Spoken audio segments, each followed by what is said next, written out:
It's time to play.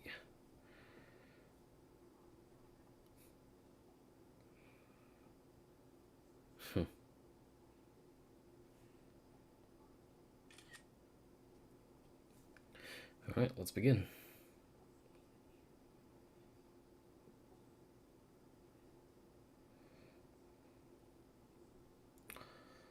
At least I think I can do this. Alright. Share.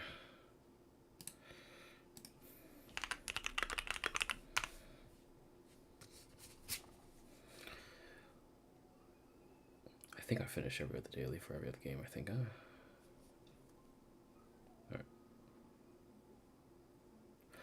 Alright, let's go. I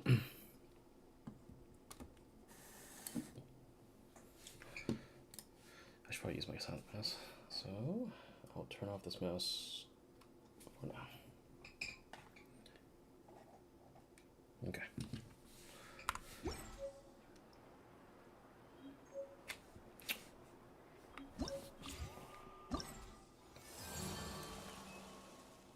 Calling from the Masters of Nightwind, upheld an ancient custom for generations using colorful woven scrolls to record history of Natlan.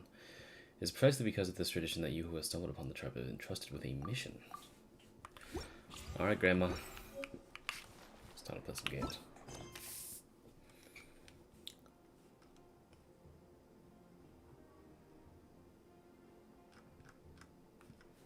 There we go.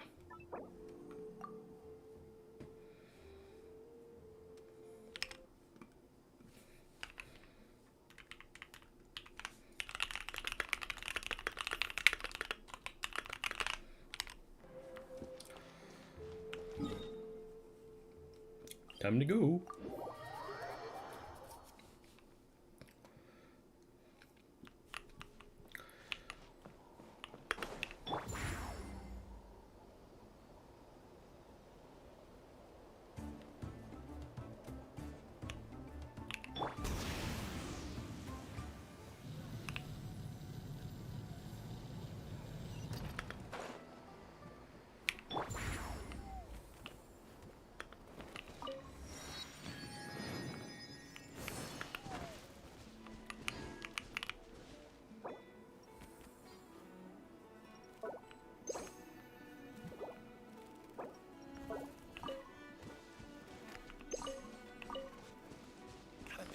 Good music. Wonder if we're allowed in here. Oh, the door opened all by itself. Taking that as a yes? Aw, the Tommy store from earlier. It's really here. Oh yeah, I forgot. So, when you arrive at the Statue of the Seven, when you first enter the Masters of Nightwind territory, this little guy kidnaps you. Then let's go introduce ourselves.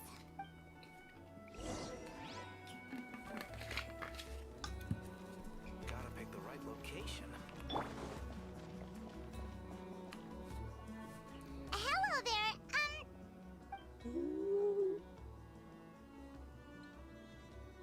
Okay. Probably doesn't understand what we're saying. Doesn't look like any cogs are turning in there. Don't call it fucking dumb. Whoops, sorry. No offense intended. Did she just bow down? You there! You dare disrespect our elder?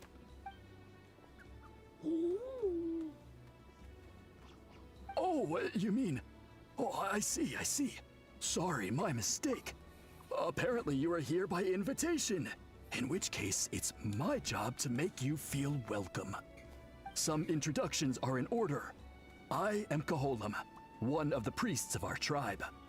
And this is our Iktomisor elder, the great Tlapokpok Tatel, a living totem among the masters of the Nightwind. Whoa, that's quite a tongue twister. In truth, we usually go with Elder Tlapo for short. You're welcome to do the same. Ah, I assume you're referring to our elder's special ability. Elder Tlapo has been alive for many centuries and harbors secrets that even we priests are at a loss to explain. So your reaction is entirely natural. But one thing I can say for sure is that Elder Tlapo has appointed the two of you to an extremely important task. For this reason, I would like to ask you to undergo a test. What sort of task?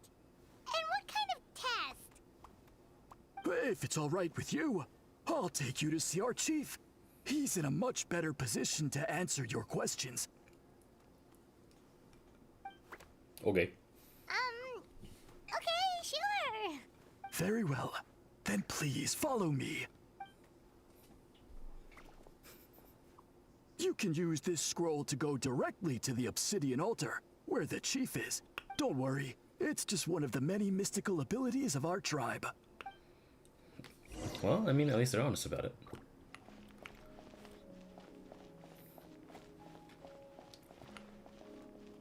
Touch. The sacrificial... Oh, wow, that's pretty cool looking.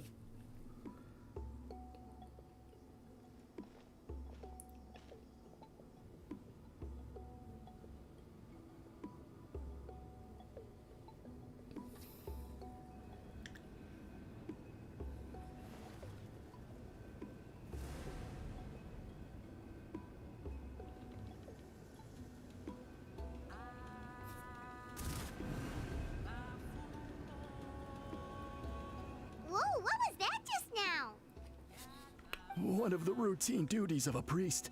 We attempt to contact the spirits of our ancestors to seek epiphanies and revelations. The chief is just over there. Please wait here while I have a word with him. I'll just be a moment. Oh, so that's the chief.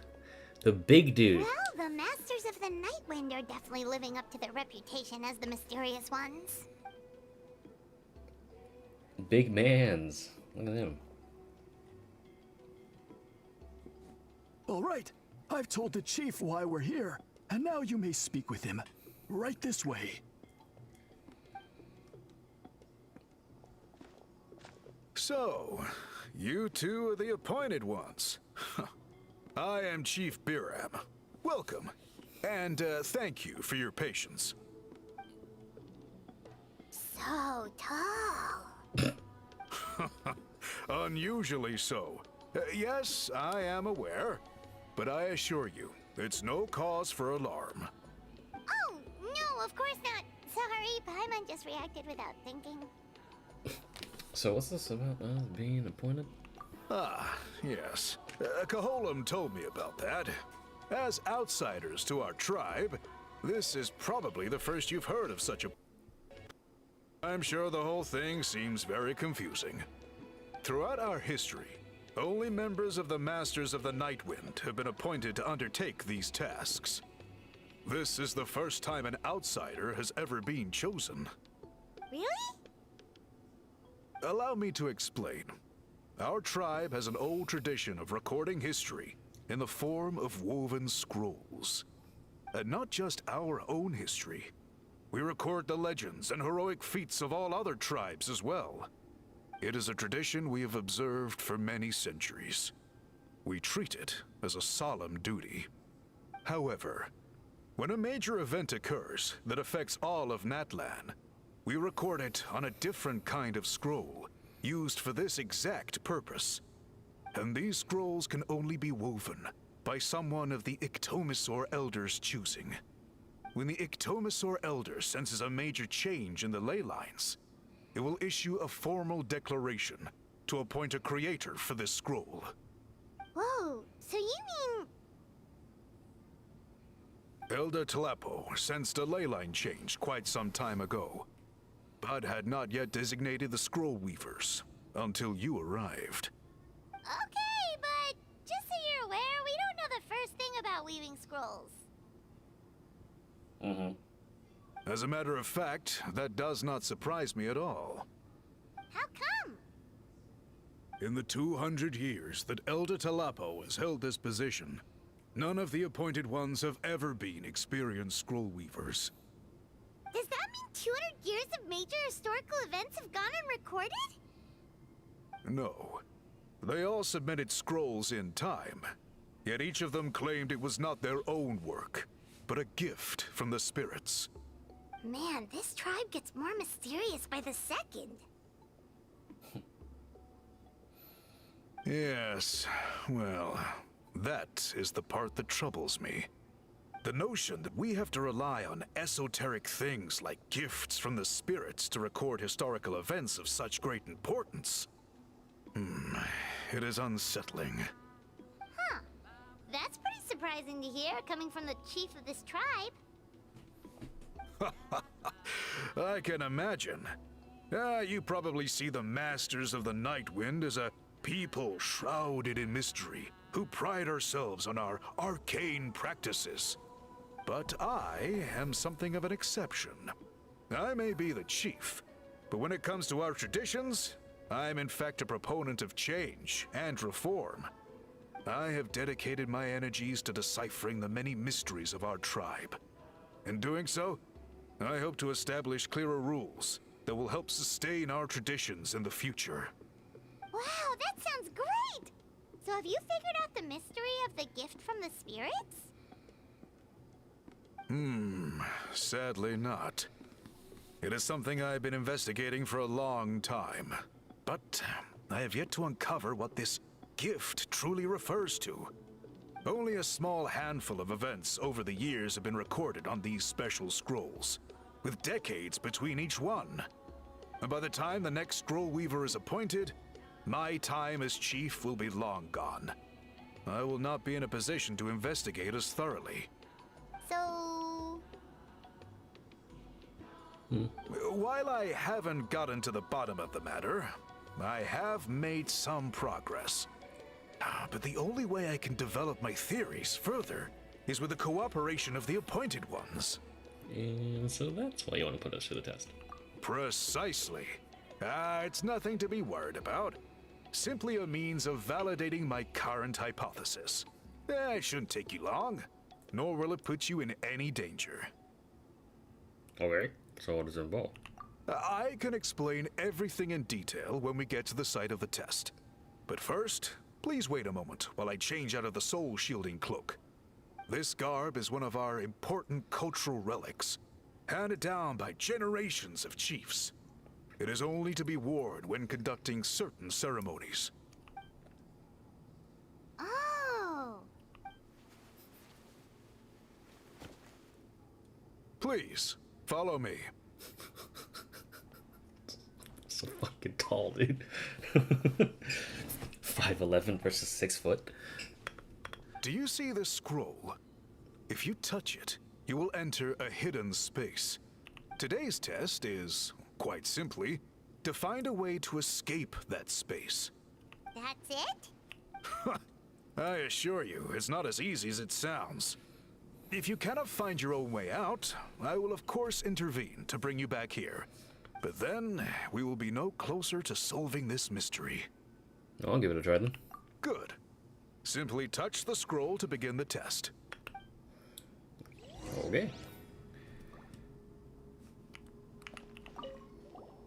You may begin whenever you're ready. Alright. Off we go.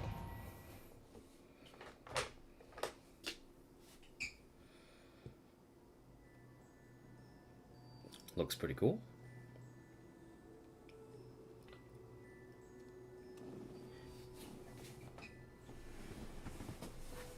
Whoa, we really did get teleported. And the way out? It seems like this place is completely sealed off. Doesn't look like there's an exit anywhere. Let's take a look around and see what we can find. Oh, okay. So you can't cheese your way out of it. You have to play as the traveler. I'm fine with that. There's some sort of machine here, probably used for weaving. Not really a clue, but okay. The scroll has purposely been hung in the very middle of the ceiling. Whatever it means, it must be very significant.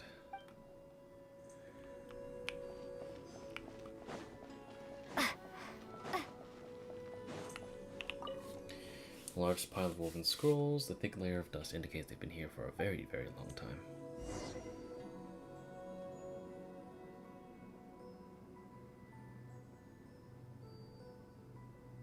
so many woven scrolls here? Paimon remembers seeing some of them before in other tribes. They seem to record historical events. This one really stands out from the rest. For starters, it's the biggest of them all. Wonder what story it tells. Yeah, you're right. Over there, something just flashed. Traveler, did you catch that? Oh, right. Paimon's with you. Okay. So we've got a Tumisaurus. Special elemental sight. So we have to come here after we become one of these guys. As I expected.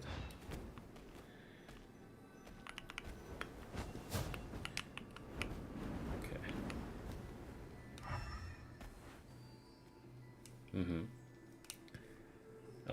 Yeah. Aha! There is something hiding here! Yep, this looks like our ticket out of this place.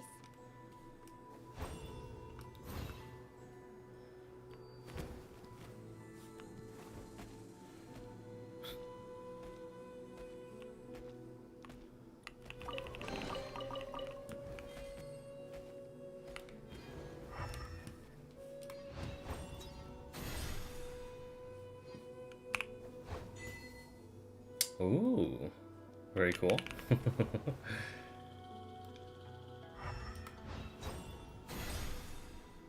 Oh, I see. Wait, I think I have to like aim it. Yeah, there we go. There we go. What's up, dude? We learned how to be a verb. Yay! Whew, we finally made it out. It is just as I thought. You are indeed capable of undertaking this mission. What, did this prove your theory?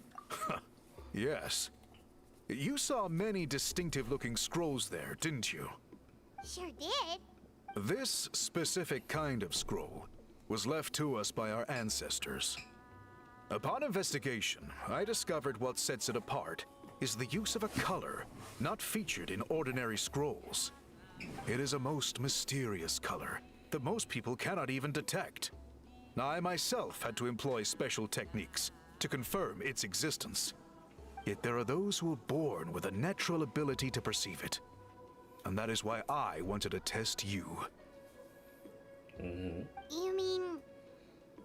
That space you just entered was an exhibition room for storing this variety of woven scrolls. Centuries ago, a great shaman by the name of Huitzilin put in place a security measure so that anyone who entered the room without permission will become trapped inside. It exists to this day. And although I have not managed to decipher how it works, I have at least found out how to turn it on and off. Once someone is trapped inside, it is all but impossible for them to escape without outside help, unless they share the great shaman's ability to perceive that strange color.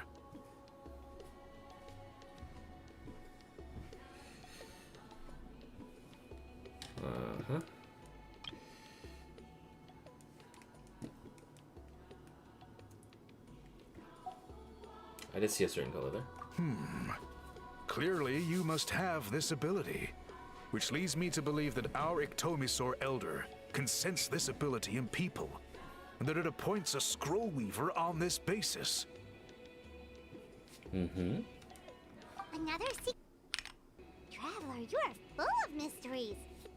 Still, having this ability doesn't change the fact that neither of us know where to start with weaving a scroll. Don't worry about that. The method for weaving this kind of scroll appears to be largely the same as for an ordinary scroll. The main difference is in the dye that gives it its unique color.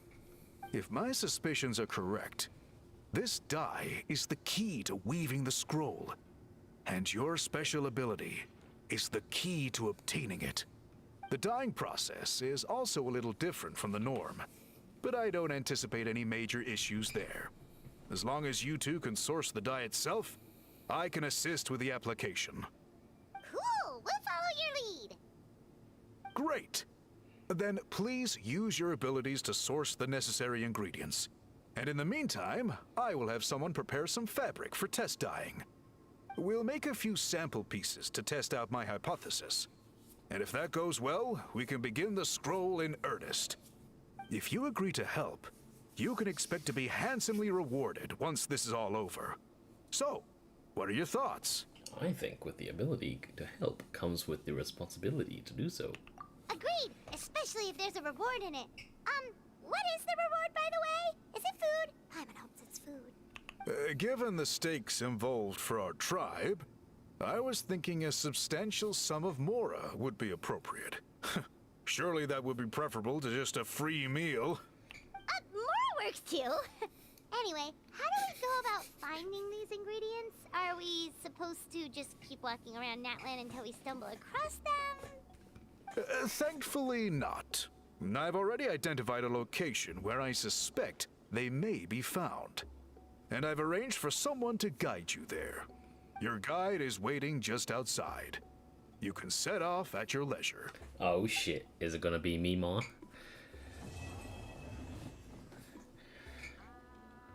Or is it Automan? That'd be cool too. Also, I need to swap an audio real quick. Yeah, there we go.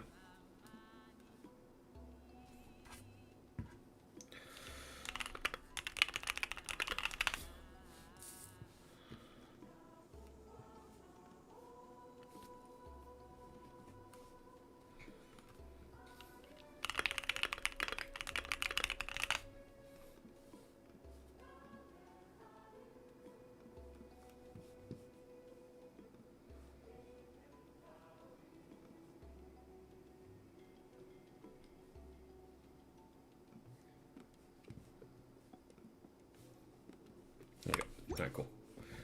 Well, it's a little quiet. Let's put it on the floor. Let's ride! Rev the engines!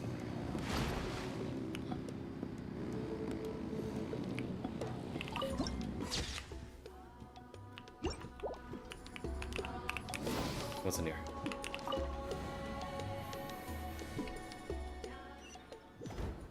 Oh.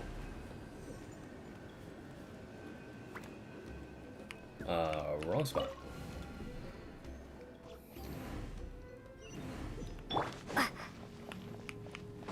Let's ride! Full throttle! Oh, it's not a guy. Oh. It's a fucking nerd. I take it you're the ones appointed by Elder Talapo? Yep, and you are... Call me Toltec. The chief asked me to be your guide for the day. His messengers already filled me in on the situation. So just follow me. The legendary color. Alright. Move a few things. Get my glasses. Man, my desk is a mess. Okay, there we go. Let's ride! Rev the engines!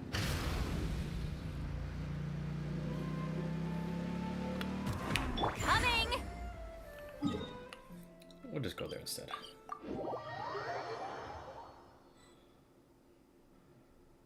So the dye is somewhere in this cave, huh?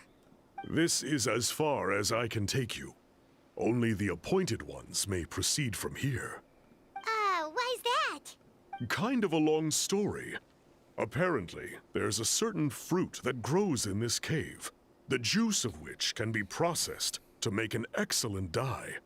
Many years ago, our ancestors set out to make a series of ambitious works of graffiti art.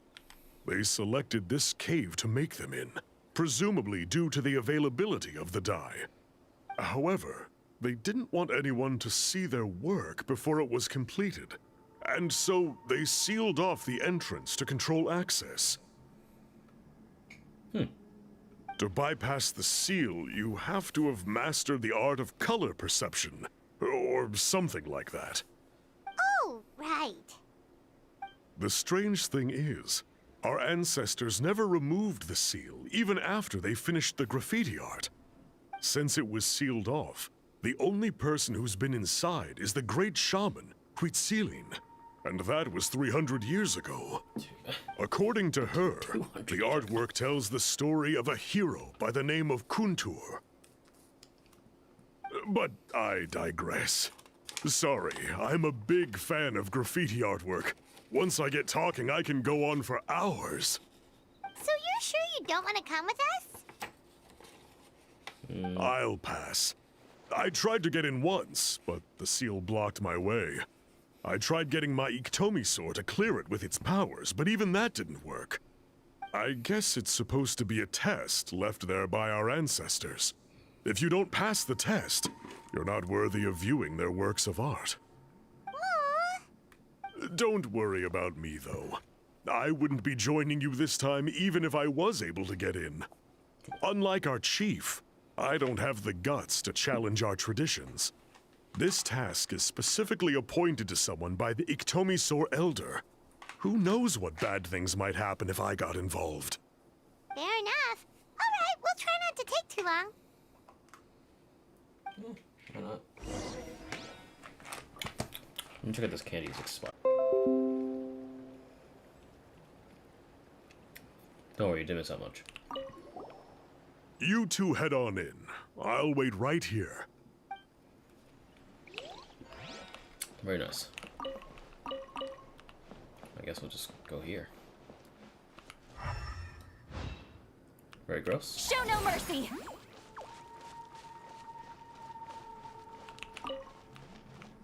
Very, very gross. Oh god, ew. Ooh.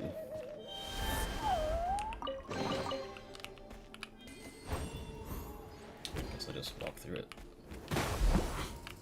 Oh, okay. Guess I'll do that. Looks like there's no way past. Maybe try the same thing as before?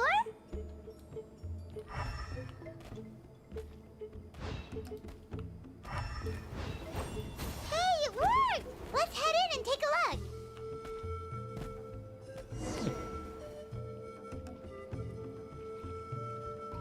This should be the place. That fruit Toltec mentioned should be the one on the wall, right? Now, the only question is, which ones do we pick? I guess this is where my special ability comes from. Well, go ahead, try it out.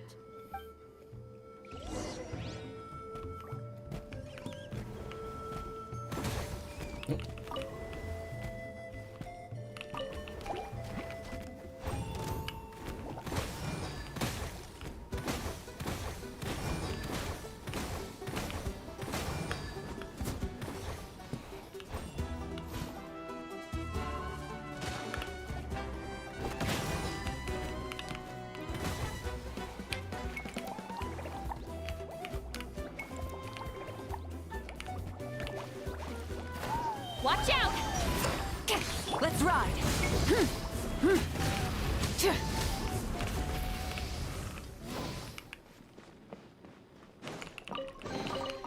The rewards of an adventure worth remembering. Okay, I can extract the red color.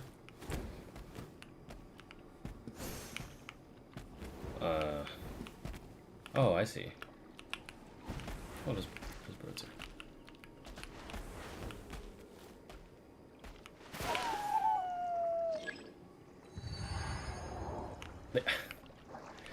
I forgot that they can just drown. Alright, well, guess I'm back. Coming!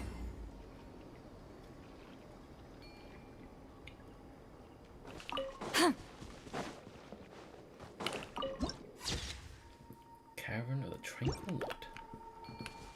Alright, let's do this again. Don't drown, okay?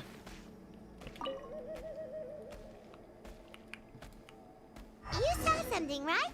Whatever it was, grab it. Less than legible notes. Literally says nothing. Obtain. Oh, okay.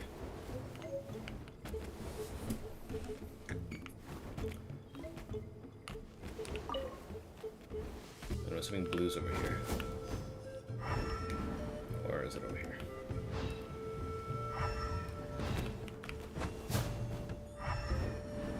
I picked up blue. Is yellow over here? Oh, I see.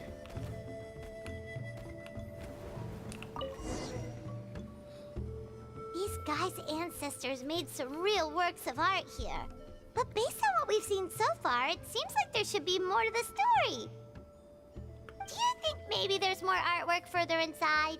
Seems kinda strange. You wanna go? Oh, no need. Paimon was just thinking aloud. Toltek's waiting for us, and we have a job to do. So maybe it's best if we head out now.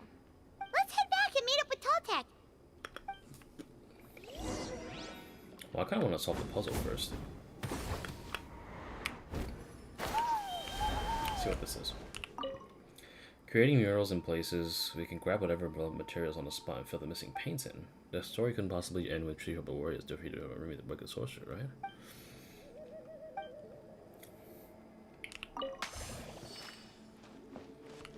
Well, I mean... Oh, I see, it's color-coded. You can see around here. Okay, so blue... I think it was blue. Blue is that one. Yes! Okay, I get it now. Okay, yellow is the more standard fruit looking one. This one. And then red. So Let's ride! Full throttle! Mavuika. Mavuika. Thank you.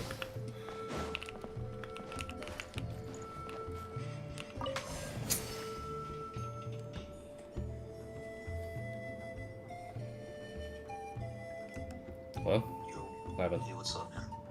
Hold on. Just...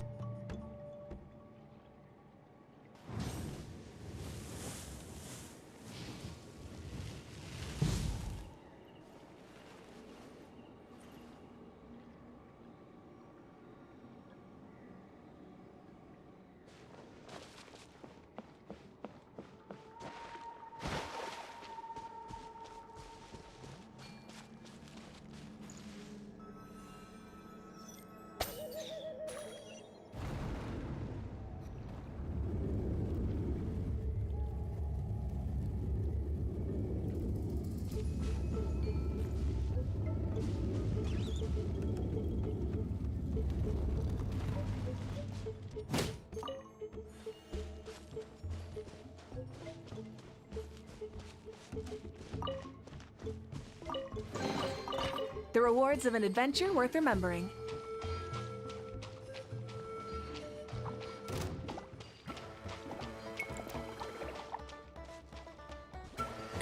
Try and stop me!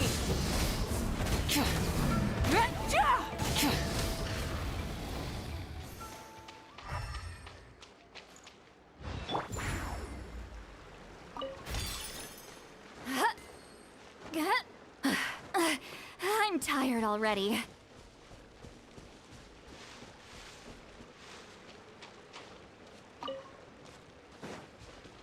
Rise like smoke.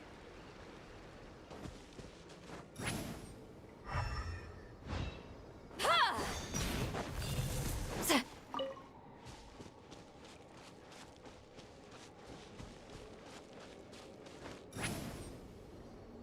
Let's ride.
you couldn't Let's finish resist. this fast.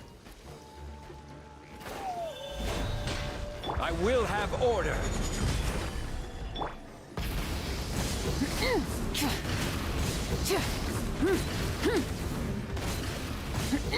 Light of the blazing sun!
Instead of confining themselves to the heavens, God should broaden their horizons in the world below.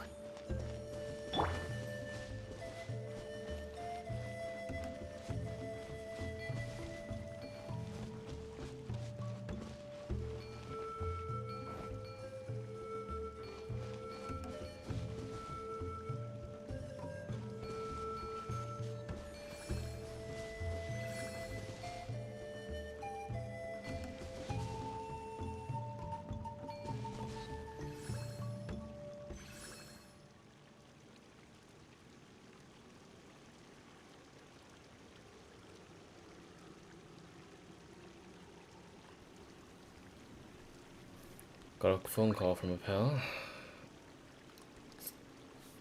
Sorry about that. Power was out in like half my city because the windstorm happened. So I think we're going off of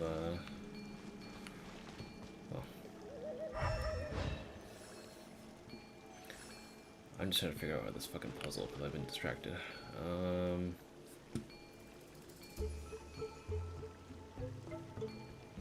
So this is already painted red. So I guess blue goes here.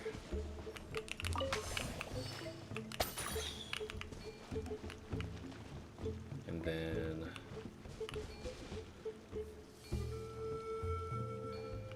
yellow all the way in the back.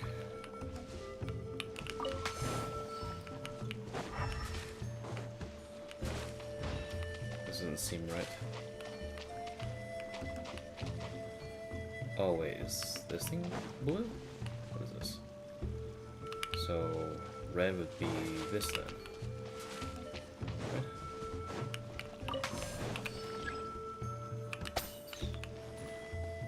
Oh, fucking. Get to work! Just give me red. Red, blue, green, which would be.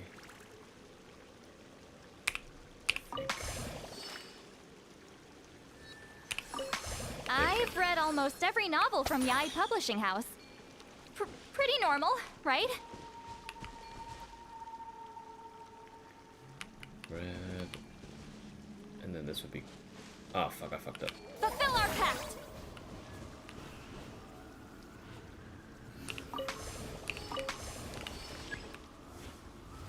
Fuck it. I want pink.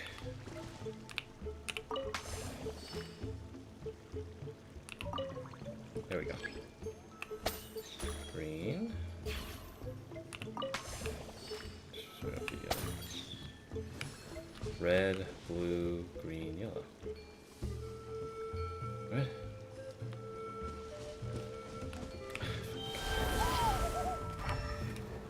Something I'm missing.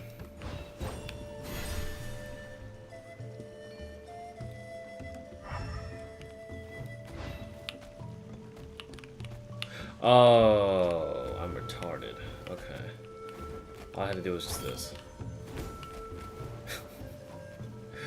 Man. Watch out! Red. Blue. How did I not think of that, man? Get to work! Alright, yellow in the back. And then I believe it was these two for green. There we go. Fucking, I'm so fucking retarded. Okay. Okay, come on. There we go. How did I not get that sooner? Is it too much to carry? Here, let me help. Fulfill our pact! Go.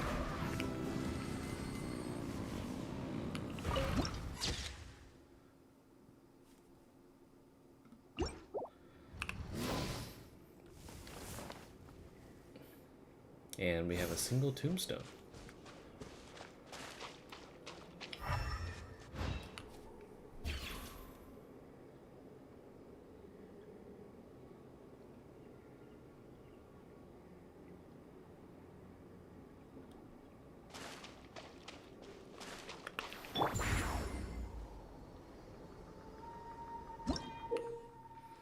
It appears like the special-looking monitor I was born from with the wall painting, illuminating the images of the hero Kuntor pursuing the wicked wizard Rune. Press to create illusory wind currents at the corresponding locations on the mural, and use them to help Kuntor avoid obstacles and catch Rune.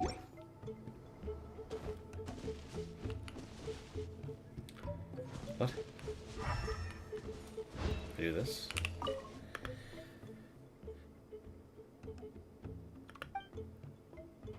Okay, so you want me to create wind.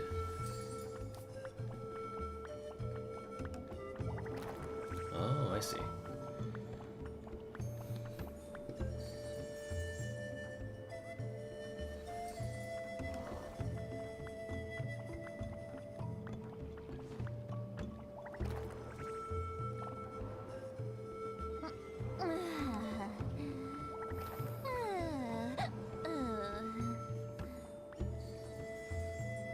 You parkour?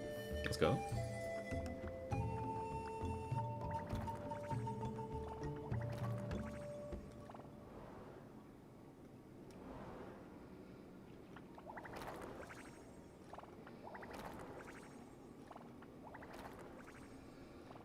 There you go, pal.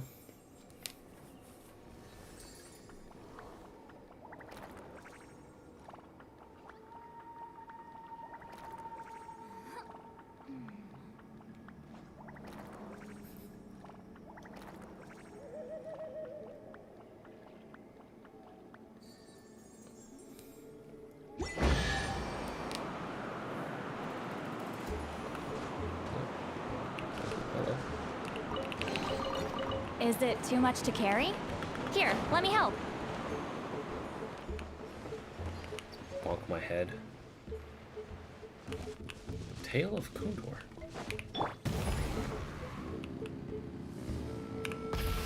And we just... Oh, so that's what happened. Coming! Alright, well I can just meet up with the guy again. Let's go again. Let's ride!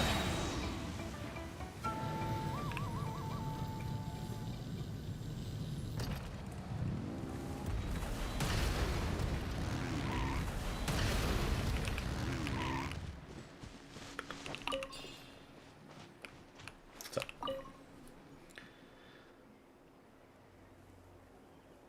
We're back, and we found the ingredients for the dye. Sounds like you made it through the seal then. Our Iktomisaur Elder was right about you. It's getting late. Follow me. I'll take us back. return to the Masters of the Night Wind. Also, I'll collect some of these things that can grow for ascension purposes. Alright, and we go.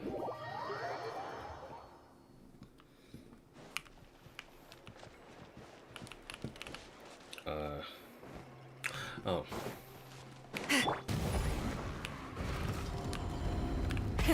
Rev the engines!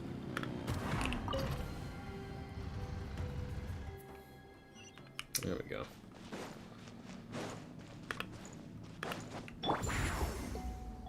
Sup, big dude? Watch I'm gonna out! call you Brian. Toltec has updated me on your progress. Well done. I appreciate your efforts. Sure thing. Here's the stuff for the dye. 1, 2, and 3. I see. Yes. This is certainly a very different substance from typical dyes. Okay, now let's try our hand at making some samples. The fabric is ready for testing. Got it. Please come with me.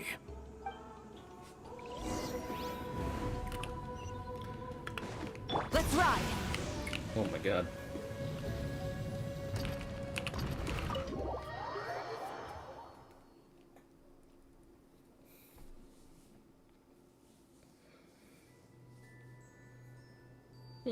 Someone else here. Take a look at this. It's a woven scroll made by one of our ancestors. Ah, this is the kind of thing we're trying to make. Ooh. The person depicted is the legendary shaman, Huitzilin. She lived 200 years ago and was once appointed by the Iktomisor Elder, like yourselves. She was especially skilled in the art of color manipulation, and of course completed her task with flying colors. This scroll is a record of her deeds, and was most likely the work of her own hand. The quality is simply breathtaking, even compared to other scrolls of this variety. Sadly, since she passed away, all of our Iktomisor Elder's subsequent appointees have had to rely on the gift from the spirits to complete their work.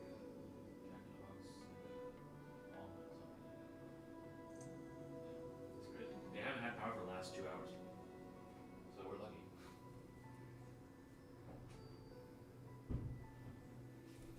I sent you a picture of the fire.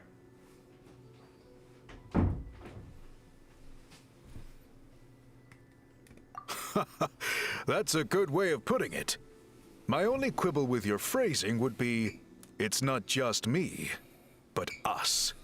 Now Paimon's getting excited.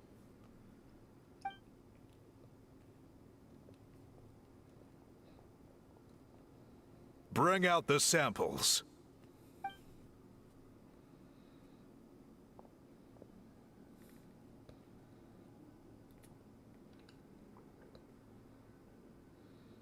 Now, as I mentioned, the dyeing process is a little complicated, but I am confident you will manage. Just make sure to follow my instructions carefully. All right, let's go. The pattern has already been sketched out on the sample, so you just need to dye each block with the correct color. But you'll need to wait for the dye to fully soak in between each step to make sure the colors don't run. I will click a prompt and we will get everything done.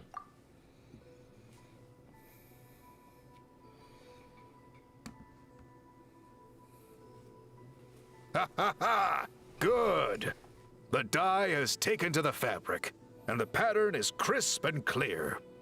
Next, apply all the remaining dye, and we should see that elusive signature color emerge. Okay, final step.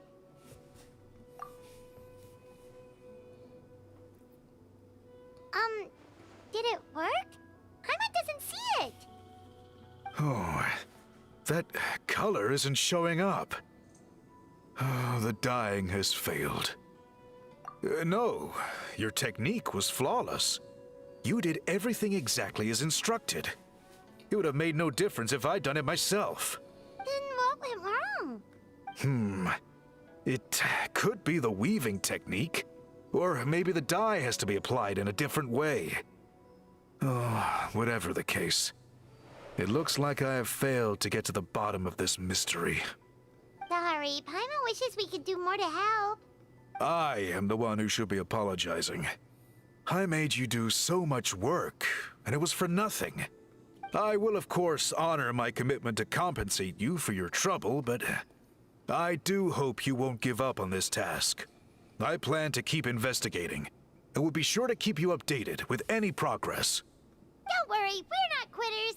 Paimon does have a question, though. This whole process of recording history on woven scrolls seems so complicated. Why don't you just write it down instead? You said yourself you're all about change and reform. Well, this seems like a pretty good place to start, don't you think? Writing things down would be easier for everyone, and your records would be more detailed. I think you've perhaps misunderstood my philosophy, but that's okay. I can answer your question, but there's somewhere I need to show you first. Oh, sure.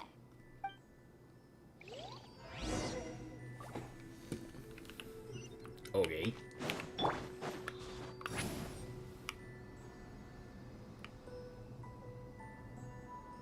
Let's ride! Oh my god, I overshot that by like 2,000 miles.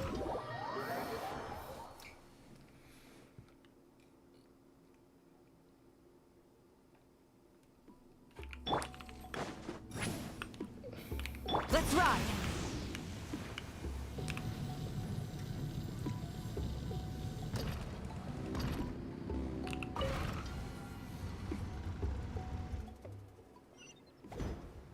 Oh, even higher up.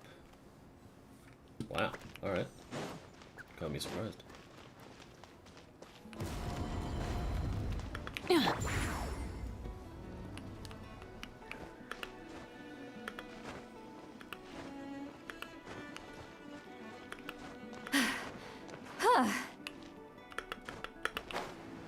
Let's ride! Yeah, let's go, Mavuika.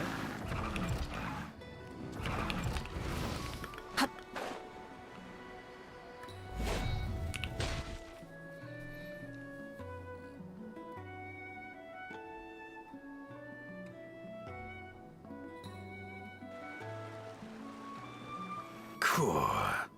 Look at this view. What do you think? It's gorgeous!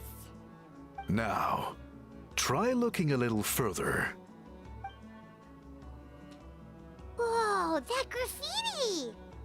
In all the years since the founding of our tribe, those colors have been with us every step of the way. It is true that I seek to bring new life to this ancient tribe through change and reform. But I also understand there are certain foundational things that we cannot afford to throw away. The foremost of these is the way we record our history. Oh, that makes sense. Since the very beginnings, our tribe has always sought to bring color to history. And I have a deep sense that this is one part of our heritage that we should not give up. So, whatever it takes, I must find a way for us to continue producing our traditional woven scrolls. You're completely right. I'm sorry for what she said earlier. It was out of line. It's quite all right. I'm just grateful you're able to understand where I'm coming from. Then let us hope that when we next meet, we succeed in reviving this tradition. Alright, time for Mima.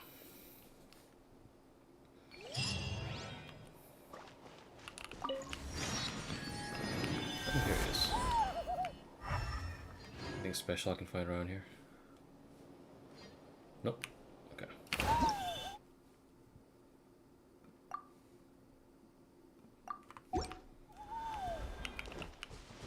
Alright, here we go. Return to the skies! That's a different line. She usually says coming. Let's ride!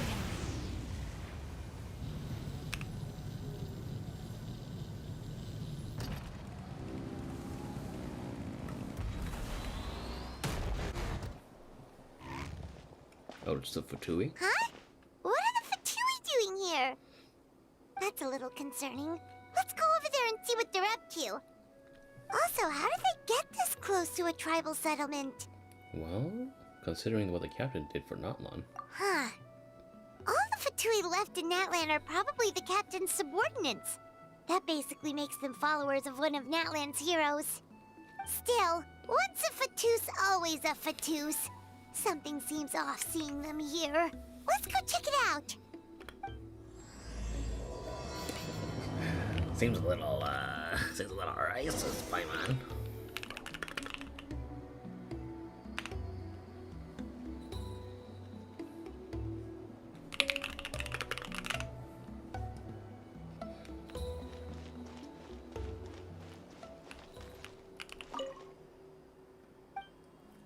Sure, hit me with it.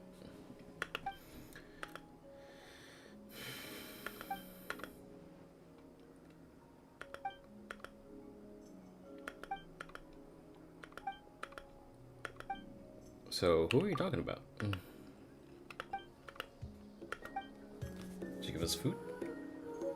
Ooh! Don't worry, I'm sure the Barbecue beef heart skewers? Oh my god! I'm so fucking hungry right now, dude. Finally got here, and now I can even find the recipient. Ahem! What are you guys doing here? Jesus, Paimon. Don't be an asshole. Following orders. If you have a problem, take it up with our employer. Hey, what's with the attitude? Can the Fatui even work for a private employer? This is Grudok. I hired him to be my bodyguard in Natlan. As you can see, he's not the sociable type. I'm sorry for any offense. My original plan was to hire someone from the local tribes, but a priest recommended Grudok and his squad. I was told they were capable fighters and had the time to spare, so they fit the bill. It seems like the Fatui's reputation in Natlan is quite positive. The Fatui? Huh. So that's what happened. Then you must be from Fontaine? Precisely! Montluçon, at your service. I work in the publication business. And you two... Wait. You must be the traveler and her fairy companion. Oh, you know us? A golden-haired traveler with a floating companion. There's no mistake. Your exploits in Fontaine have all the makings of a best-selling series. I'd be a failure of a book merchant if I couldn't recognize you. Wow, we're really famous at this point, traveler. It's truly my lucky day. I know this is sudden, but I was actually looking for you two. You see, I have a favor to ask. So, you chased us all the way to Natlan? That's a little creepy. You'll be generously rewarded, I promise you. It doesn't? Listen, you didn't deny that.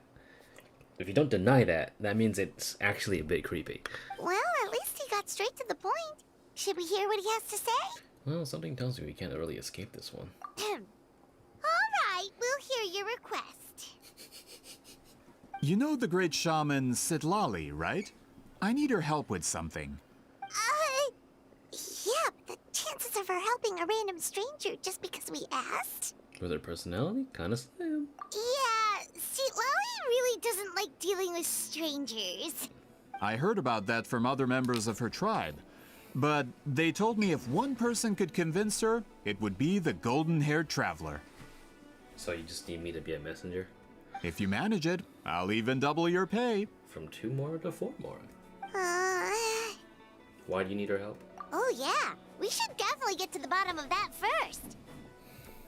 It's kind of a long story, and there's tribal history involved, so you should hear it from an expert. Alie, if you could. Of course. I don't often have an eager audience for this kind of thing. Nice to meet you. The name's Alie. I'm a researcher from the Fontaine Research Institute. Alie. Alie. Oh my god. You know what that means. Hold the fuck on. Where's the Alie intro? Here it comes. Unlike most researchers, I have a keen interest in ancient ruins. That's why I was invited to join Monsieur Montluçon's team. Have you heard of the legend of the great shaman Citlali? She's the one that worked with the colors, right? Yes. According to local records, she was a color mystic who lived over 200 years ago, and the most adept in her tribe at using that particular technique. Out of all of her exploits, her most celebrated is the Battle of Seven Colors. According to legend, the battle was triggered by an abyss invasion, one of the most brutal in Natlan's history, even from a greater historical perspective. Amazingly, Natlan was able to turn the tide despite being at an extreme disadvantage. The key to victory was none other than a color Citlali created on the battlefield. The color was extraordinary, illusory in appearance while also seeming to possess physical form. Legend has it that Citlali used the color to construct a magnificent maze on the battlefield and trap all the enemies inside. This allowed her allies to launch a counterattack and ultimately secure victory. Anyway, that's the gist of it. We don't want to take up too much of your time. That story is the reason I came to Natlan. I often publish books about the history of other nations. They always end up faring well on the market. When I heard this story for the first time, I wanted to include it in my next collection, but... Historical records about Natlan aren't very detailed. We haven't been able to determine where the battle took place, or find any definitive evidence that it occurred at all. Even within the Masters of the Nightwind, people dispute the legitimacy of the story. Some believe it to be a myth.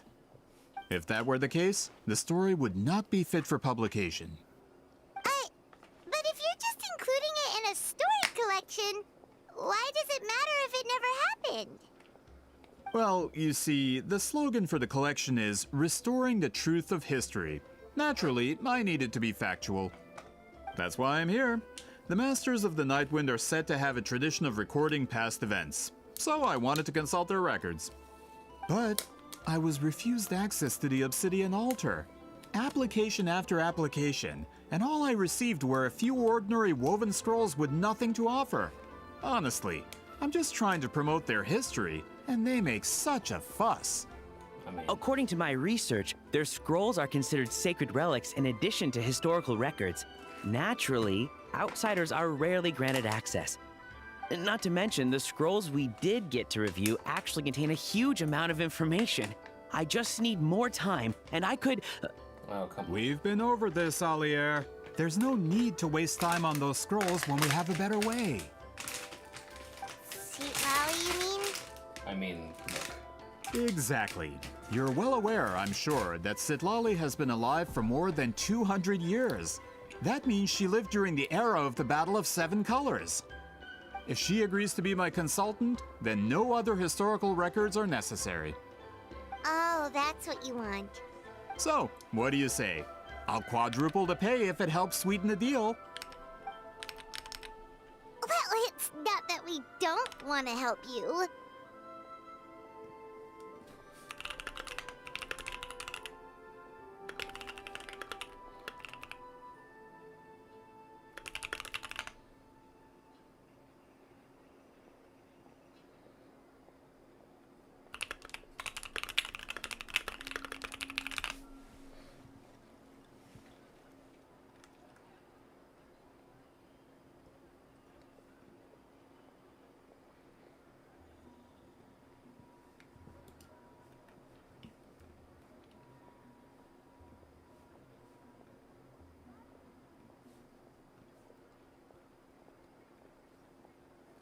Oh, right! The duty the chief gave us has a lot to do with Citlali. Who knows? The Battle of Seven Colors might lead us in the right direction. All right, we'll help you convince Citlali. Just let us do the talking, okay? Of course. but also let LEA do his thing, okay? Oh, my Twitch rewards. Thank you very much. Go to Citlali's home. Oh, we're just gonna straight up ask her. That. Coming. I didn't realize she lived all the way out here. Holy shit, she lives way out there. I didn't even, what, huh? Is it cause Autobah's house is also out here. Let's ride. Try and stop It me. actually might be. Take me up.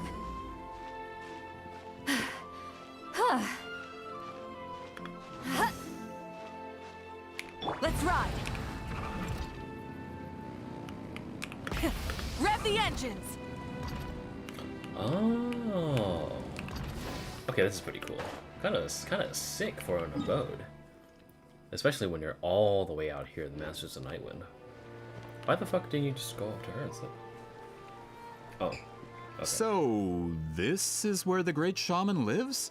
A bit far from civilization, isn't it? I hope the person who pointed us in this direction wasn't mistaken. For someone like Citlali, it actually makes a lot of sense. Is this graffiti her work too? I wonder if it's a cultural practice. If I could just copy it down, We're here for a reason, Alier. As agreed, you two can do the talking, and we'll wait for you here. Okay, we'll go knock on the door. Hopefully she's not hungover.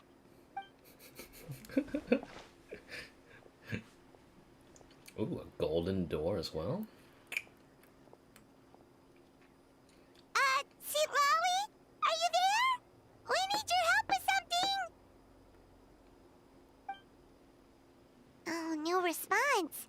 Maybe she's not home. Oh, Citlali?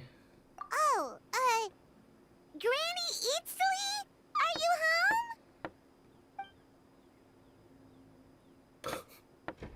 Hey, kid! If you're here to challenge me, book an appointment first. Oh, so my god. And there it is, the fantastic voice acting I've been waiting for the entire time.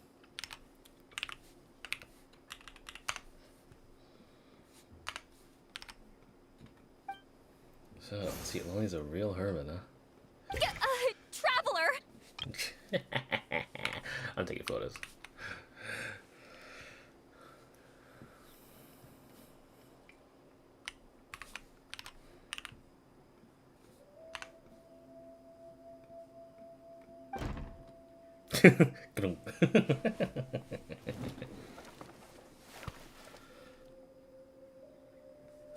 Looks like we came at a bad time.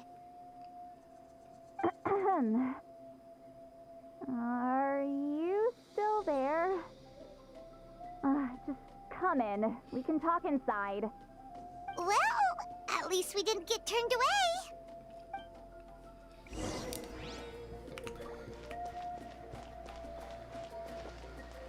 I think you should talk. I want to talk to LDA, man. a great shaman who has lived for hundreds of years. If she agrees to help us, there are so many things we could research. Alier, as the provider of your research funding, I suggest you focus on our current mission. It's very important to me. Sorry, maybe if we get a chance in the future, then... We'll cross that bridge when we come to it.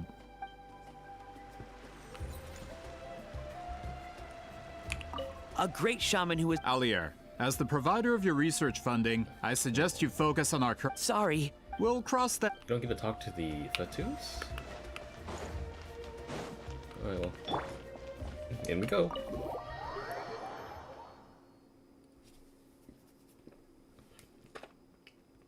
Hi, Granny. Huh. So this is where Citlali lives. Cute. Cute. I, didn't have time to fully clean up the place. Complain if you want.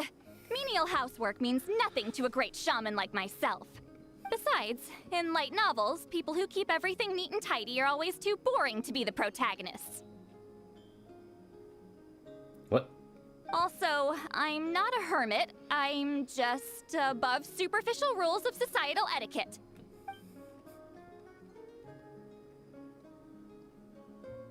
Packages.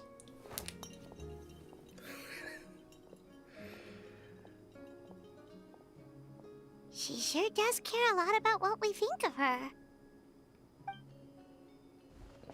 Good thing Oh, I don't. and that spell I used to transfer my senses to you, you're not still, experiencing the side effects, are you? It's my duty as a great shaman to check that kind of thing. when we could hear your thoughts? Nope. It's been so long, we don't have to worry about that anymore, right? She's gonna be like, oh, thank God.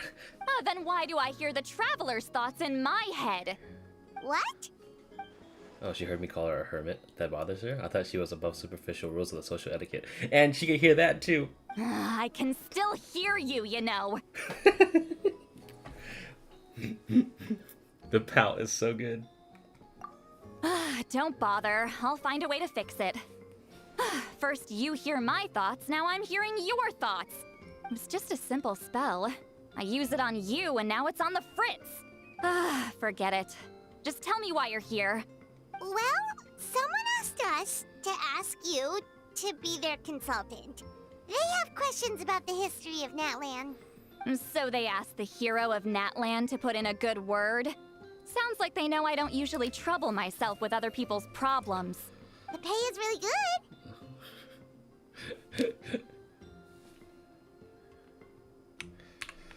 That's a funny one.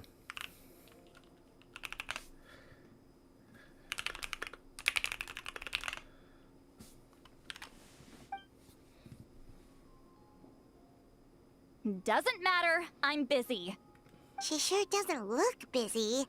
Paimon knew this wouldn't get us anywhere. What if the request comes from moi? From you? Yeah, we were given a sacred duty to help your tribe weave a special scroll. Huh? So, you're the appointed ones this time? We were surprised too. After all, we have no idea how to weave a scroll like that. But with Chef Biram's help, we were able to make some progress. Oh my God. What the fuck? Did she...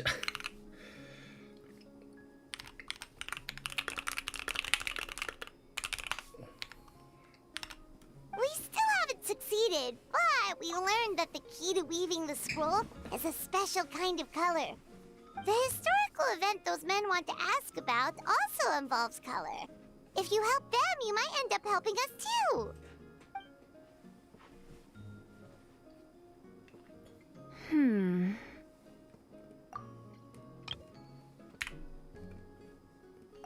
She's giving us that face again. Did Paimon not explain things clearly? I can't decide whether this twist is completely out of the blue or if it was foreshadowed all along.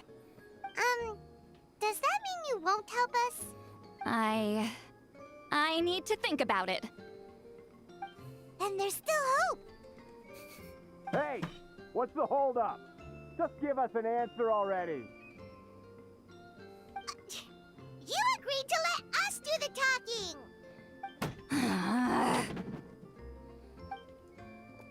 Fuck him up. Fuck him up. Citlali. Fuck him up.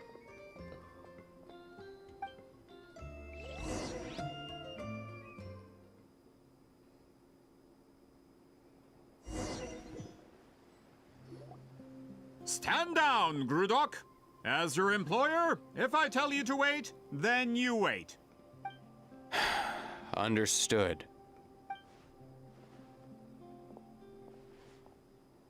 You're the great shaman who's been alive for centuries? But you're so... Apologies for the disturbance. Grudok is a recent hire, so difficult to restrain sometimes. You're lucky you didn't force Citlali's hand. Well, since you're here, how about a discussion? Do you have any idea who I am?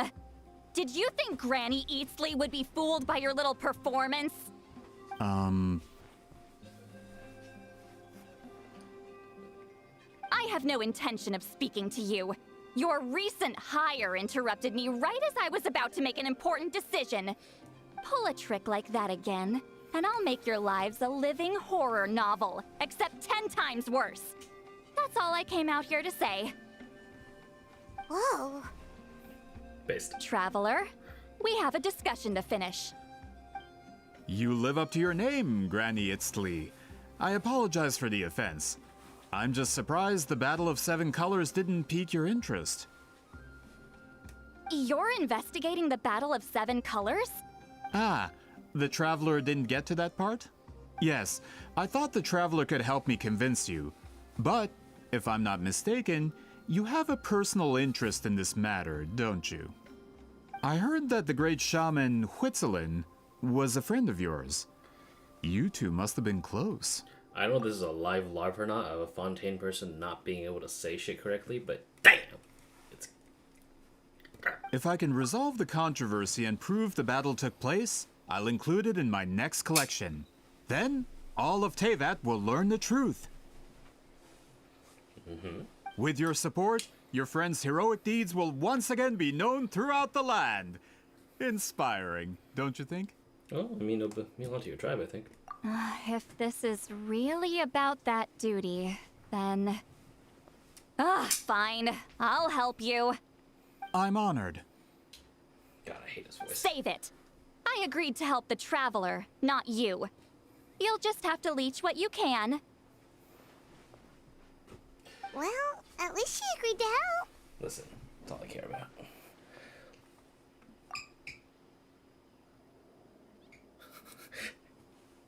The guy sounds so weird. I think it's intentional. I don't know. Maybe.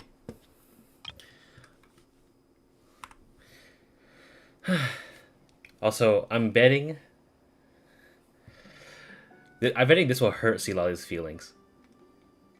I don't know. Saying that your friendship with someone came in handy after all seems kind of like a dick thing to think about. I never took her for the heartless type anyway. Either she'll be mad or she'll blush. Who are you calling heartless? Not a problem. I always planned to work with the Traveler. So, did you directly experience any events of the battle? Do you have any idea where it took place? Can you think of any relics we could use to prove it? Oh my god, stop bombarding her with questions right now, bruh. Talk at me, why don't you? Fine. No, no, and no. I did live during the same era as her, but that doesn't mean we experienced the same events. I've lived a long time, but I'm not a walking encyclopedia. You decide the angle of your investigation, and I'll provide answers if I'm familiar with the subject. All right. Even if you didn't witness the battle yourself, you still lived through that era. Your insights are very valuable. Alier, you had an idea about where to start, yes? Oh, well, my plan was to consult the members of the tribe in charge of recording history. Then, let's start there. Traveler, what do you say to officially working together? After all, it appears I can only get Miss Citlali's help through you. I still feel bad for her. Please, great shaman. By the way, Biggest, I'm pretty sure that Coming! the guy sounds weird is also because of the fact he's a recent hire. Either that or maybe, you know, someone else was playing him, but they had to scrap it due to the situation probably. We've had a bunch of situations that happened. Like recent Willy with Chaska's voice, remember that? Later.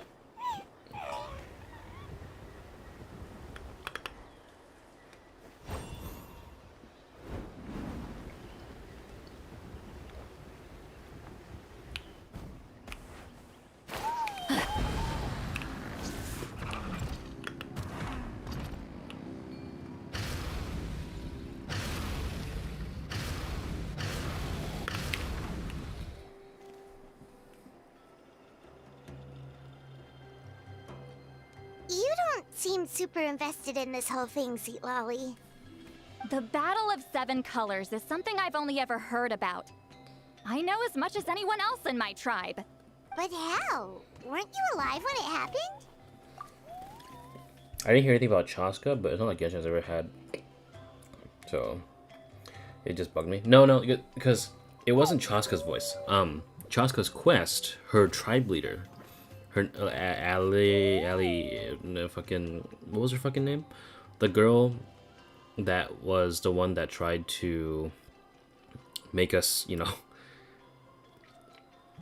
she was definitely not the original VA. I'm just gonna say that much. I wasn't there when it took place, and she never told me about it. That's how.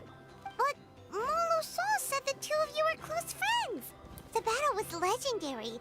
Why wouldn't Huitzilin tell you about it? Yeah, and also because the guy that sounds weird in this quest, the Montluçon,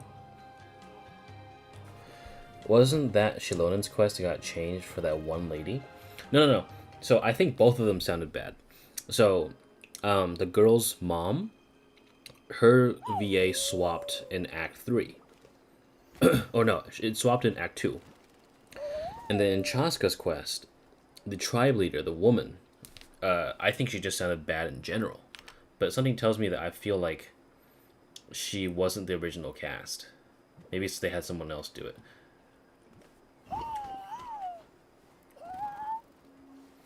Let me see if I can find,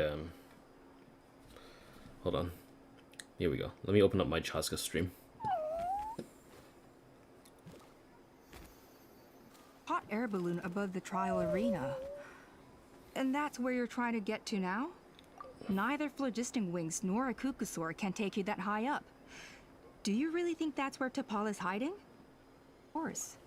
The phlogiston wings are that bitter pill. We will never progress as a tribe if we cling to the scraps the kukusaurs are. Like this girl, that woman, Alpa, that's her name. Tribal chief, or Alpa, or whatever. She had like very ESL pronunciation. That sounds like AI unironically. It was very ESL sounding to me after a little bit. Like something's really like, it really hit after a few sentences. So that woman sounds weird, and then that girl's mom in Act 2 and 3 also sounded weird. And now this guy, who literally doesn't pronounce the names correctly compared to literally everybody else, I think he's also like a last minute cast as well. His casting is fine, and his voice is fine, but he's mispronouncing literally everything. He mispronounced his own name. He calls it Allier, but it's Allier. His own name is I think he said his name was Montluçon, but it's, you know, the Fontaine pronunciation. So like he missed everything. So I'm pretty sure they just handed some guy a script and just said read it. Close friends? More like arch rivals. Something Montluçon would know if he actually did his research. Did you see the graffiti outside my house? That's not my doing. All students from Huitziline's School of Shamanism must pass an extremely difficult trial before graduation, defeating me in battle. Those graffiti drawings are how they challenge me. What? Of course, none of them ever succeeded. So, after Huitziline's death, her students had no choice but to modify the requirement. Instead of defeating me, all they have to do now is last long enough. Chile doesn't pronounce it correctly, but like, I'm talking about like other names like Huitzilin. I think he said Huitzilin.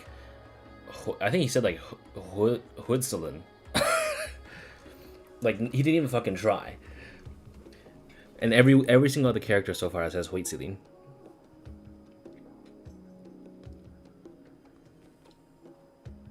As my rival, Huitzilin only had one achievement that surpassed my own, and that was the Battle of Seven Colors. I can only assume she had some kind of secret technique at her disposal. To be fair, Montluçon is racist. It makes perfect sense that she kept it from me. I'm a fast learner. Telling me about the technique is no different than handing it to me on a silver platter. As if she would give away her one advantage. Oh, that makes sense. I was saying earlier in the stream, I was like, what if this is just a massive fucking LARP?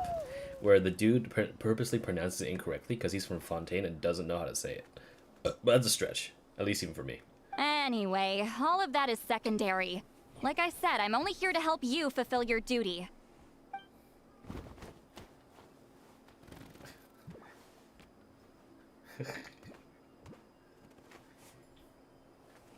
Don't misunderstand.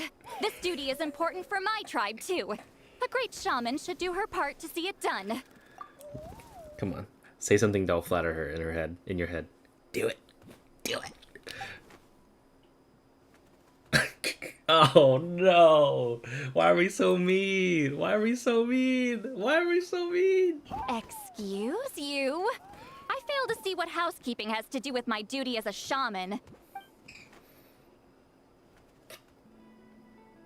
Why is it that you're the one whose thoughts are exposed, but I'm still the one suffering? I need to get to the bottom of this. Excuse me, great shaman, but we have a situation over here. We could really use your help. Oh, please, great shaman. Okay, okay.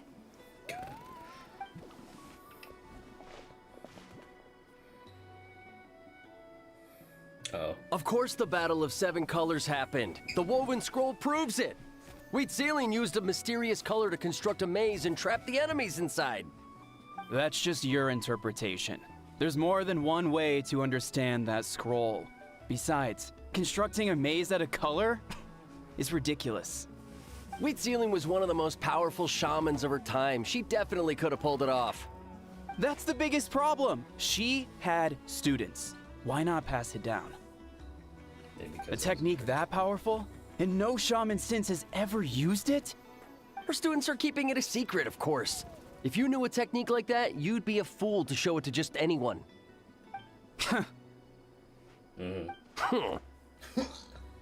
Oh, I didn't mean to cause an argument. I just wanted to ask, is there anything we can use to prove the battle took place? Of course it took place. Why would you need to prove it? You'll have to excuse him. Some people in our tribe insist on clinging to outdated views of history. I'd give up now if I were you. It only gets more ridiculous from here. Please don't fight. Oh, LEA. Wow, so the battle really is controversial. Am I the outdated one? Kids these days can't find anything better to argue about? These arguments are precisely why I hesitate to include this story in my collection. Neither side was able to offer anything useful. What should we do? What should we do? Oh my god, you're right. He does sound fucking alien. He sounds if Mika dropped his ball, and if he was a better voice actor. But then again, what do I know, right? Wheatsealing was a passionate teacher. We were opposites in that sense. The technique she used in the battle must have been her masterpiece. There's every reason to pass it on. Still, if the technique is powerful enough to single-handedly stop an invasion, it also makes sense that her disciples would keep it a secret. We should check with the students from her school. If we can confirm the technique exists, we can deduce certain things about the battle. It could also just be direction. You know, the director has to be the one that okays it, right? So if they made him sound that way because... then, I mean, I don't think the VA has anything to actually be blamed for. Sometimes just go with it, and it's a shame. But as far as I know, most of the shamans from her school occupy high positions in the tribe. Not the type of people outsiders like us can speak to on a whim. Right. The obsidian altar is off limits to you. But, if I go... Is there a problem? A little bit, probably. Most of Wheatsealing's students are respected priests in the tribe. But that means they had to go through me. Or try, at least. I, of course, humiliated them from a young age. Those who hold the position now are the ones who lasted long enough before I wiped the floor with them. Well, is it he never improves, or he was never allowed to change? If I show up without warning, they'll run for dear life. That's not gonna get us any answers. Yeah, Paimon can see it now.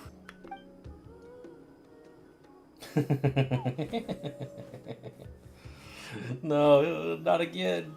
Don't say that shit, bro. Hey, don't jump to conclusions.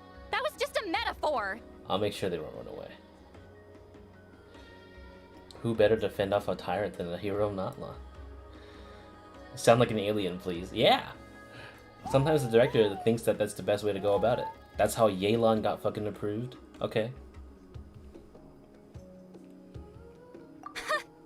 Only you have the guts to joke like that with me, Traveler. Fine, I said I'd help, so I'll help. But don't blame me if it goes wrong. Alright,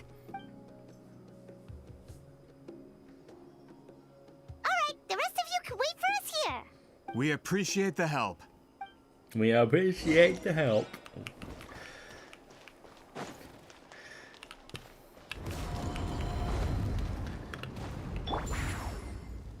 Oh, I'm stuck in the rafters. Okay.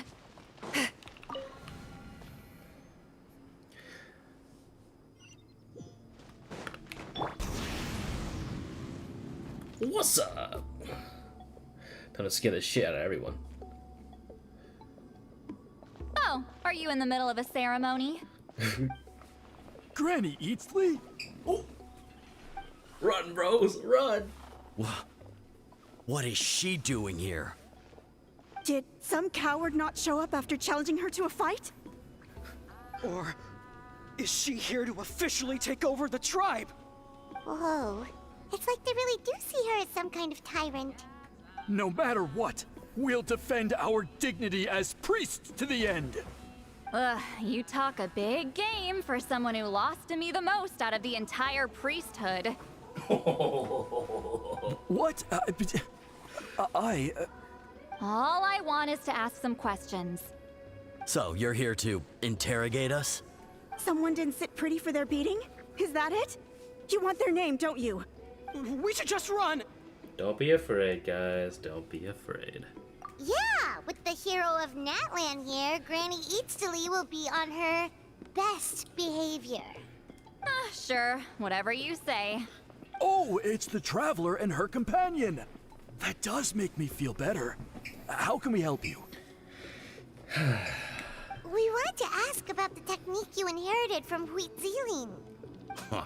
So you can eradicate our school once and for all? Disciples of our school have challenged her year after year, just as our master instructed. Sounds like she's finally had enough. Well, you're not wrong.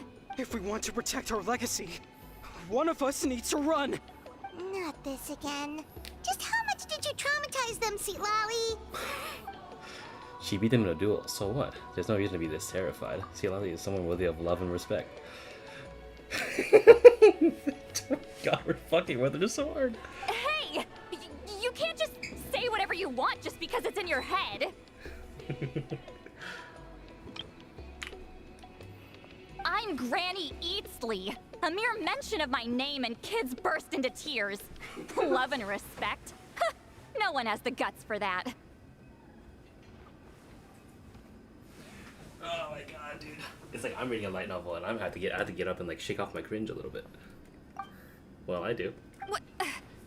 You know what?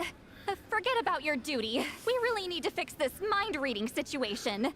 Sorry to disappoint, but if you're here to question whether we're qualified to inherit our master's legacy, we're not going down without a fight. We're not getting anywhere. What should we do, Traveler? Oh, Talapo's here. What's up? Oh, it's you. Elder Tlapo! Oh, we must have disturbed your meditation. Our deepest apologies. Please forgive us. Hi. What's up? Did Elder Tlapo just issue a declaration? From what I can tell, in a single word, the message was... friend? Is Elder Tlapo telling us to treat Granny Eatsley as a friend? That's not possible, is it? Oh, you forget yourselves, my friends. You are esteemed priests of our tribe. Where are your manners? But Chief! I didn't expect to see you here, great shaman. My sincere apologies for the lack of hospitality. Well, I wasn't exactly planning to come to this crowded place. So you can save the pleasantries, Chief. I'd rather get this over with. Understood. Now, as successors of huehuehuehue, I understand your friction with Granny Eatsley. So? However, Elder Tlapo's declarations have always showed us the correct path. You would do well to respect his counsel. So, mind your manners and allow Granny Eatsley to ask her questions. Good thing Elder Tlapo and Chief Biram are on our side.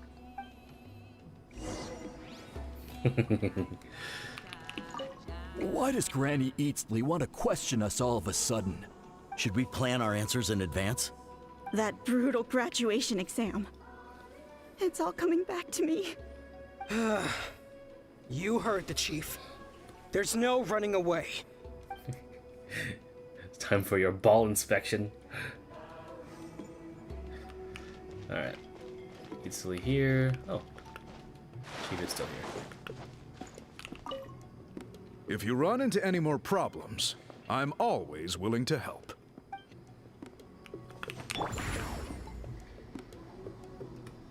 Incoming! Hi there, Elder Tlapo! It's been a while. Well, it's been like an hour, so. Hey, he seems pretty happy to see us. What's up, brother? He's the one who put you in charge of the scroll, right? Yeah, Elder Tlapo appointed us to the task. Elder Tlapo, huh? He's still Claw to me.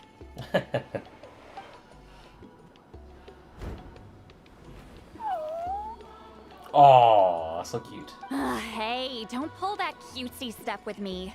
You're an Iktomisaur Elder now. You occupy an eminent and important position within the tribe. Oh. So, you already know each other? Claw was only this big when we first met.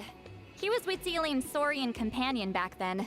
She kept dragging him to my place, so over time, we got to know each other. Sounds like you two were close. She only came to my place to fight me. But at the same time, she always claimed to be my friend. She was the only one who dared to try, at least.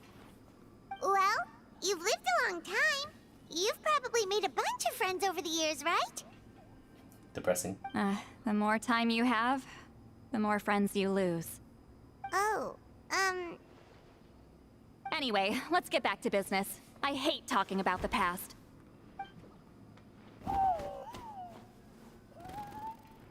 Oh, 200 years and you still haven't given up, Claw? I still haven't made up my mind, so you should head back. Traveler, Paimon, let's go. So cute. Can you find Elder Tlapo anywhere?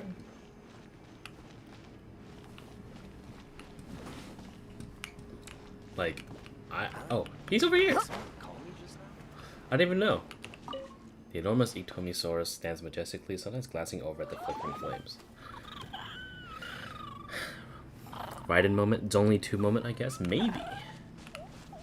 Oh, in terms of how many things... Oh yeah, definitely. Every Archon, no? I'm pretty sure Nahida... Like, she's seen a lot of amazing people, like Parrish. And Venti as well, his friend also. Hey there, Chief Biram. Hello, Biram. Oh, wait. We haven't reached out since the last time we failed the task, huh? I call him Brian. I'm just grateful you haven't forgotten that duty. Actually, we have good news. We found another clue. I'm all ears. It's the Battle of 7 Colors. Huitziline's claim to fame? That sounds promising. But the battle took place hundreds of years ago. An investigation is bound to be difficult. True, but Granny Eatsley promised to help. Aye. Is that so? Huh. I've tried seeking her help in the past, but I never managed to coax her out. You should cherish this opportunity. Hey, don't complain. None of the previous chiefs succeeded either. Forgive me. That wasn't my intention. It was a comment on my own failings. Paimon said you've been trying to figure out how to weave the special scroll. It is my duty, great shaman. Why bother? The scrolls always end up completed on time. So what's the point of figuring it out for yourself? If I may, this task concerns the history of Natlan as a whole. And in many ways, history is the memory of a people. Memory is sacred to our tribe. I'm sure a great shaman understands that better than a humble junior like myself. Something this important cannot be left to baseless rumors. I know you don't concern yourself with the daily affairs of the tribe, Granny Eatsley. Even so, as a priestess, I trust you wouldn't leave something like that to chance. I get your point. Something on your mind? Of course. The one time I wish you could read my mind, it doesn't work. Did Chief refer to himself as a humble junior? Maybe Citlali's words, she looks old. No, that's not it. Huh? It's not important. Rest assured, Biram, with my help, the Traveler and Paimon will definitely be able to complete the task. You have my thanks then. Nahida had basically no real friends. No real friends, but you can still see people that you like, or maybe perhaps like you form a somewhat parasocial relationship to. When it may be inheriting another body or being part, maybe having your pit, you can see a lot of heartbreak over the future. Farina had nobody except, I guess. Well, she had Nuvalet, but Nuvalet's not dead. I don't know. Maybe. Yeah, I'll think about it. If you run into any more problems, I'm always willing to help. Alright, time to ask the priests. Ready to run for your lives. Don't worry, look at this. Look at this guy. Isn't he cute? Look at him. Hey, it's cute.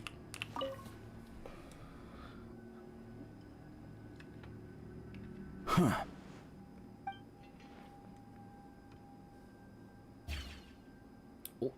So are you here to test whether we're qualified to inherit Master Wheatselian's legacy? You've already been tested, haven't you? Well, frankly speaking, I don't think any of you are qualified. But that's not why I'm here. All you need to do is be good and answer my questions. Fine. Ask away. You've heard of the Battle of Seven Colors, right? Of course. It's our master's claim to fame. An immortal legend inscribed in the very history of our tribe. Then I'm sure you know there are those who question whether it actually occurred. I did hear people arguing about that the other day. It's disgraceful. How can they question something like that? It doesn't surprise me. Natlan has had more tourism lately. A lot of people have started getting strange ideas after interacting with Outlanders. After all, everyone who took part in the battle has returned to the ley lines. Without witnesses, it's hard to refute detractors. Well, it just so happens the questions I want to ask are directly related to the legitimacy of this battle. Listen, we know you were rivals, but do you really have to question her legacy? You think she's like you?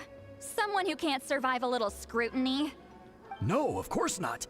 Then let me finish. During the battle, Wheatselian most likely used a technique powerful enough to turn the tides of war. I'm sure she was very proud of it. Proud enough to pass it on to her disciples. So, which one of you inherited that technique? Oh.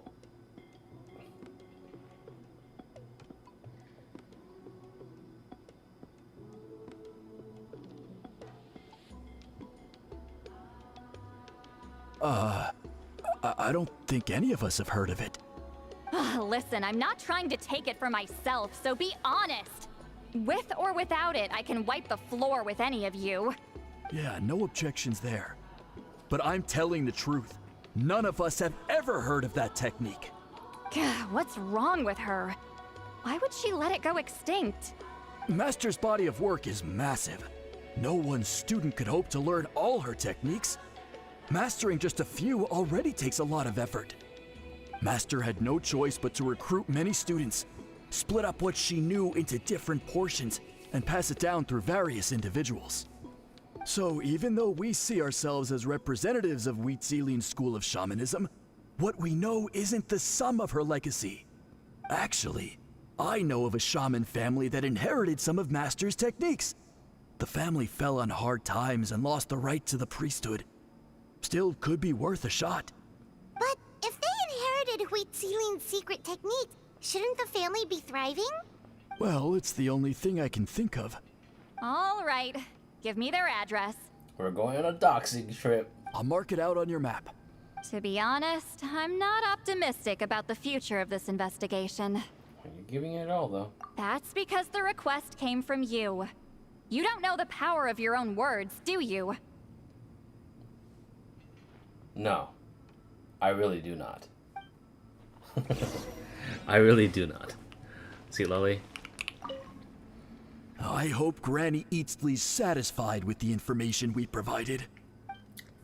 I'll tell you this right now. Citlali, I have no fucking idea how powerful my fucking things are. That poor coward. I should go find him and convince him to accept his fate. The poor coward. So, was that an interrogation? Where's the other guy?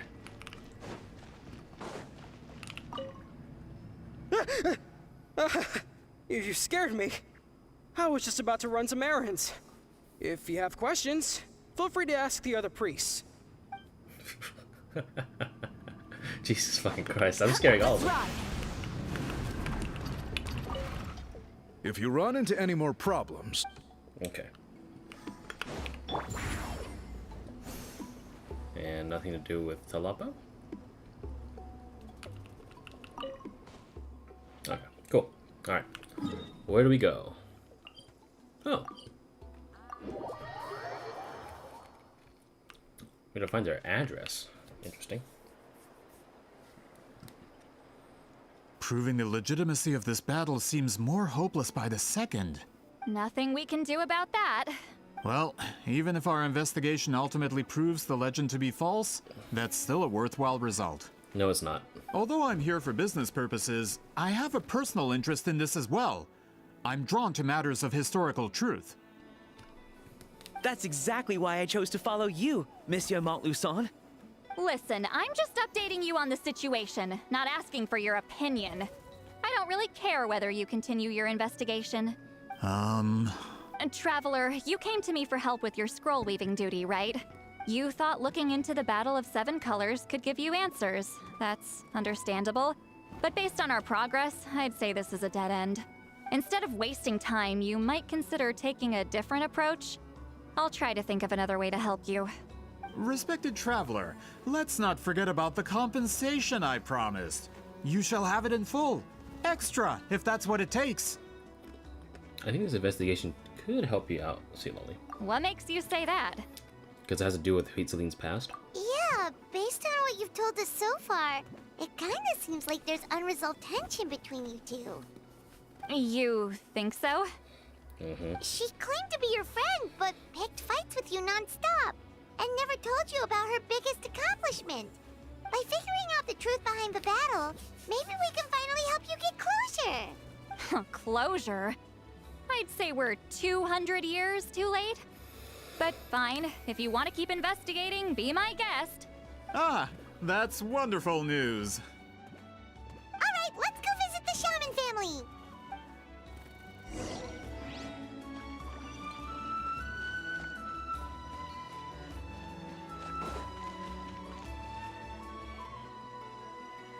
Hello, are you Asia Man? Asia Man? Yep, that's me. Huh? Granny Eatsley? He's fucking dove for cover. Get up. In a crowded market like this, the only person who should be trying to hide is me. Oh. My apologies. Ever since my grandfather's generation, the shamans of my family have given up on passing your trial, Granny Eatsley. Have we offended you in some other capacity?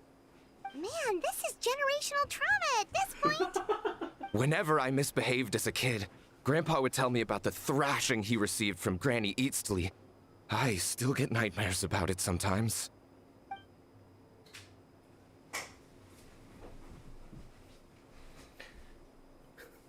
I wonder what you look like in those nightmares.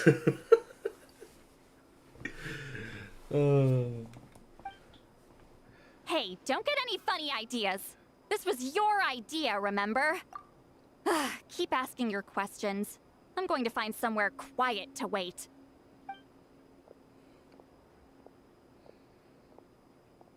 Okay, so your family studied under Huehuehuehue, right? Yes, although that pretty much ended with my grandfather's generation, unfortunately. The techniques my family learned from Huehuehuehue didn't have much practical use in terms of tribal affairs, so during my grandfather's time, we quit the priesthood. Turns out, shaman techniques aren't that useful outside the priesthood either. So over time, we abandoned them altogether. Of course, it's possible that we were just too foolish to understand the true power of those teachings. After all, Huehuehuehue was a genius. None of her students have been able to fully reproduce her talent. Do you know which techniques were passed on to your family? I'm not sure. As a kid, I remember hearing my grandfather talk about them, but it's not like I can use them myself. Just think about it for a sec. Do you remember anything about a technique that can decide the outcome of a battle? Decide the outcome of a battle? No, I don't remember anything like that. Besides, my family wasn't really known for our talent. If a technique like that exists, I doubt Huehuehuehue would pass it on to us. You might have better luck asking one of the priests. They're descendants of Huehuehue's most gifted students. Well, looks like we're back where we started. Still no definitive evidence the Battle of Seven Colors took place. Alier, do you think we have enough to draw a conclusion? All we have are non-witness accounts.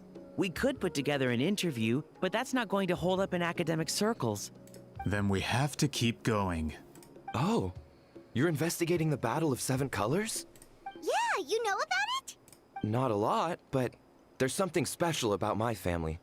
In addition to shaman techniques, Huehuehue's stories were passed down to us as well.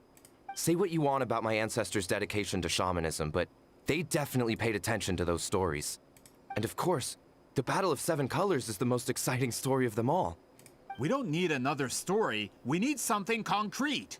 Does no one in your tribe understand that? Jesus fucking Christ, dude. You can shut the fuck up. I'm not sure if this is helpful, but the story passed down in my family is a little different from the one told in the tribe. Citlali is in the back. Really? God damn it. How so? Well, it's Huehuehue's personal account of the events, so it's a lot more detailed. For example, in the version I heard, the battle took place in a location known as Chico Mostuk Cave.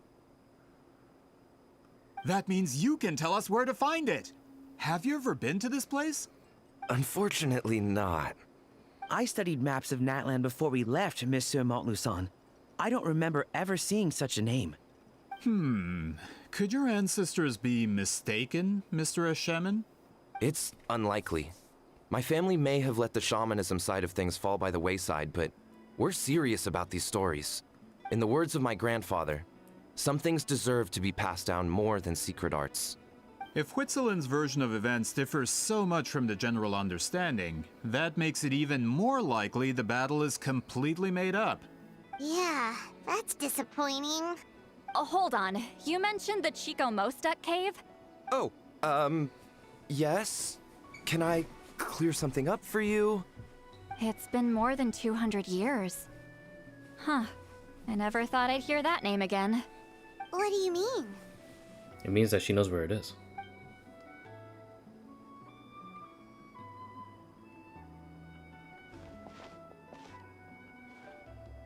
Make sure to thank him. That location is now known as the Valley of Fog. The Chico Mostuk cave is what it was called 200 years ago. Precisely when Huehuehue's was alive. That means, Monsieur Montluçon, we can confirm the original site of the battle. Once we get there, the evidence we need should be at our fingertips. Just when we thought all hope was lost. I never doubted you, great shaman. Allow me to present you with a gift as thanks. Save it. Flattery won't get you anywhere with me. Just accept it. Wait, Mr. Montluçon works in publishing. You're a huge fan of light novels, right, Citlali? Maybe he could get you some that are out of print. Really? Out of print, huh? Sure. Do you have any in mind? Well, if we're talking collectibles, then the first edition of Shogun Almighty Reborn as Raiden with Unlimited Power is a must. It's the first major hit of the isekai genre. Several editions have gone to print, but copies of the first edition are exceedingly rare and valuable. I see. There's also its sister work, Pretty Please Kitsune Guji. It was Yai Publishing House's attempt at gauging the new market trends. Wait a minute, I have these. Wait a minute, wait. I have these books. Hold up, can we just give the... Wait a minute. I have these. Please, oh my god. Please tell me if there's a if this alters our dialogue, that'd be so sick. It's opened the door to a new genre after readers grew tired of isekais. The sales speak for themselves. Are they first editions? That's a good question, actually. When we did Inazuma stuff, when the whole booking thing, was that the first edition? I'll have to check. I'll get in my inventory real quick. Actually, Yai Publishing House released a limited edition not too long ago. But it's almost impossible to get. Anyway, I'll take those two. Sorry, I'm not sure I caught all that. What were the titles again? Reborn as Kitsune Guji? These two titles are among the most successful and well-known works in the entire industry. You're telling me, as someone who works in publishing, you've never heard of them? I'm a merchant from Fontaine, after all. Regarding this particular genre from Inazuma, I'm afraid I lack your level of expertise. Amateur. Leave the books to me. Of course. Sounds like a perfect arrangement. Now, there's no time to waste. We should head to the site of the battle right away. Once we get there, it'll take a bit more work to determine the actual location. Right now, all we have is a general idea. Well, I'm sure Miss Citlali can help us with that. Don't fucking say her name like that. Have you even looked at the time? It's already evening, and I have important plans tonight. You expect me to work through the night? Inazuma. Well, what do you think, traveler? The battlefield's not going anywhere. Okay, we'll find a place to rest for the night. When should we meet tomorrow? He's persistent, huh? What do you think? How about noon? Do we have to wait that long? Great shamans have important matters to attend to in the morning. My guess is that she wants to sleep in. That's only because I have important tasks to complete at night. So cute. All right, as Miss Citlali instructed. Let's meet back up tomorrow at noon. We'll be waiting at the exit of the tribal settlement. I kind of want to hear these guys in Chinese. I wonder how different they sound.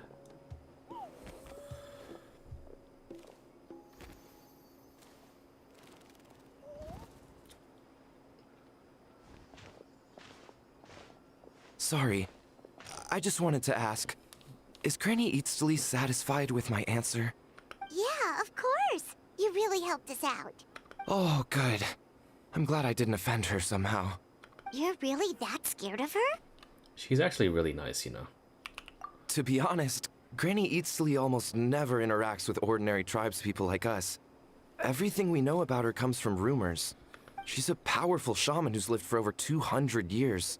As a great hero, you're probably the only one who isn't intimidated by her. Well, I don't know, man. Just, Well, thanks for today, Citlali. Want to grab a meal? My treat. That's quite considerate of you. All right, let's grab a few drinks.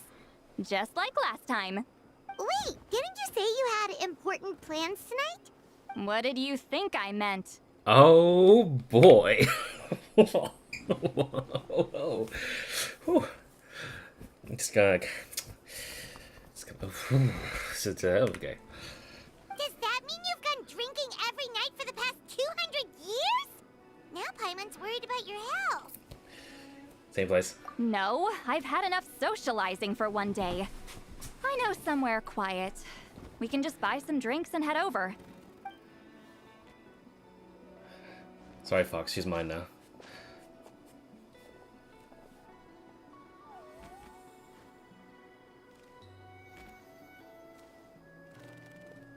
Which will also give us a chance to solve the mind reading issue.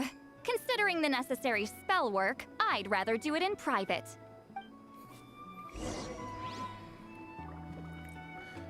Hey, Mika-san. How you doing? Hope you have a good, day? Night? Evening? Hope you're doing alright. I'm just doing a Citlali's quest. I usually docu-stream these. Am I doing the Archon quest? No. So, I originally had planned to...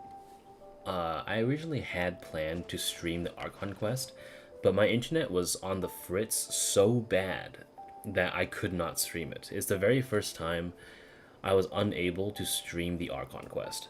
I do have it recorded though, but it's like 80 gigabytes worth of footage because I recorded it in 2K resolution and at 60 FPS. So I planned on rendering it, but I have to make a lot of cuts in here because my internet kept cutting out during the Archon quest. So like cutscenes would restart, interactions would just bug out, pretty much everything under the sun. So I might release it at its own standalone, like sort of cut down video, but it's going to be a little while. Since I'm also kind of caught up with doing things like studying for like a national exam for something. So I'll get to it when I get to it. I'll probably do it maybe later this week, maybe next week. But for now, I just want to knock out the character quests because my friend likes watching them. And also because I usually use my channel as like a documentary sort of like purpose. So I would prefer it if I could, whatchamacallit, be able to stream and just kind of have the stuff on tap if I need to refer to it by any chance. Rise like smoke. Is this the place? No, further up. Further up?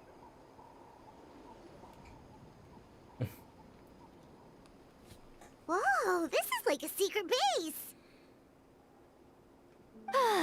Sometimes I want the fresh air, but not the company. So I come here. Don't rush it. Chilling and playing is so good with the story. Mm-hmm. Let's see if my stash is still here. Ah, great. The halberd crest birds didn't eat my snacks.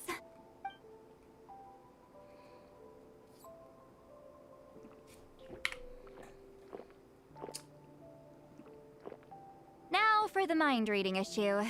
Give me your hand. Just like last time? It might take a little longer, actually. I just need to share my senses, make a clean break. You're a returnee, I can ask a question? You're always, no matter who you are, you can ask a question, man. All good. What's on your mind?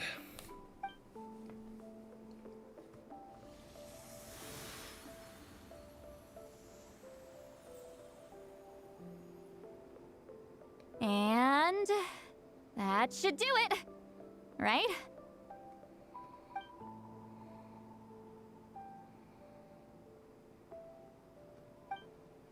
You're not wrong. Hold on. Why do I still hear you in my head? No idea. Oh, did I not separate our senses completely? Maybe using my palm isn't enough? Close your eyes.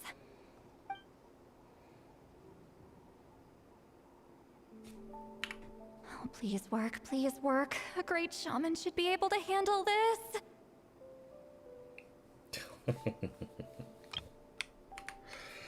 On AR-35, how do you complete the reunion locale? Achieve 50% exploration progress in those 3 regions? Do I have to complete the quest or find chests in teleporters? I don't know what reunion locales is. I'm gonna have to look that up.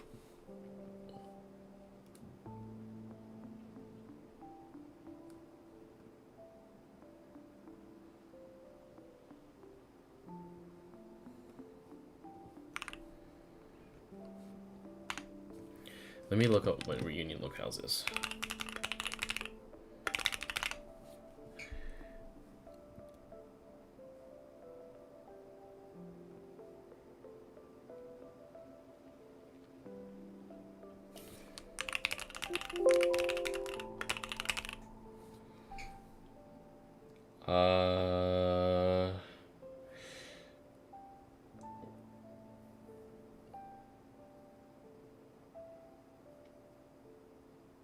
Achieve 20%, 40%.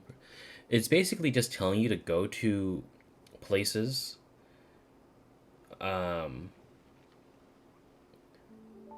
Let's see. Okay, so I'll show you what I think I know what I think I know what it means. Let me finish this cutscene. I'll get back to you. Okay, what about now? I think I heard something. It sounded like your thoughts. Huh? And now? It's gone. Huh. Whenever I try to remove the effect, it just flips direction and gets worse. Was that Citlali's forehead just now? It was really warm. That was just to help with the spell. Ah, shoot. I still hear you. Bird.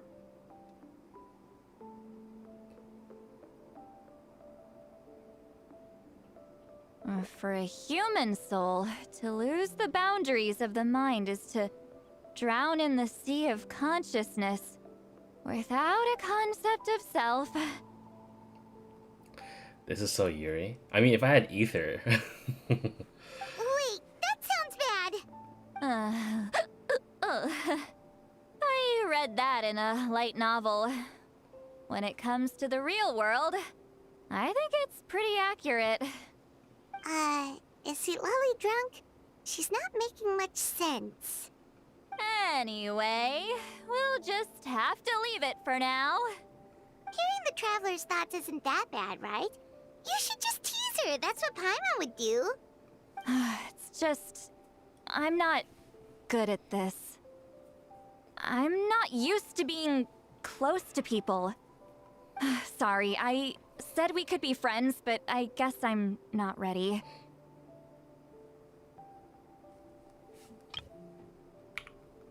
I'm used to being Granny Eatsley. Someone intimidating, someone people are scared to approach. I don't have to deal with people that way. Well, I live like that, though.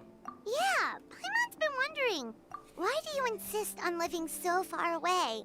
You could easily become a leader of your tribe. Someone everyone loves and respects. When you live as long as me, a person is like a flower. The color draws you in. You water it to see it bloom. It rewards you with its fragrance, but it doesn't last. With the passing of the seasons, everything withers away. You can try to water it, but it will never bloom again. Even if the same plot of soil is covered in flowers the following year, the one you remember won't be there. That's just how it is. Most of the people in my life will be gone one day, just like a flower. Getting close means losing friend after friend for hundreds of years, until the weight of their memories crushes my soul. If people don't care about me, then I don't have to care about them. It's better if the people in my memories are nothing more than fleeting strangers. Citlali. Well, my approach is a little different. You won't live as long as me, so you don't have to worry about that. Really? Then you should understand. Nearly everyone you know will be gone one day.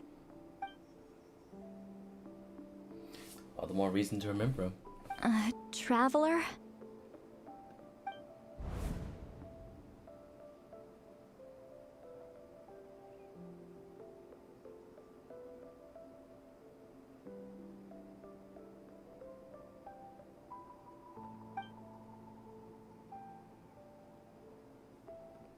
Sorry, I meant to read that. I have a friend who only lives in my memories now. In fact, you could say my memories are the sole proof that she existed in this world. So, sometimes I tell myself, as long as I remember every single friend, they'll never truly die. Instead, they'll live on in the world of my memories. When friends create memories together, there's always something to hold on to. So, if you still need time, just let me remember to remember you first. Let me choose to remember you first. That is...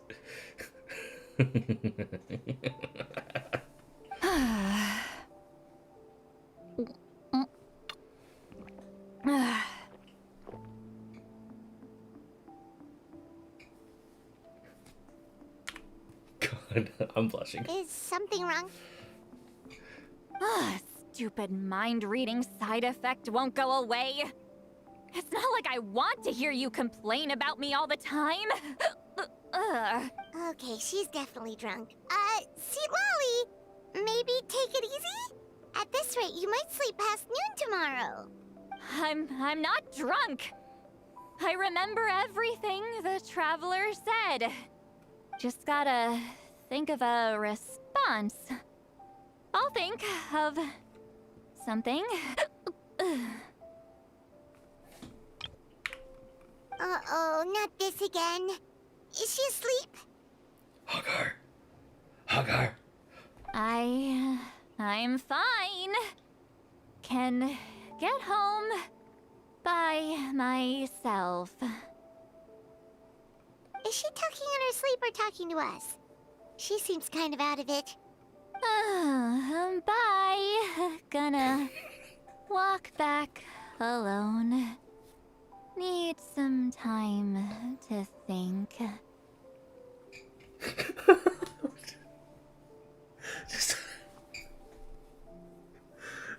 just a fucking whoop. She fucking Mary Poppined her ass out of here. Alright. That was amazing. Okay. Let me show you what I meant. So, when it comes to reunion locales, I didn't know that this thing was persistent. I thought this was only 5.0. So the objectives and rewards correspond with Chunyu Vale and also area Fontaine and in Natlan. So when it comes to 50%, you need to zoom out, right? So you see all the stadium, the Sacred Flame and all that, you gotta do this. When you scroll out, you get to see the bigger things here. So you can see here, you can see Natlan achieve 50% progress. You can see the valley here, the Toyak Springs, and the mountain here, right? So this 3, you need to reach just 50%. So, and the same thing goes for here as well. I think the Undersea Capital, the Lost Homeland, Statue of the 7 in the Noistoy region. So it should be, let me see, where's the Noistoy region? Ah, it's called the Sea of Bygone Eras. So you need to go do a quest that is right here. Where is it? It's right here. You need to go to Petrichor.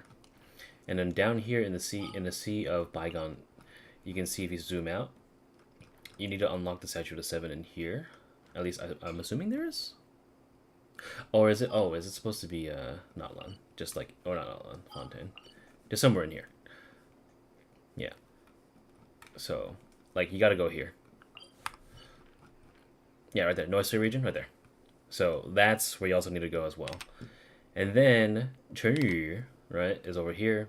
So if you zoom out, right, you get to see, pretty much it's just asking you to go to these locations and just play the game there. So, you know, you can see right here, I have done very little here. Even though I completed the world quest here, I have a lot more exploration to go. Same thing with Fontaine. I have stuff to do here, although I did a pretty good job exploring it, I feel. But you can see here in the desert area, I have not fucking done it all. And Natlan is half done, but I didn't really get a chance to do much. So, yeah. So, the game's just asking you to do that, and you get rewarded with Mora and Hero's Wit. But in my opinion, you don't really have to do them, because the Mora and stuff like that, at least if you're AR-35, it's not that expensive for you to live, to be honest. But if you're able to do so, then go right ahead, if you have time. She really left your ass up there? Yeah, she did. Fox, dude, I wish Fox was here to see this, dude. He would have loved this. He would have fucking loved this. Well, that's why that's how I'm recording it for him. But dude, the fucking, like, the fucking whoop. Like, see Lolly just going home. Thank you, you are welcome. Yeah, it took me a little while to understand it too, because for me, so, I'm a no-life, right? I've started playing this game since 2020. You can tell by my character archive, the first day I joined is October 10th, 2020. I've been playing this game for like 4.5 years now, to the disgrace of my entire ancestry. So, like I haven't missed more than like a couple logins. So that means that I also have like almost every single birthday mail as well. You can see how far this goes back. The first ever like birthday mails. You can see 2021, February 13th. So like a lot of my friends and I are day one players. I don't think I was a day one player actually, because it released a little bit before I started playing, maybe like early October. I think like late September. Sunway is a day one player if I can find him. But he doesn't play as much as I do because he has a fucking life. So, but yeah. So I never had a Stellar Reunion on my main account. I do have an alt account that I used to use for guides, but I don't anymore. And that one has Stellar Reunion, but I never finished everything on there. I just kind of log in, get the Primo Gems, and, you know, call it a day.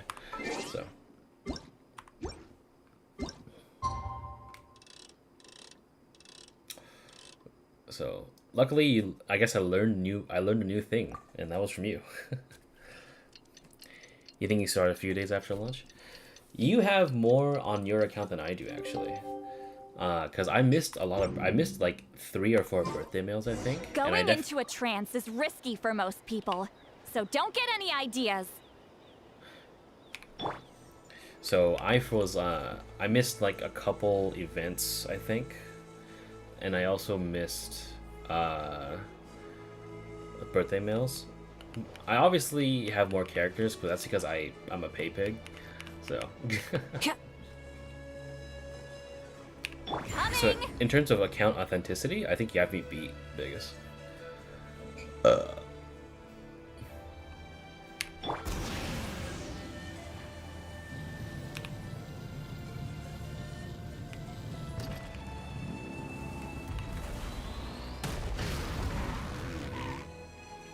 This should be the place we decided to meet yesterday. Even if I was a pay pig, I'd have less characters than Picky. I literally some of these polls that I have are purely for documenting. Like, I had no intentions of using Baizu. I had no intentions of using fucking Kanish. I only pulled them to document them, to do like teapot shit. I'll tell you right now, I'm still a net negative. Who knows if Citlali will show up on time? She drank so much last night, she might not even be up yet. She's here. Ahem. Do you have your Lanyan pre-farmed yet? I don't plan to pre-farm her, mainly because I'll just use her in my party to redeem friendship XP. Plus, I don't really know much about her anyway. The only person that interests me in the next patch is kind of nobody. I'll pull them, but I'm not interested in them. You know what I mean? Citlali! Alright. No need to sound so surprised. Drinking is just a way to pass the time. I mastered the art of moderation long ago. Last night doesn't count. It was a minor slip-up, that's all. Anyway, I gave everything a lot of thought, and I think you're right about something. The Battle of Seven Colors holds the key to a lot of the answers I've been searching for. So that's why you're here so early. Traveler, great shaman. Sorry to keep you waiting. Shall we head out?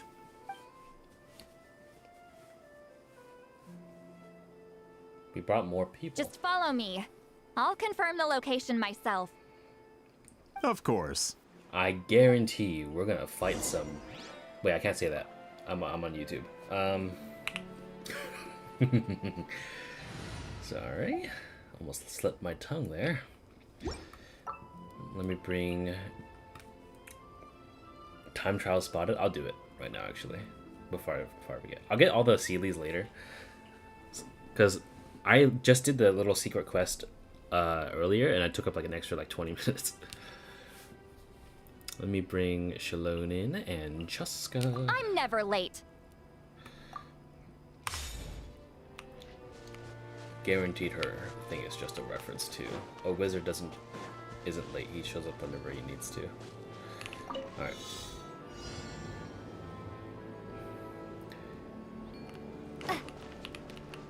Oh. Then I call. Ah, shit. Oh. No? Was that not it? Oh, wait, hold on. I have an idea. There we go. I'm not retarded. Blobby boys? Here, why don't I, Okay. The blobby boy. What are you about? Look at them, they're stuck. Maybe they're in the tip. Let me see. Mysterious Sealy, Warming Sealy. Not Long Night Soul Blessing.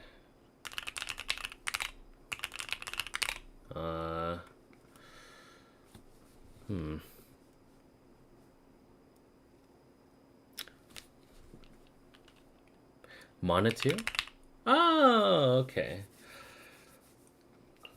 Hued Monitou. Naughty Monitou? Okay. Anyway, down we go.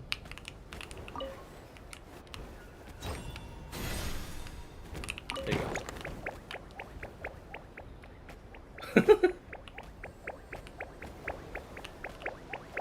Is he stuck?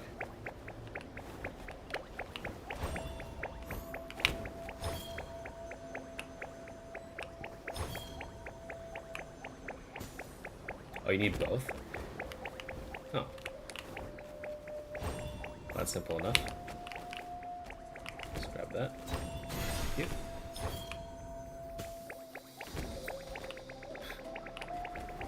Whoop, whoop, whoop, whoop, whoop, whoop, whoop. There you go. Alright. Down we go. No.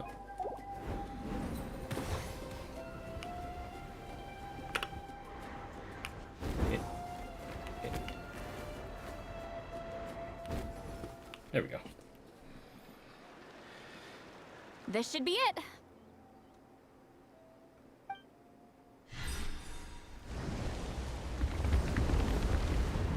Oh, shit! So the battlefield is inside this place. It also trapped them, so we can trap these Fatui in case we do anything stupid. That could explain a lot of our academic questions. Don't lose focus. Once we get to the actual site of the battle, all the evidence needed for publication will be at our fingertips. Something tells me I'm gonna have to beat the shit out of these guys. Everyone ready? Let's go.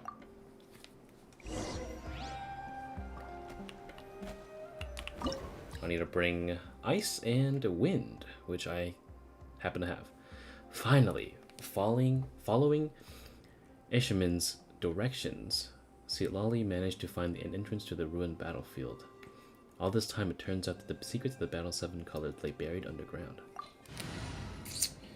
Alright. Let me check her leveling status. Yeah. That's fine, she'll survive.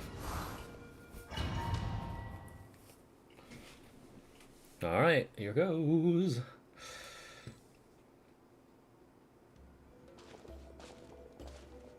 So the Abyss invaded through a cave like this? When the Abyss first began to corrode the ley lines, they took every opening they could get. All the items here should be useful for our research. You're not to touch a single one without my nod of approval. I don't support invasive excavation techniques either. Ah, of course. I'll defer to the experts on this matter. Well, shall we continue? We're gonna kill this guy, guaranteed. Oh, Citlali is now built. And she is like C3, right? Yeah, she is. Okay. Pyro and Hydro Res. Well, I just so happen to have that.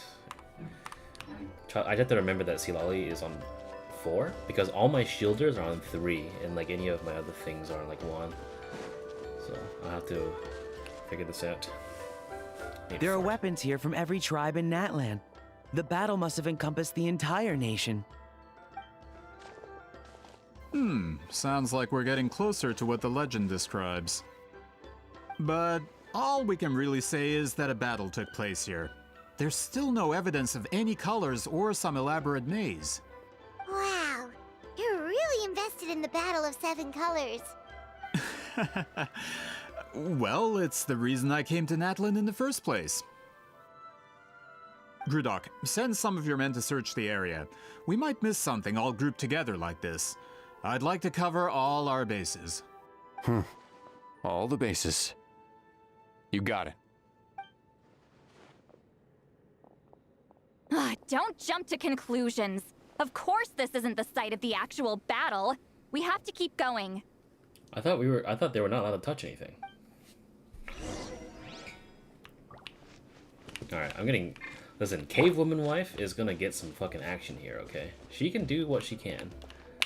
She's not the most built thing in the world, but she can still annihilate people, alright? She has a 98% crit rate. I might have an idea. Traveler, try removing that sphere. Yoink.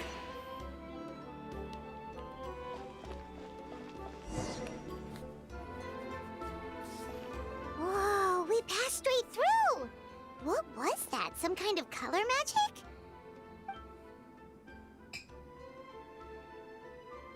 It's very close to the technique Citlali might have used.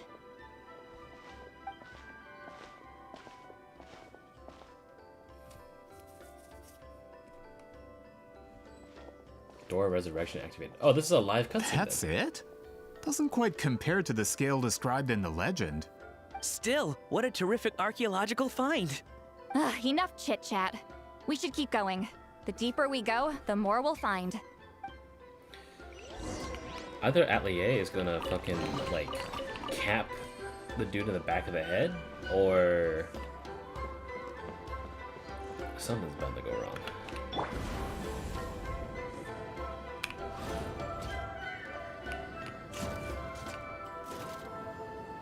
I can feel it in my cock. Hold on. If we step here, we might fall through. You mean there are traps in here? Remember how we were able to pass through the wall just now? It must have been because, on our person, we were carrying the same color as the wall. Let's put the sphere down and see what happens.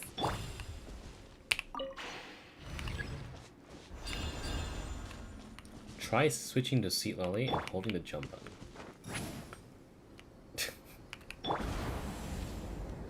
Whoa, you're right. We can keep going now. There we go. I use both techniques. We're fine.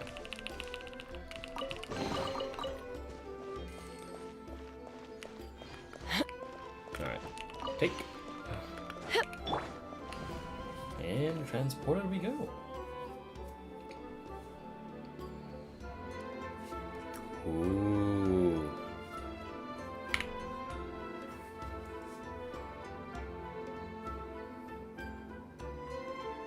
Wait, what was that? What is this place?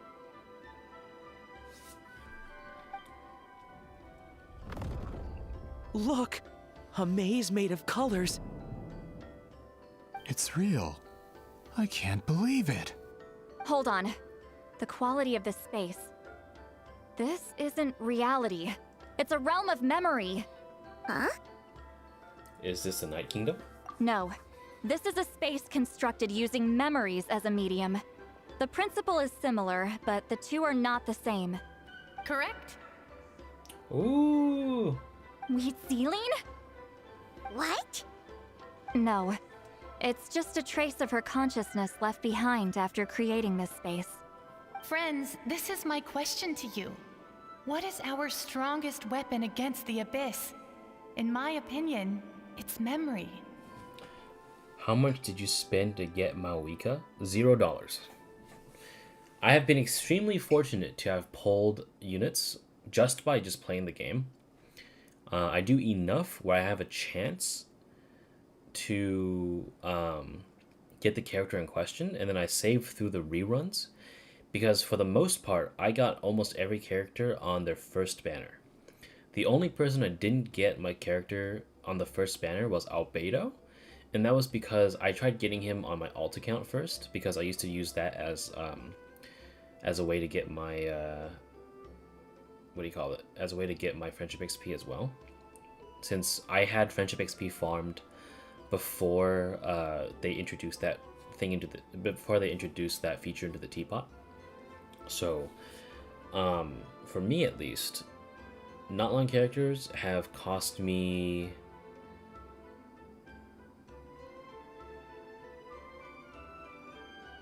I think like less than $50. My $50 and my $100 top up is still unused for this year. After all, is it not after losing the capacity for memory, love, and compassion that our enemies fell to the abyss?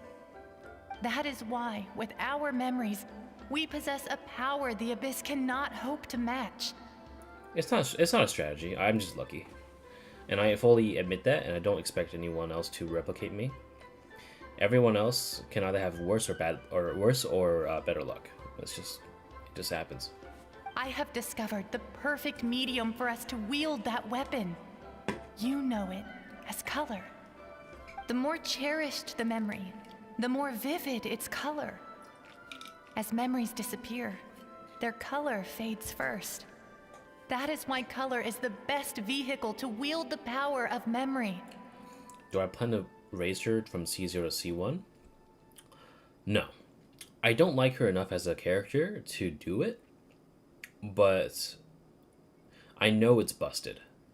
You just get flat stats like all across the board. But for me, I want her weapon first. So my plans of getting her is just C0R1. If I really like a character, I'll pull like their constellations alongside their weapon. But so far, yeah, I heard she's so strong. She is strong. I feel like she's a little overhyped, but she's not like disappointing if you expected her to be good. That's what I'm saying. Guided by vibrant colors, your capacity for memory is what will allow you to navigate this maze. Without that capacity, enemies will fail to cross the barrier in front of them and be trapped here for eternity. So, be brave, my friends, and march forward. Any ideas, Citlali? Sounds like she left a tutorial. Not surprising. She always did have to handhold her talentless students. Follow me. Okay, so just as a sort of showcase, I guess. So Chaska, I like her. I didn't like her enough to get her weapon at the time, but I like her a lot more after her quest. Skyward Harp is her current thing because I had her use this anyway. It's a good weapon. So her right now, she's rocking like a 100% to 170 crit rate. Navia is one of my favorites, so she has Verdict along with C1. Ito, I also enjoyed him at the time. I have his weapon, and I actually prioritized. This time it was rare. I actually prioritized the copy over because I actually got him early, I think. So I decided to get his C1. Imagine having Skyward Harp. Couldn't be me, dude. Listen, it was painful for me not to have Skyward Harp for so fucking long. I got it as a standard weapon not even a year ago, dude. Because I have Amber and I couldn't do Fizz Amber challenges without it. But Zhongli, like, he was one of my favorite characters back in the day and still is, although I have my own reasons and criticisms of his character. But I don't have his signature because it sucks. I gave him the catch, I give him 4-piece noblesse, and I have him C5. So he's basically like my all-time just like support hybrid nuker at like pretty much it. Kazuha, I got him because I've used him for so long, and at the time his banner was rerunning, I was also trying to get Heizo, so that's why he's C2.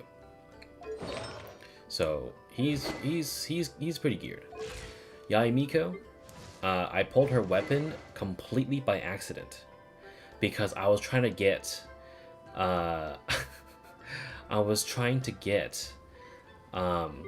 Jade Cutter. So when I tried pulling Jade Cutter twice, I got her fucking weapon twice. So yeah, so she has this. but it had me rebuild her, so she's a pretty okay build. She's triple crowned. Raiden, I have her. I didn't mean to get her weapon R2. I think I wanted to get a weapon, like a 4-star weapon on the banner, and I ended up getting it by accident. She's C2. I like her a lot, and I also feel like the C2 was also extremely good for her. You need to get Shilonen C2 eventually. I might have Ayato C1, but I don't remember. It doesn't matter. It really doesn't matter. I stopped using Ayato almost completely by now, but he does kind of show up on events sometimes. Nahida I quite liked a lot. I got her weapon on the rerun, and I kitted her out, and she's C2. Farina, I didn't mind her. I didn't feel the need to get a weapon though, so I just gave her Wolfang. She's really built, like really good, 60, 20, 200. New Valette, I don't have a signature weapon because I have this. I have an R3 Gloss Prayer. So, like, his damage just goes up the more you use him. It's kind of crazy. Because he's not even that built. Like, this is kind of standard. Some people have like 250 or 300. I have a pretty okay build for him. But it doesn't matter because he's one of the best in the game. Yoimiya, I got her Thundering Pulse mainly because I wanted to get the bow for multiple characters. But I realized I might as well just give it for her. I got C2. She's my luckiest pull, I think, in my entire account. I got her like I got her C2 at under like 130 pulls, and they were all free. I didn't pay money. D-Luke, he usually runs Mavuika's Serpent Spine, but he's also a Noblesse user. He's C6 because I lost so many coin flips. But I think for me, a lot of the characters that I've built and used are the ones I actually do respect and like a lot as a character would actually be like, it needs to check 3 of the 4 check boxes, and they are constellations, getting the signature weapon, leveling them to 90, and also triple crown. So New Valette, triple crowned. Farina, I'm getting there. Nahida, triple crown. Raiden, triple crown. Yaimiko, triple crown. Zhongli, definitely triple crowned. Ito, triple crown. Navia, triple crowned. And I planned to do more. Lynette is triple crowned, considering that I named my account after her in the very beginning of the game, right? I have Yunjin triple crowned because I like her quite a lot. I'm also Chinese, so this kind of is hand in hand, you know. So C6, I have her on a support build at the moment, but if I wanted to do damage, I give her one of these death matches that I have. Triple crown. Amber, OG wife, triple crown. She gets the best of the best. She's still on a free-to-play unit quest. I'll give her elegy at the end. Yeah, she's triple crowned at the moment. And Kale, also triple crowned. I think I usually give her this. Hold on, because my weapons are all over the place at the moment. Let me grab this, grab Elegy, Amos, and then with Amber I'll swap back. There we go. Yeah. So anyone before here, if I level them enough, but I don't care to level them further, I guess kind of like them as a character, and I like using them at the moment. So like Eula, I didn't mind using her. She was really good for me for a little while, but I haven't used her in a while. I'll probably experiment with her a little bit later. Chlorond, I have her level 85. Absolution, I have her signature, but she's not very leveled for me right now. I think this is the time where I was still very uninterested after a little bit, because I think I was losing interest in Genshin, and I still am, but I don't mind coming back on here and doing some stuff. Sino, he has my Jade Spear that I lost coin flips to all the time. He's like also okay built, 688. Ayato, I believe, is 799, and I gave him Ayaka's sword. And then Arlecchino, she's using a deathmatch. Like, yeah. So anyone past here, like, I only leveled either if I need to use them or if I just feel like they're enough. So like C6 Shincho, I only have like level 80, and I don't care about its crit rate at all. it nukes his damage a lot. So everyone here, I just kind of like, oh, I pulled them because because literally everyone except for like 3 characters are level friendship 10. If you've noticed, if you look at the friendship, everyone is 10. Except for like the people I'm working on. So Citlali not here. 10, 10, 10, 10, 10, 10, 10, 10, 10. Autoron's 9, Razor 10. I'm working on Mavuika right now. Lenny 10, Shonga 10. Like, if you go to my profile, like, it literally will say, like, how many level 10s for a friendship that I have, and it's kind of like, yeah. Okay. So currently I'm on blue, so I can't pass through blue. So I'll go this way.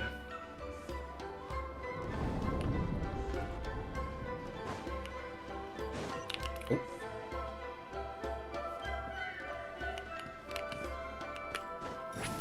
Oh, I can leap, okay.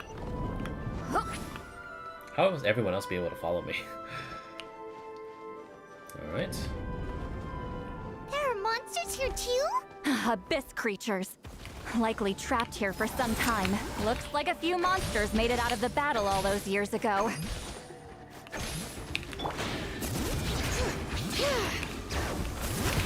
Letting brave names echo! Ha!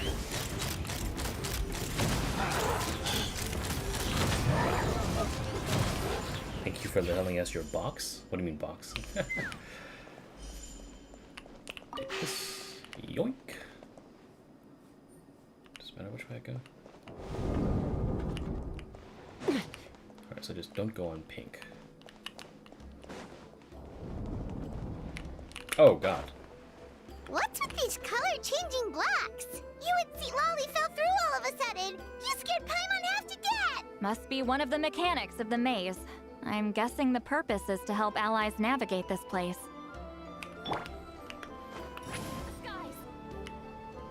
Alright, guess I'll go this way then. God fucking damn it. Okay. Oh no! More monsters? Ah, shoot. They're blocking the way forward. Let's get rid of them.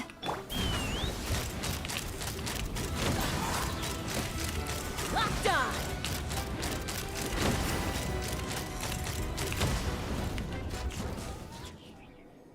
I have no idea how you're supposed to tell which way to go, or if you can fuck it up. They probably made this foolproof somehow. I'm just gonna go with the flow.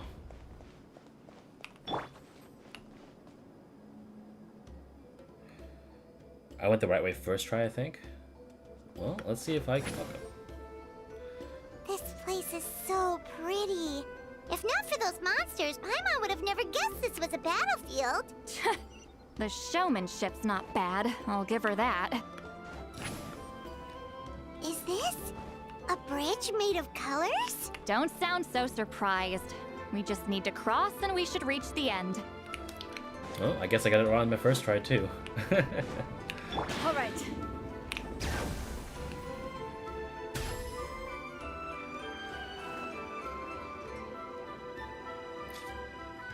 Oh. We're out! Looks like we made it through the maze. Not yet. Hold on. This is... Whoa, so pretty!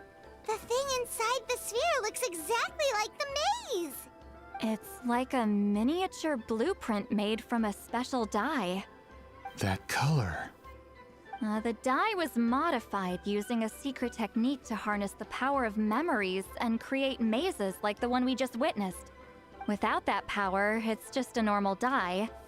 But the color it produces is still quite rare. I would say this is the most direct evidence that the Battle of Seven Colors actually took place. The expert has spoken! The expert has spoken indeed. Perhaps I could take a closer look?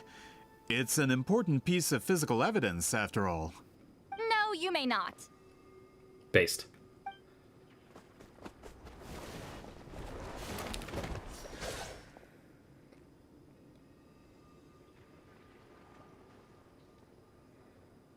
What are you doing? Ah, you noticed my signal. Not bad, Traveler. We make a good team. Huh. So, you've been watching me. You've been bitching like for the last 2 years. A self-proclaimed book merchant who's never heard of Shogun Almighty reborn as Raiden with unlimited power? Please, that work was a commercial success across Teyvat. I knew you were fishy, but I didn't expect you to pull something like this. Monsieur Montluçon, we just need a few pictures for our research, not the artifact itself. What if it gets damaged or destroyed? Shut it! I couldn't care less about preserving this piece of trash. I would destroy it right now if I could. But then there would be no evidence to prove the battle took place. What if that was my goal all along? What? Huh. Pretending to be a book merchant, pretending to promote the history of Natlan and its heroes was the only way to get information out of the people in this tribe. But make no mistake, I'm no lowly merchant. I am the future owner of the largest printing company in all of Teyvat. But the dye in that sphere ruined all my plans before they could even get off the ground. Oh, too bad. So sad. Cry about it. We've received a report that your advertisement in the paper makes false claims. Fontaine Law demands it be taken down immediately. False claims? The dye I advertised is an unprecedented innovation. It produces colors of unmatched radiance. Unfortunately, its qualities are neither unprecedented nor unmatched. According to the lady who made the report, she saw a woven scroll in Natlan made with a similar dye. Even more miraculous, that substance dates back hundreds of years. How? Creating this dye is the culmination of my entire life's work.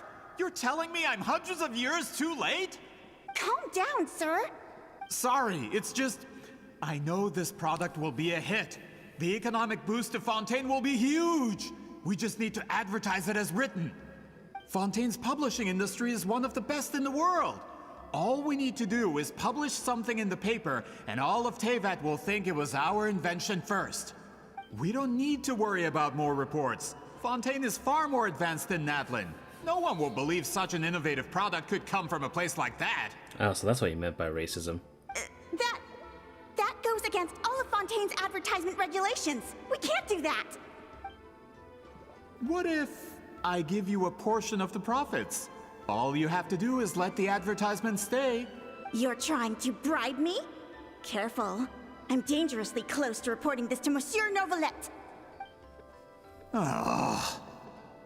Eat shit. I knew if I was just allowed to market my product, it would be a hit. A bestseller even. I would be a giant in the printing industry. Too bad. But now, no one will see it as anything more than a poor imitation marketed centuries too late. No matter how good the product actually is, not a single one will sell. I will never accept that someone from this backwoods, ignorant nation could come up with that dye. Not 200 years before me. Even when the truth is right in front of you? Ha! Truth is in the eye of the beholder. I'm already in the printing industry. I can go into publishing, no problem. All I have to do is destroy this sphere, write a detailed report about my findings, and publish it around the world. Then, the so-called truth becomes your word against mine. Therefore, me. Once my report is accepted as fact, no one can accuse me of making false claims. That's awful. What happened to restoring the truth of history? That plan hasn't changed. I will continue to spread my truth for all of Teyvat to see. You're talking a big fucking game, but did you forget who you're fucking talking to? Ah, you mean a hero of Natlan who's not actually from Natlan? And a great shaman who, according to rumor, abandoned her tribe long ago? From a practical perspective, there's no reason for either of you to stand against me. Shows what you know. Oh, since you like rumors so much, have you heard the one about what happens to people who get on my bad side?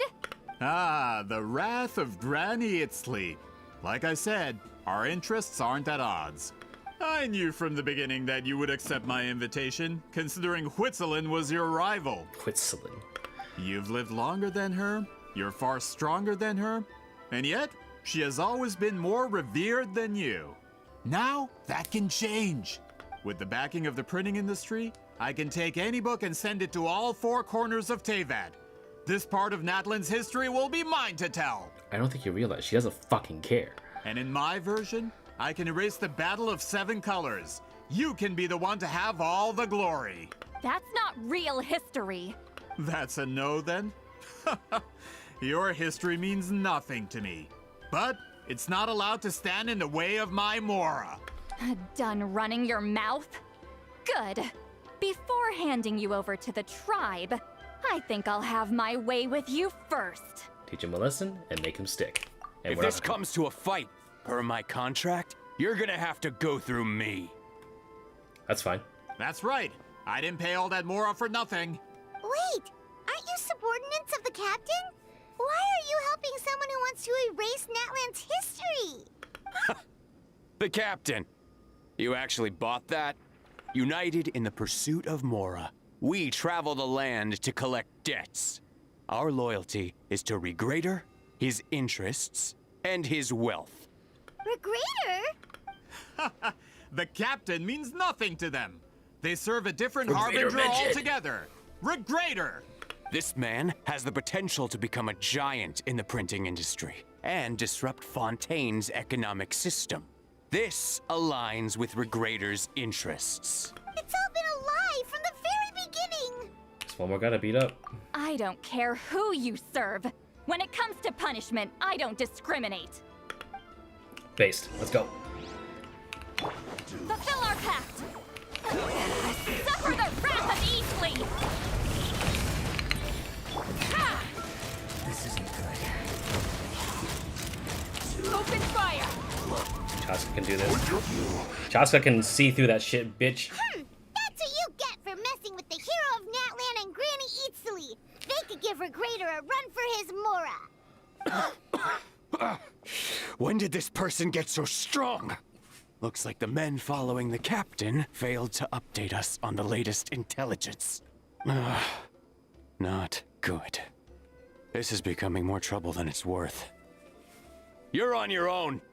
Based. Get the fuck out of here. Dumb Hey, bitch. what about our contract? Your boss signed it himself. Our boss never signs a contract without loopholes. Even a veteran businessman like yourself fell into his trap. That's what makes him the best. Go home and read the fine print. All I did was trigger the exculpatory clause. You! The other stipulations have been fulfilled. I set up explosives around the cave, strong enough to destroy this place, as instructed. Oh, and for security purposes, all explosives have been rigged to blow at a specific time. Shouldn't be too long now.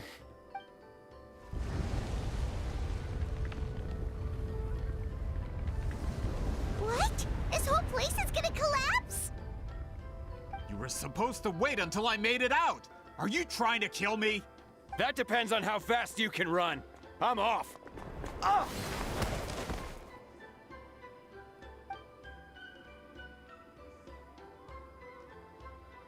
You think you can just waltz out of here? Traveler, stop them, and then we'll make a break for it. Can do. If I'm caught, I implicate my boss. Time for the backup plan. He's gonna kill himself? Wait, don't! He's gonna kill himself.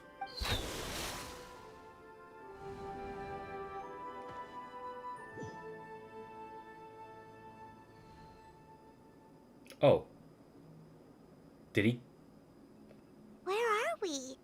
Back in the maze? Our surroundings look different, though.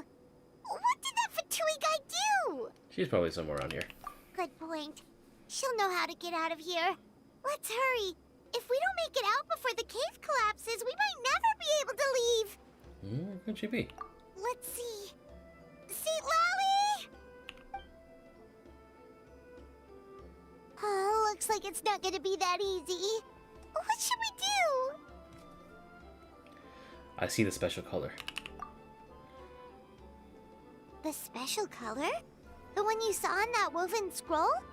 Why would it appear around here? I don't think about that. Paimon, let's You're go. right. Lead the way, traveler.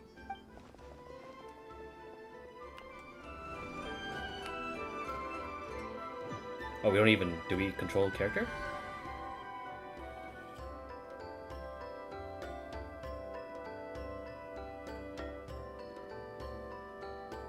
I guess we don't. He triggered it just like that? If the technique isn't activated correctly... Instead of a realm of memory, the subjects in question will be trapped in a temporary space like this. If you cannot escape in time, it's mutually assured destruction. But I can't fault someone for using it as a last resort. I knew it! Someone of your skill wouldn't leave behind memory fragments just to parrot instructions. You must have the capacity for conscious thought. I appreciate the compliment. It's been a long time, my friend. Well, there you go. And also, what the fuck? Voiced and also muffled? Muffled? This is no time for a reunion. The cave outside is about to collapse. I know time flows differently in this place, but that still doesn't leave us much time. Can you help me get out? You misunderstand, Citlali. I'm nothing more than a fragment of memory. There's not much I can do. What do you mean? This space can be manipulated, right? The exit of your maze. I remember its structure. If I create an exit here, I can leave. You just need to tell me how to manipulate this space. The maze you saw earlier was constructed using the memories of many warriors of Natlan. When people leave deep impressions on each other, their memories form connections. These connections are particularly strong between comrades in arms. That is how I created my maze. The connections between the memories were my needle and thread, and the special color was my fabric. But if that color is crudely combined with an isolated memory, one without connections, you get a place like this. This space is a combination of my color and your memories. There is no way to alter or construct anything within it, because there are no connections at your disposal. Over 200 years, and not a single lasting connection. This is my punishment, huh? Well, at the very least, you have a connection to me. Otherwise, I wouldn't be able to appear in this space. That's only because you never gave me a moment's peace. Still, it's a shame you're not around. You said it yourself. A memory fragment can't be used to create the connections I need.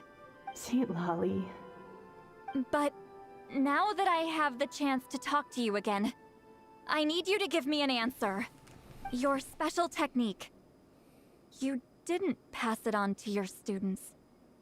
You passed it on to the rival you could never beat. Me. What I want to know is, why? So you figured it out.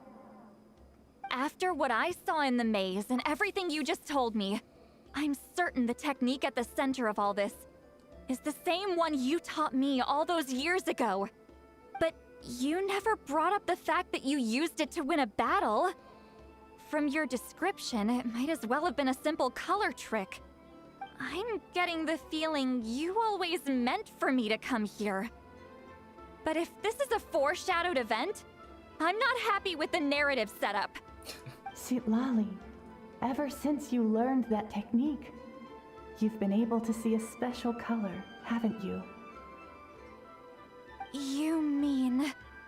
That color is the core of the technique. But it isn't my invention. It's something I discovered in the work of our ancestors. More specifically, you could call it the color of memories. In truth, passing on the technique is a process of using that color to tint another person's memories. Yes, the technique has the power to decide victory. But in my opinion, the capacity to add color to someone's memories is where the true value lies. You are fated to live a far longer life than me, Citlali. I couldn't bear the thought of all those years existing as a blank canvas in your memory. So I wanted to leave a little color behind. Your color, you mean? One day, you too will want to leave behind your color in someone else's memory. When that day comes, you will understand my decision.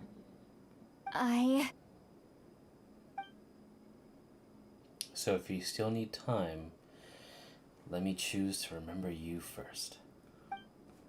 I have to get out of here. That's the only way to rescue them.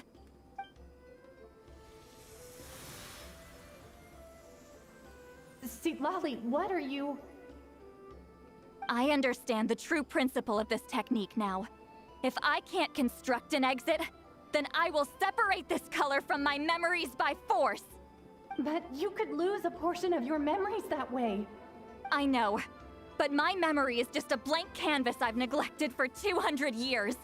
My friends are worth the risk. I have to find her. Traveler? When you entered the realm of memory I constructed, I used your memories to learn about your recent experiences. I have a feeling you're the one who will be saved this time. After 200 years, someone has appeared by your side. The kind of person I could have never anticipated. The Night Kingdom harbors Natlan's memories, and the Traveler's connection to that realm is incredibly strong, surpassing even the shamans who worship the Lord of the Night. This means that even without your tutelage, she can see the color of memories. What did you say? Although she doesn't know how to wield it, she unknowingly left behind a trace of color in your memories. That was enough to guide her to this space. You now have a connection at your disposal. Well, Citlali, it looks like part of this was foreshadowed, but the rest is a surprise. Traveler? Traveler! Lucian's up. Citlali's voice! She's just up ahead! This is goodbye, my friend. Your memories over the past 200 years are much more than a blank canvas. Cherish them. Wheat ceiling. Citlali! Paimon! Traveler! I finally found you. Let's get away out of here. Hold my hand.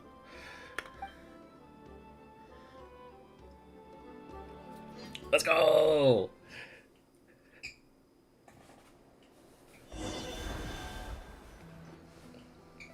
Did we teleport out? Man, that place was so... Woo! We made it out just in time! Allier? Wonder what happened to the Fatui guy and the others. He was most likely trapped inside that space, just like us. The external structures supporting that space would have collapsed with the ruin. Unless he managed to escape, he would have been crushed.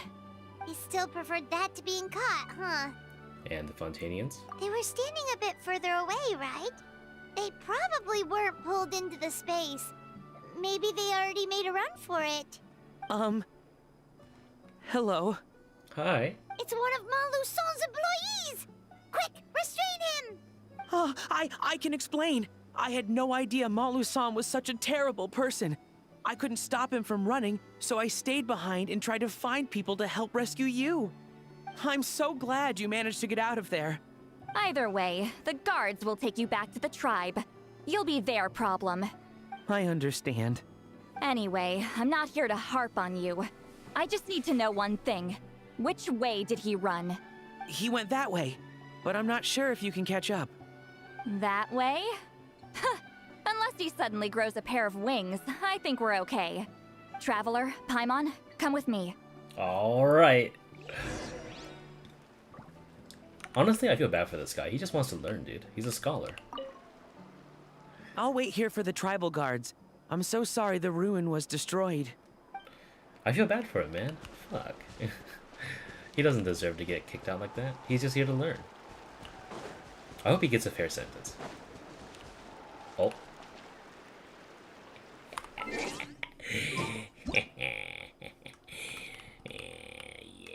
look at that shit. Little stupid little bitch. Yeah.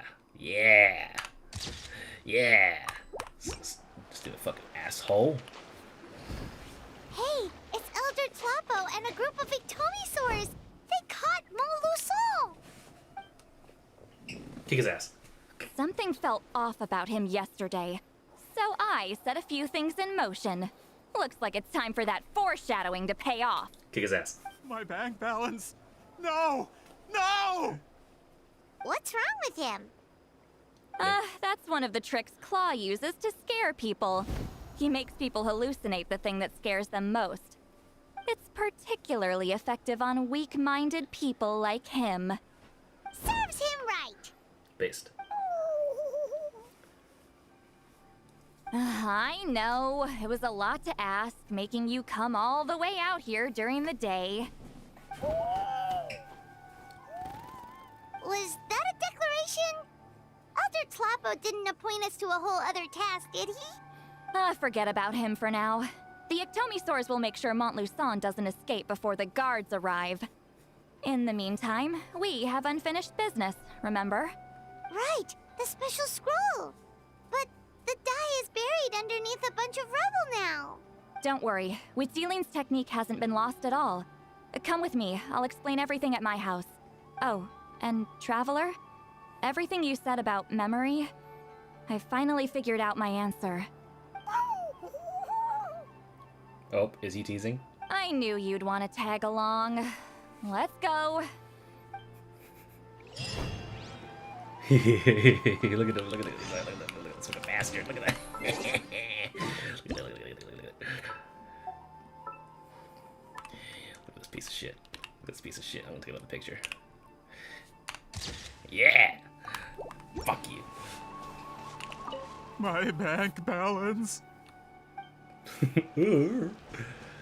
Alright. It's time. It's time for... All right. It's time for hack sex. Alright. Alright. Let's burn this breeze. Yeah.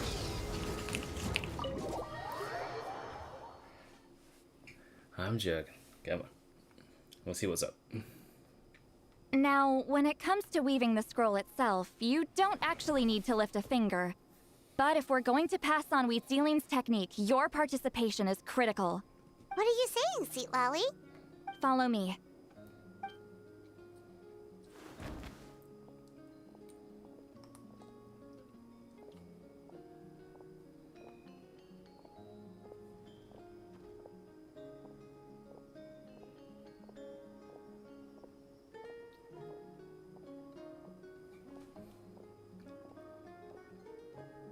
Whoa, look at this place.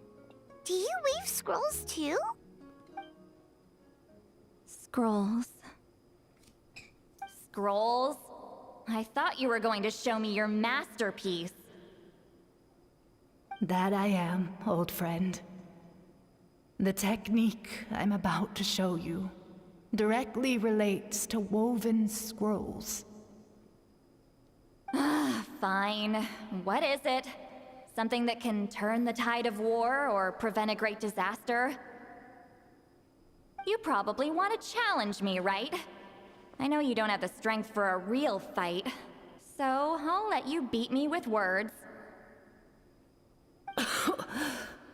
Old friend, my life is nearing its end. I'm afraid I don't have time for another match. Hey. Don't worry.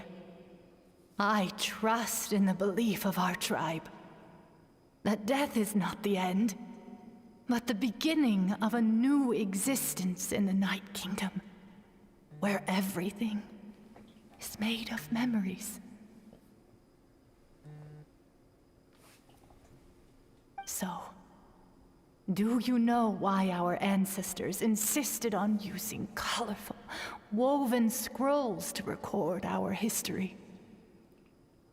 Because history is the memory of a people. We give our scrolls an orange hue, so the dead can still feel the warmth of the setting sun.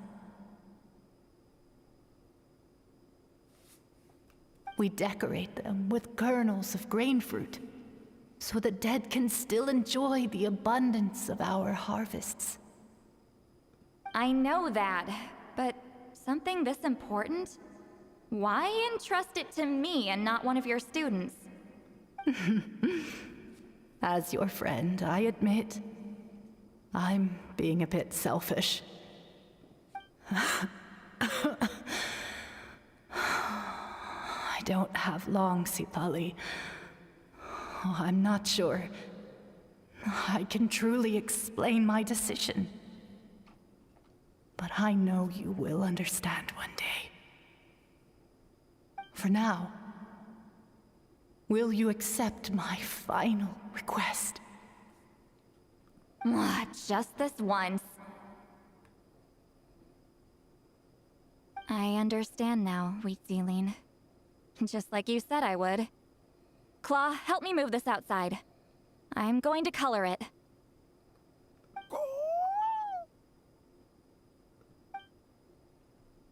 Traveler, Paimon, come with me.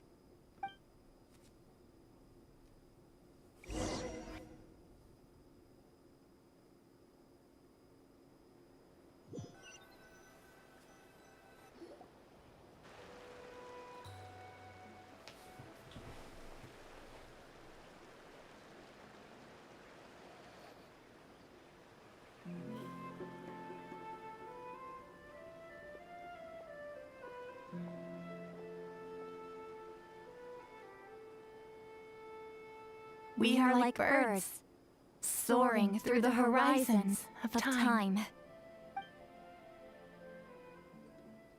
I linger between brushes of memory, seeking the color of my final journey.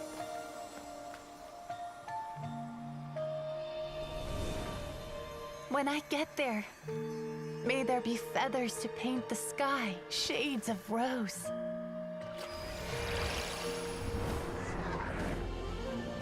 And fields of green to beckon adventurous souls. And azure oceans with which to sail into the unknown. And volcanoes too, where, despite the danger, hidden treasure waits to be found. And graffiti art, of course. Without that color, just imagine the dullness of night. Anything else? In the end, I hope everyone remembers my color too.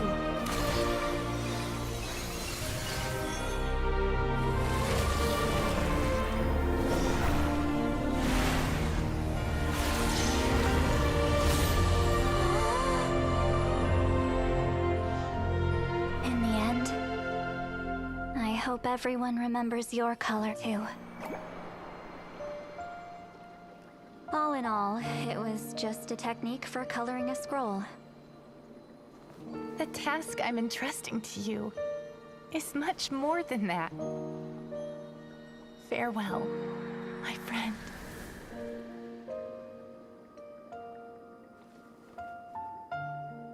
Preserving this color as a memory. That's the true duty of the appointed. That way, they're not lost to piles of black and white text.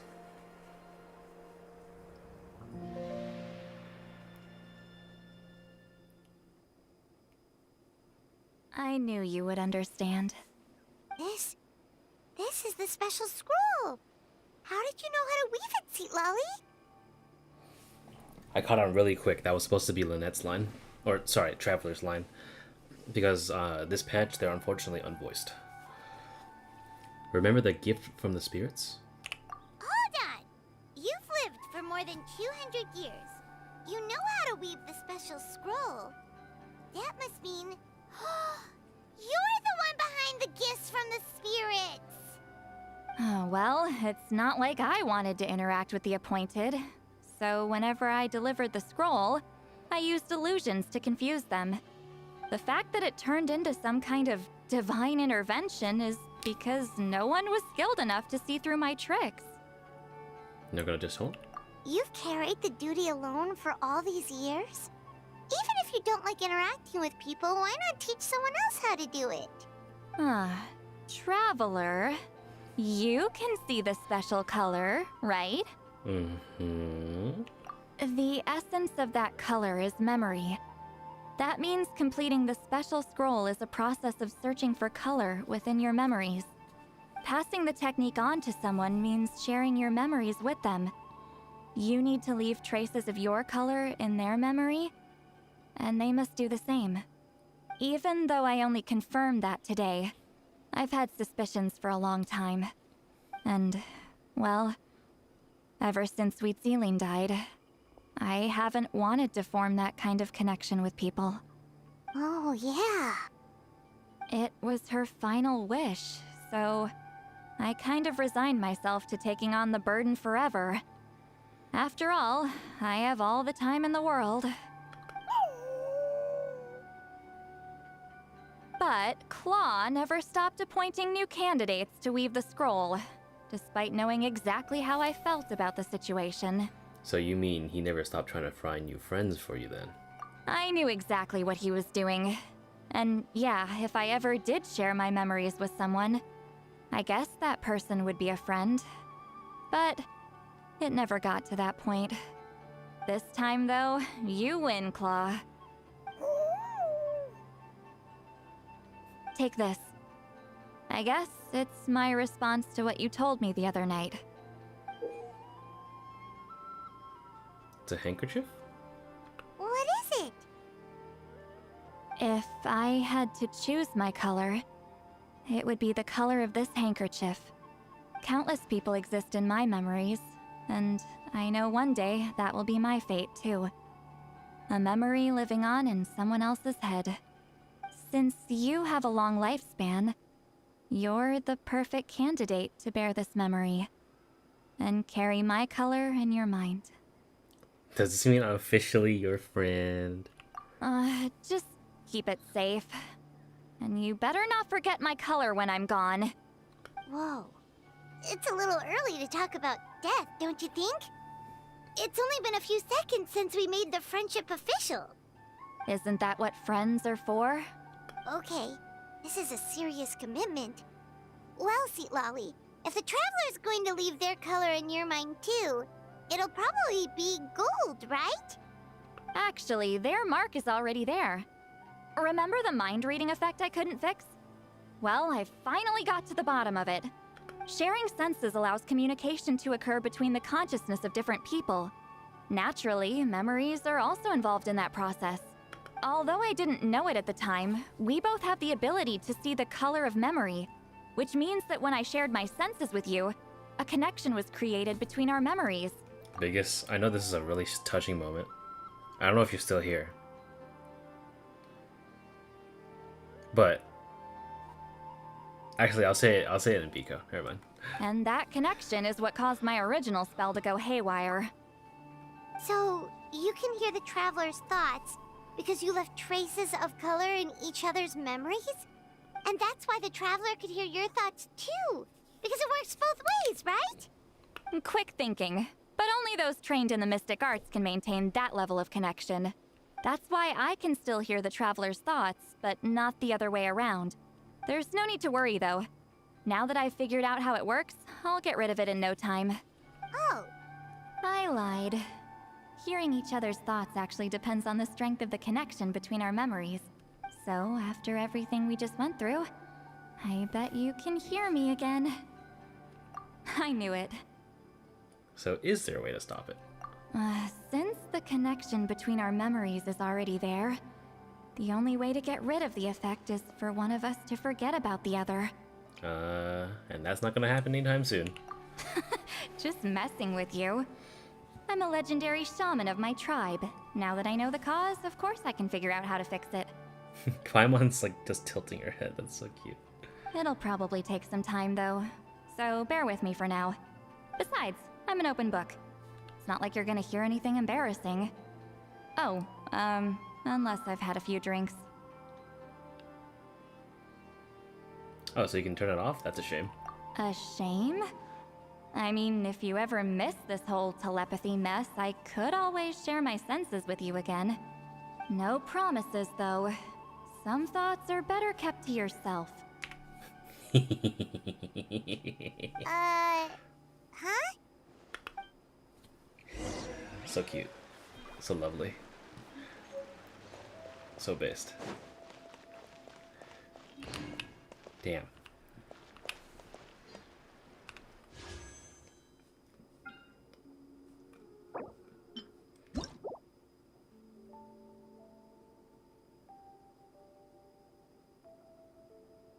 Holy shit, that is an insane weapon. What? I didn't even know. Well, I'll wait outside our house.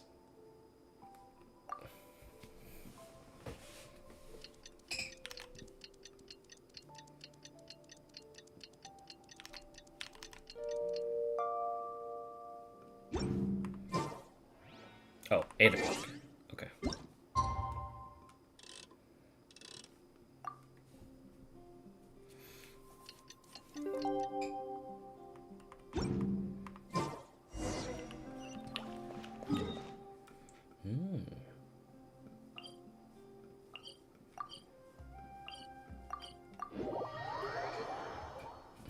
This is so cute, dude.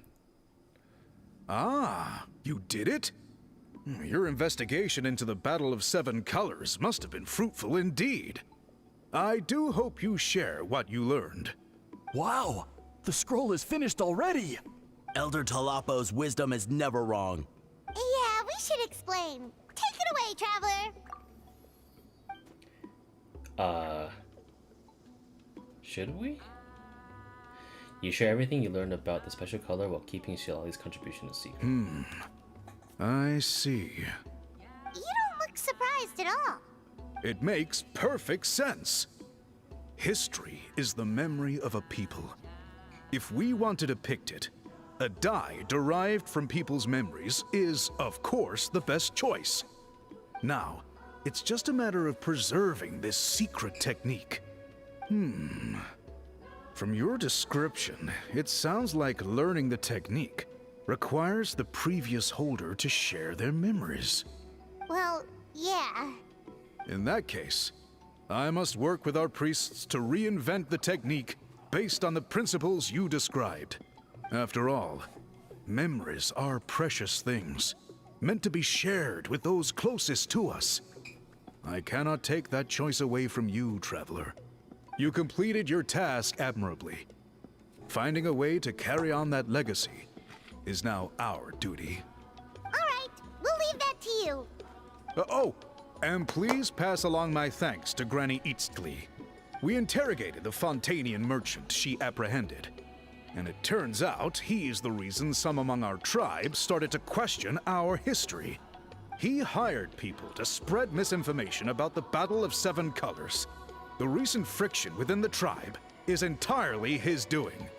We now have a record of his crimes, and will begin working with Fontaine authorities in a few days. So he was behind the controversy in the first place.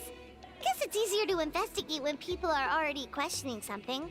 Anyway, that clears it up. People don't just question their history out of nowhere. Thanks, Brian. We'll be on our way. Until we meet again.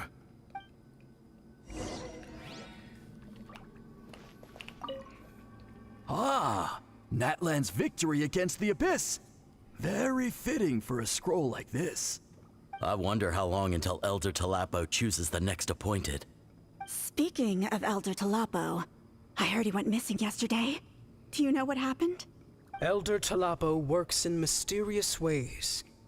The meaning of his departure will become clear in time, but for now, we cannot hope to fathom it.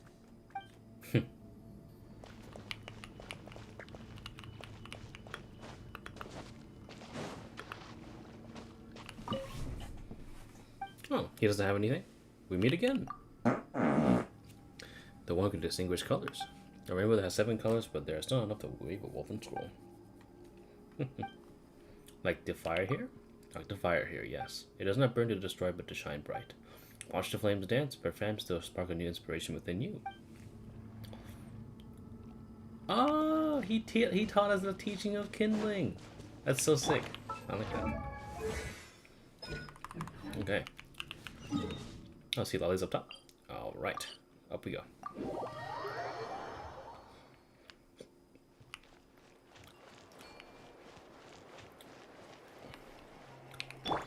I quite like you.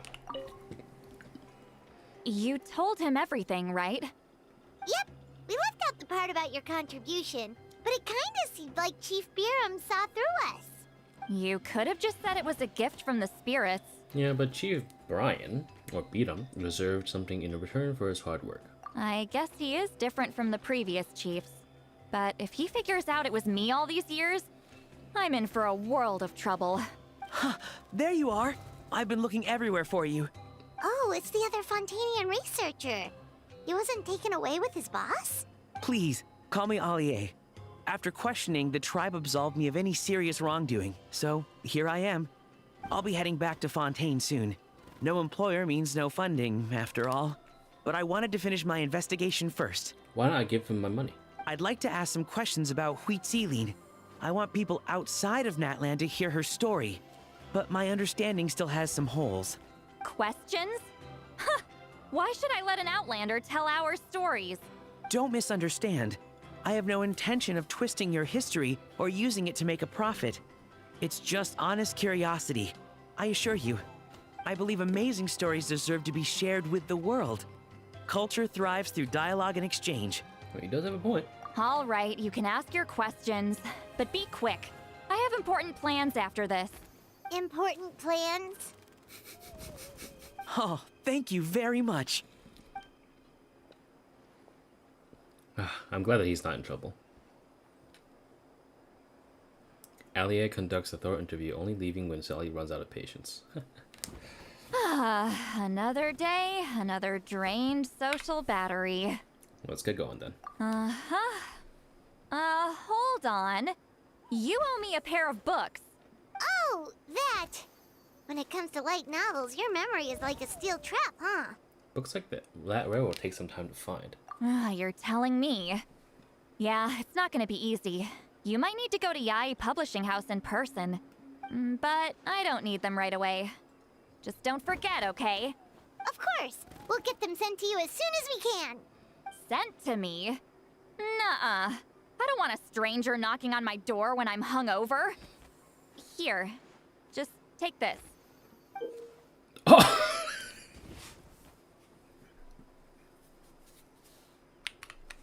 We have the keys to her house.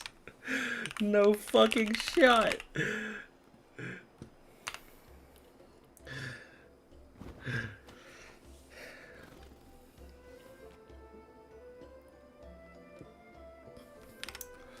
And this is? The key to my house. Don't bother knocking next time. You'll disturb my sleep.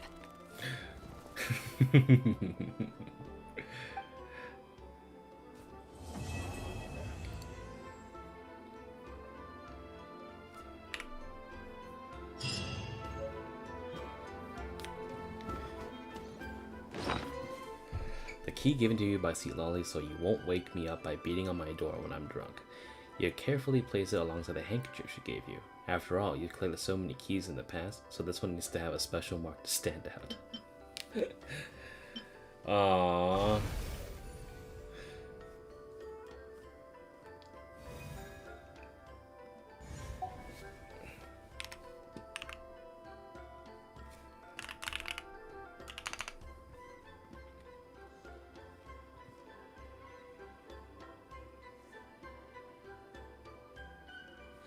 Okay. So cute. Oh my god. So cute. And I get her rewards now, so I can get her to level 70, I think. Yeah.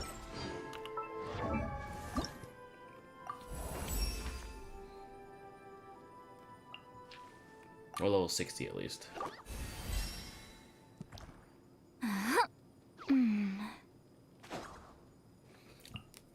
Alright, I will need to grab her stuff there, but I'll get that the next time I do something.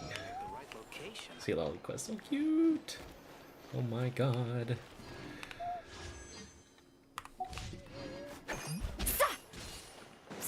Alright.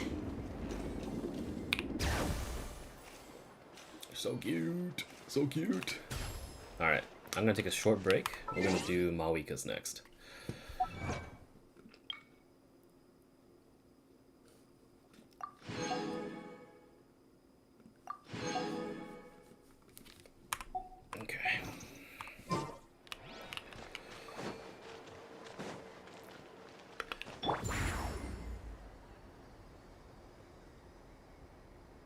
I'm really curious now because my bar of expectations is very high because Citlali's quest was a goddamn treat. So let me get my reputation rewards though, just so I can advance it a little bit.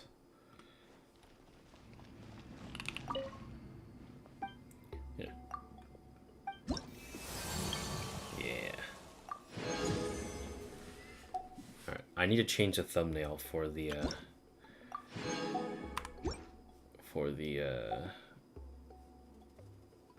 let's see.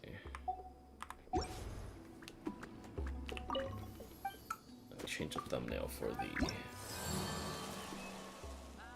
there we go, for the stream.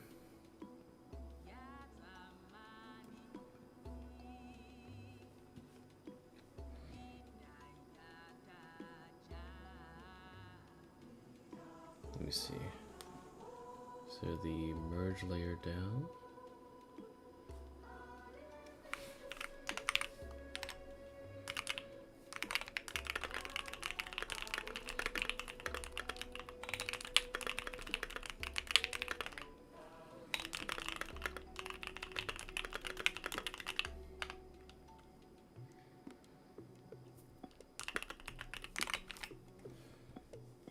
Okay, I'll keep this.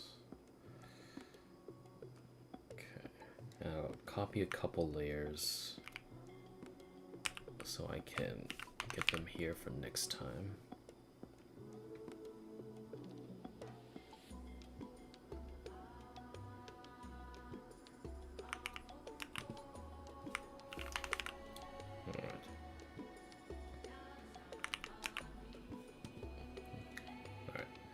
So I think I need to get this. Let me see. Merge player down.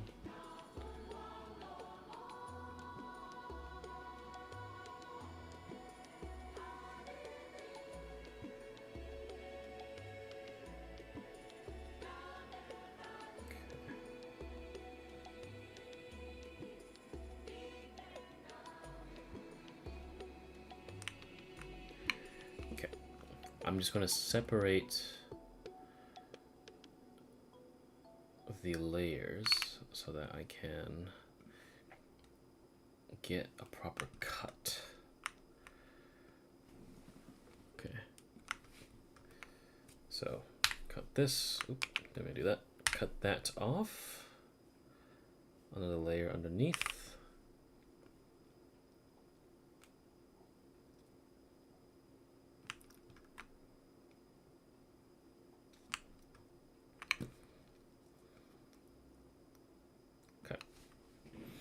And I'll be sure to do Mavuika's thing right after. I'll be right back. I'm taking a short break. That was so good. God, I'm actually kind of pissed off how good that was. It wasn't like the most like surprising thing or anything, but the vibes were just extraordinary. I loved it.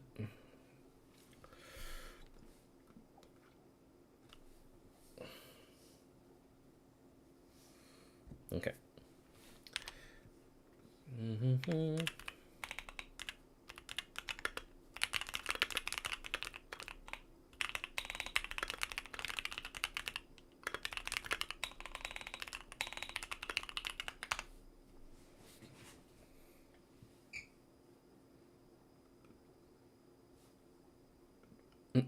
Okay.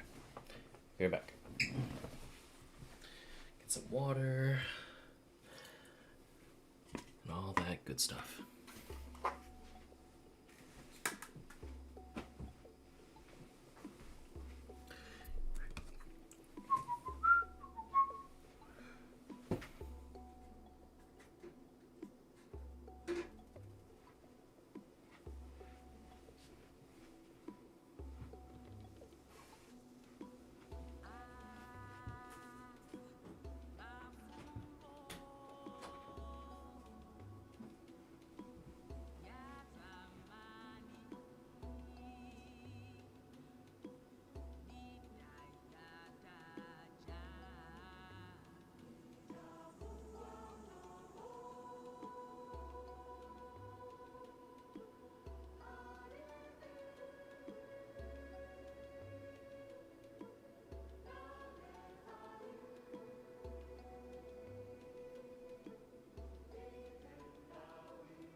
Nice.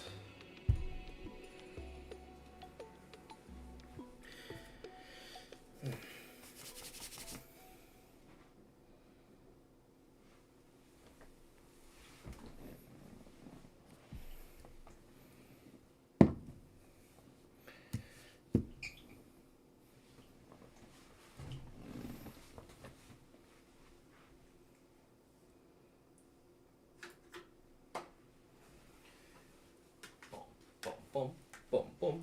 All right.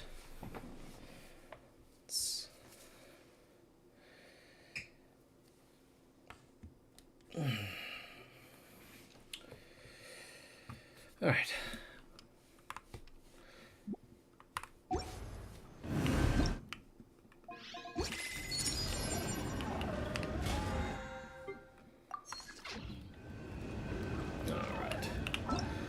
I guess we will just straight up.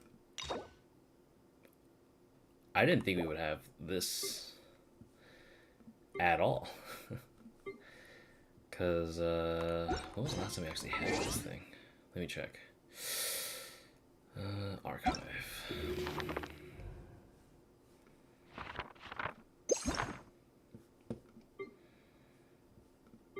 Yeah, last time we had it was with Emily, so it's been a while.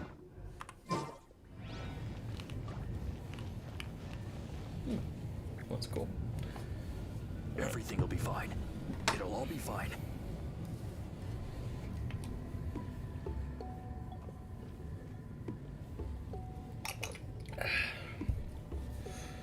Do I want to do Mavuikas right now? It's gonna take me a little while. I've been live for like 3.5 hours. It'll take me a long time to actually go and kind of find the urge to stream again. I'll do it. Let's go.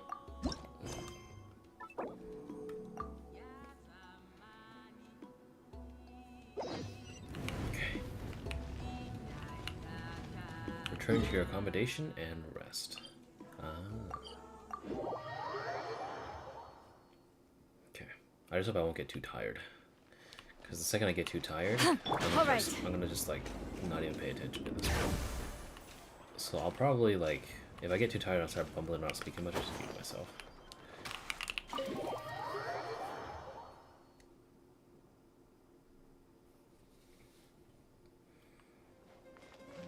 Alright.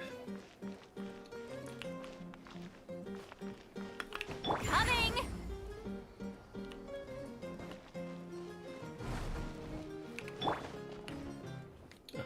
Cutscene starts up immediately. Nice. Lately, we've been sleeping well and eating even better. Now this is the life. About time we got to live like this. Exactly! Look, Paimon's tummy is so stuffed. It's all round and plump now. And now it's time for some rest.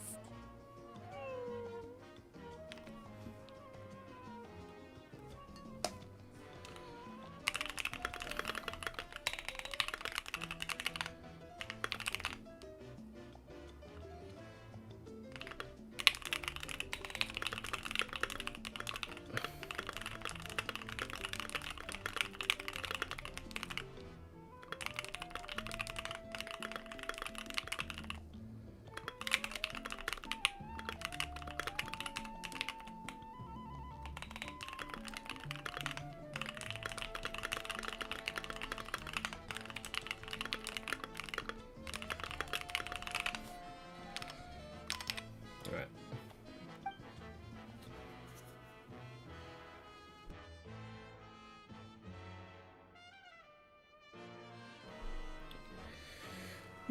What a peaceful feeling. We're normally so busy, it's nice to have some downtime like this every once in a while between adventures. We've got trouble. What? That voice. Is it... See, Lolly? To hear your voice at a time like this is truly an honor, Granny Citlali. Cut that out, it's serious. What are you doing sleeping this late? Who are you, me? Come see us in the speaker's chamber once you've cleaned yourselves up. We're waiting for you here.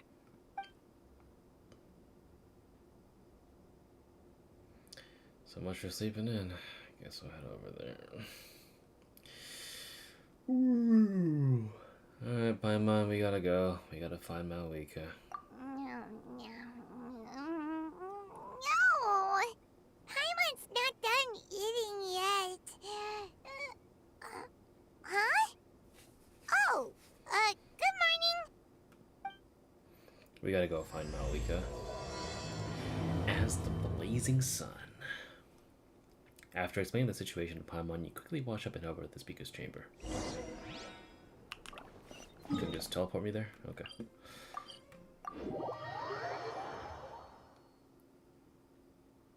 Okay.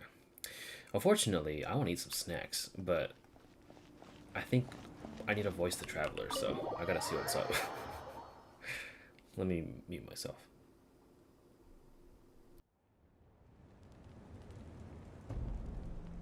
I wonder if they've eaten.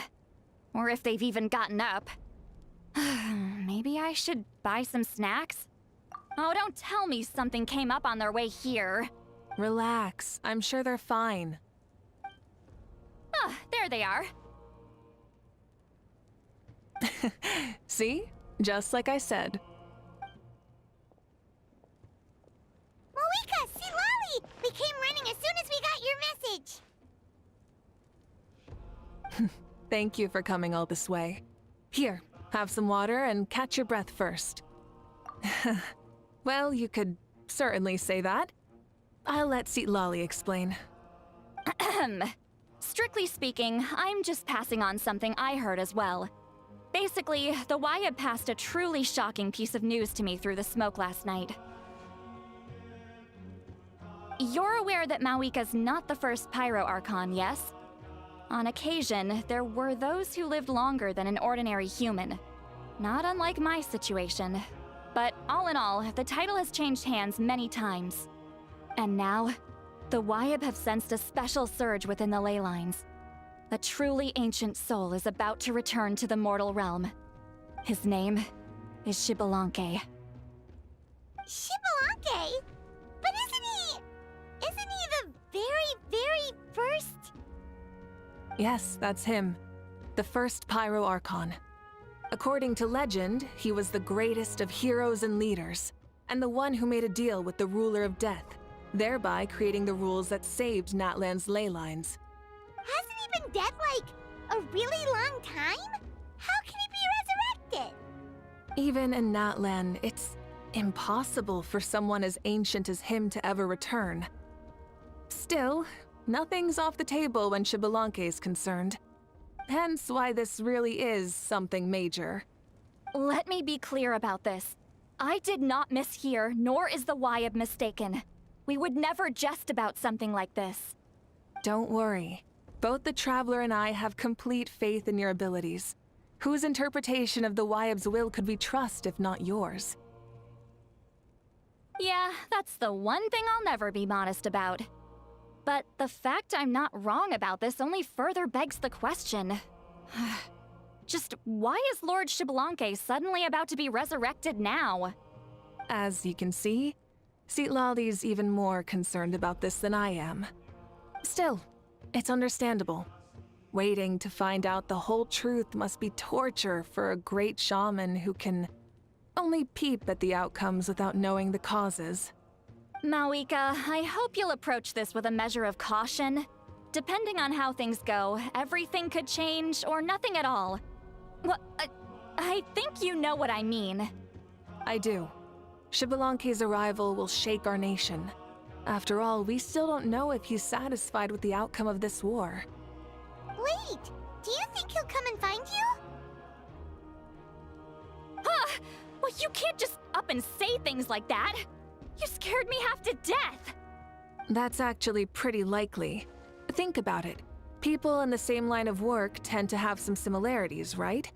Maybe all Pyro Archons share my disposition. I don't want to meet him! I haven't really mentally prepared myself yet for such a grand occasion. Anyway, my job was just to pass on the message and bring the traveler over. Now that that's dealt with, you can discuss the pilgrimage. I'm done here. Wait! Where are you going, Citlali? Back to bed! You have no idea how much that scared me. I was up all night. Ugh, can barely keep my eyes open. Nighty-night. It's like I said before. Our cultural legacy shouldn't end with our triumph over our suffering. Instead, it'll burn brighter than ever. So, the pilgrimage of the return of the sacred flame has been given new meaning. We have chosen to turn it into a pure athletic competition, promoting fair play and encouraging the personal growth of contestants. And this grand tournament will begin soon. Ooh, that sounds awesome! Heroes are drawn to tournaments like this, and naturally, you're no exception. The news of Lord Xbalanque's impending resurrection may be a bombshell, but I believe that we should keep our focus on the pilgrimage. Huh. Okay. So, not in a hurry to find him, huh? That's right. I've already informed the tribes that we'll be hosting the next tournament right away. It'll help sweep away the shadows cast by the war. Preparing supplies, cleaning up and remodeling the competition venues, recruiting staff for logistics, moral support, and pre-tournament weather forecasting, all of that's been assigned. We need to make sure everything is completed well and on schedule first. Traveler, Paimon, you are our cherished friends and a part of our nation. I'd like to invite you to serve as special supervisors for this event. Paimon can do it too? Of course. On that note, my two new supervisors, would you come with me to check on the progress of each of the tribes? Sure!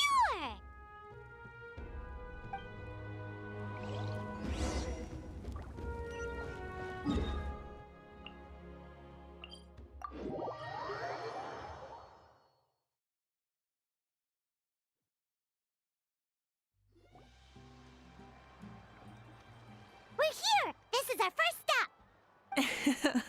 Looks like someone's in a good mood. Of course! Paimon's here as a special supervisor this time! It's only been a few days, but Paimon's back and cooler than ever! It's nothing. We've got a long road ahead, so it's good that she's so motivated. Pretty much all we need to do is talk to everyone and confirm how the preparations for the pilgrimage are going. Hold on a sec. Take a look over there! See that? Someone's fishing! It's them! It's a quartet, you insolent ignoramuses! A quartet! How dare you treat the almighty Dragon Lord like a subhuman! If anything, I'm superhuman! Wait, no! Draconian! Why, hello there, Ahau. And you three? What are you up to? We're fishing, Archon. Mualani says if we're lucky, we might catch someone really special. Yeah, like that punk Xbalanque. He's such a pathetic little... Ah!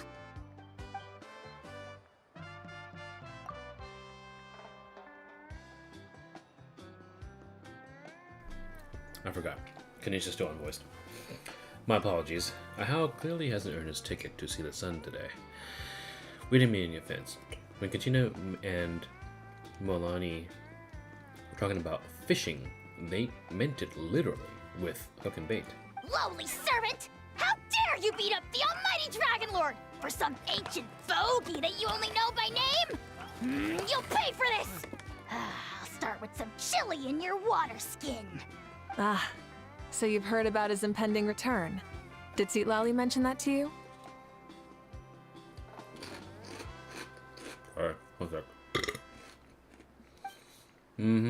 We ran into her on the road not too long ago. She seemed to be falling asleep standing up and kept mumbling about something. Oh no! Why is Xbalanque coming back now? Did we screw something up? We couldn't have, right? But what else could have alarmed him so much? Wow, that sounds just like her. Now that you're done, scram. Oh wow, Skipped him 5 times. To be honest, it's been bothering me quite a lot. Under normal circumstances, it shouldn't be possible for us to meet Lord Xbalanque, right? So, does this mean something's wrong?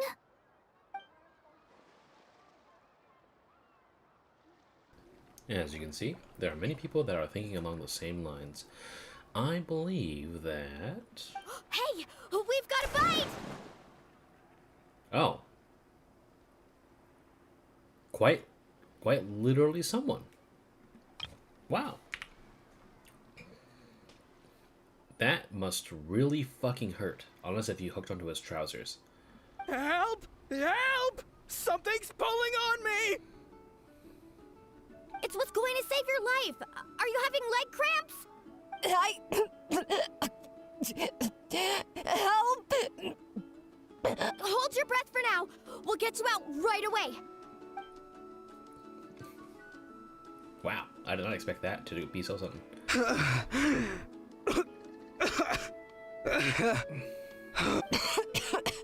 Thank you so much, everyone.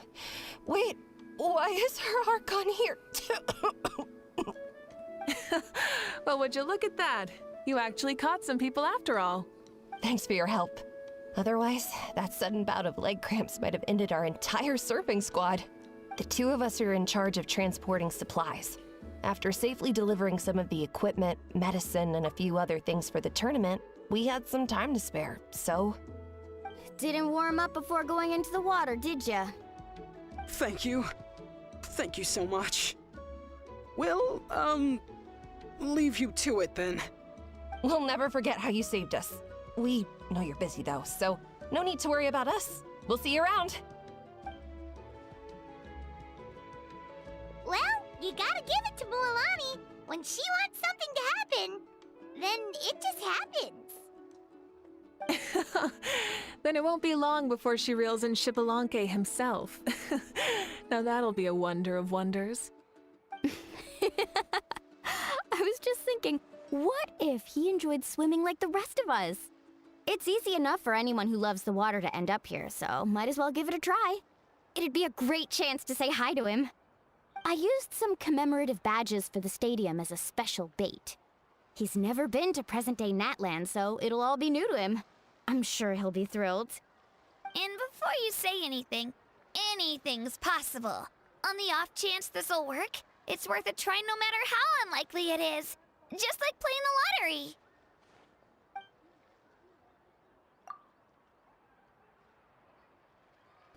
As you can see, the power of friendship sustains your faith in the theory. Well, what about you then? Given your personality, isn't your continued presence a testament to the power of friendship too? Ha! She saw right through you, my foolish lackey. Silly, naive child. Now, witness the scorn of Kahula Hat! Ow! Picking up where we left off before, Citlali never makes mistakes with her messages, so I believe that it would be the best for you to meet up with Lord Xbalanque. That would quell any, well, unnecessary speculation. Thanks. I'll keep that in mind. But for now, what I need to do is check on the status of the preparations for the upcoming pilgrimage. Off she goes? Question mark? Oh, let's do it. Seems like the people of the Springs have done a great job. Yep, don't worry. We only came here to fish after finishing all of our work. We're all done, all three of us. Mm-hmm. Everyone at the Children of Echoes has been hard at work too. I only came here after finishing my tasks for today. It looked like everyone else was about finished too. Same for the signs of the canopy. We're all wrapped up. Huh. Now that's efficiency. I trust you. Well, looks like we won't have to make the trip to your tribes then. Everyone, this iteration of the pilgrimage holds great importance to Natlan as it is now. We must pull together and work as one, creating the best atmosphere possible for all our participants. Uh-huh, sure. Don't know why you'd worry about this stuff. You're always so ready to pounce on and fight just about anything.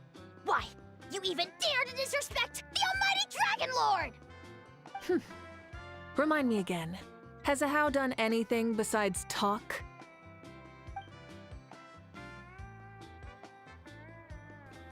Also, the dirtiest jobs is wayward assistant. What are you doing to me, you son of a... hey! Let me go! It's always a party with those three. Seems like we can check off the people of the springs. Oh, wait, 4! No, sorry, 4.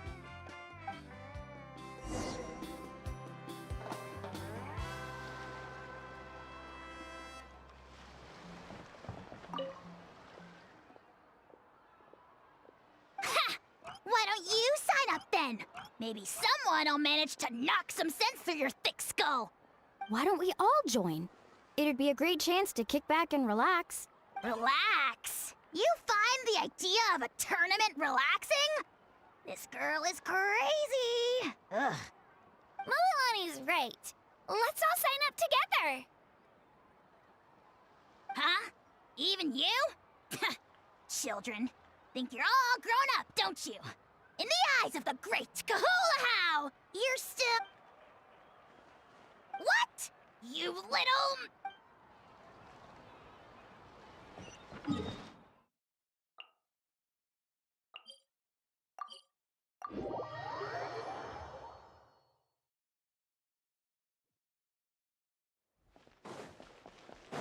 All right.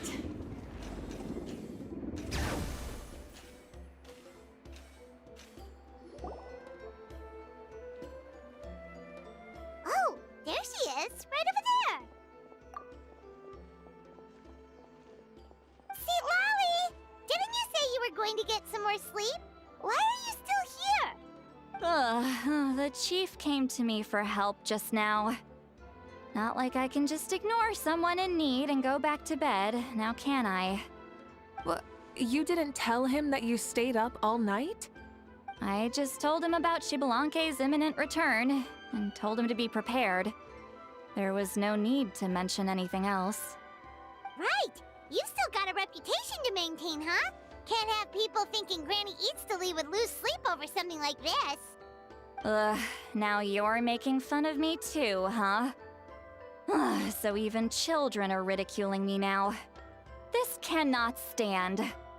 And you, do you also think I'm just trying to keep up appearances? And you too. What about you, Mavuika? No, of course not. Relax, Citlali. Xbalanque was no ordinary person. He loved this land as much as we do and managed to forge a miracle through the ruler of death. I don't think he'll give us too hard a time. If that's what even the two of you think, then my worrying seems even more unnecessary. All right, I get it. That's just the kind of paranoid old hag I am. That means I can go get some shut-eye then. You can take a look around yourselves. And if you need any help, feel free to go find the chief. Or Auroron. The chief should be overseeing the preparation of the woven scrolls required for the tournament right about now. And as for Auroron, I believe he said he was going to do some handicrafts at the valley entrance. Come on, you're making it sound like it's my first time here. Rest well and stop worrying so much. We'll discuss the tournament with Auroron. All right then. Good night, everyone. And don't go thinking that Granny Eatsley doesn't like hanging out with you just because she's not around all the time.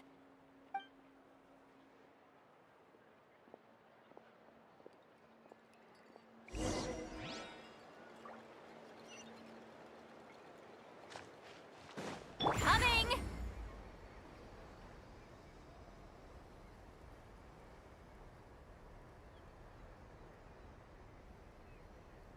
Let's burn this breeze.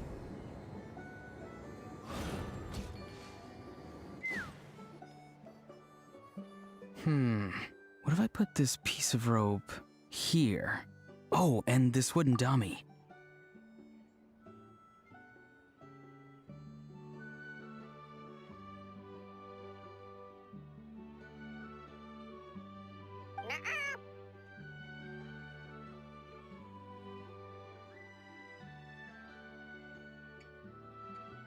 No? Then what about this? No way, bro.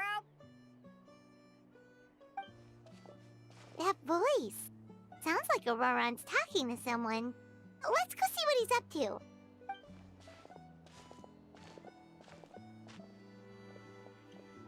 What you up to, Auroran? Oh, hello. Oh dear, oh dear. A bird? No, a juvenile Cucosaurus. This one looks a little different from the others, though. Yeah, a very special look indeed. The heck are you on about?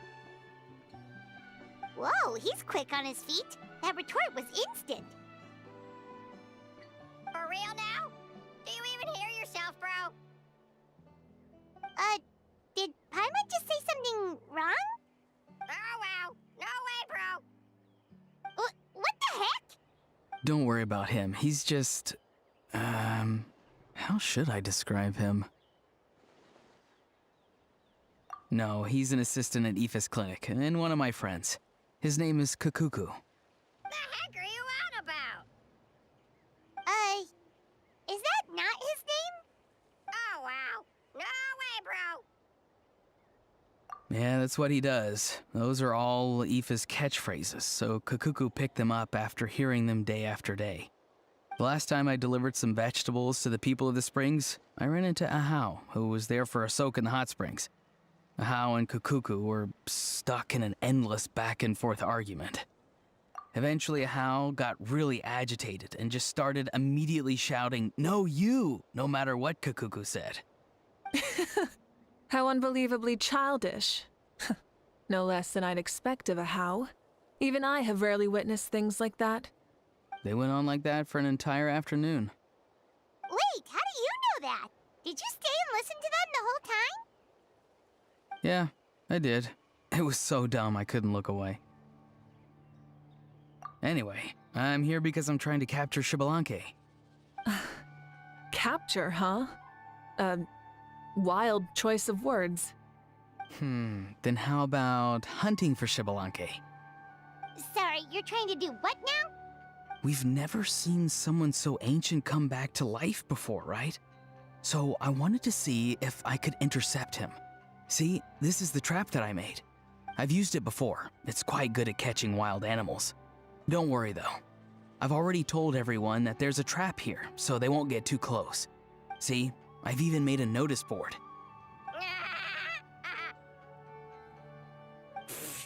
Good luck catching anyone with this. And what are you planning on doing with the poor guy when you catch him anyways?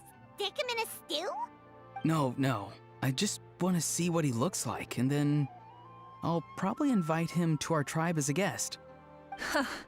I'll admit, I didn't take you for the actively hospitable sort. Well, a chance like this doesn't come every day.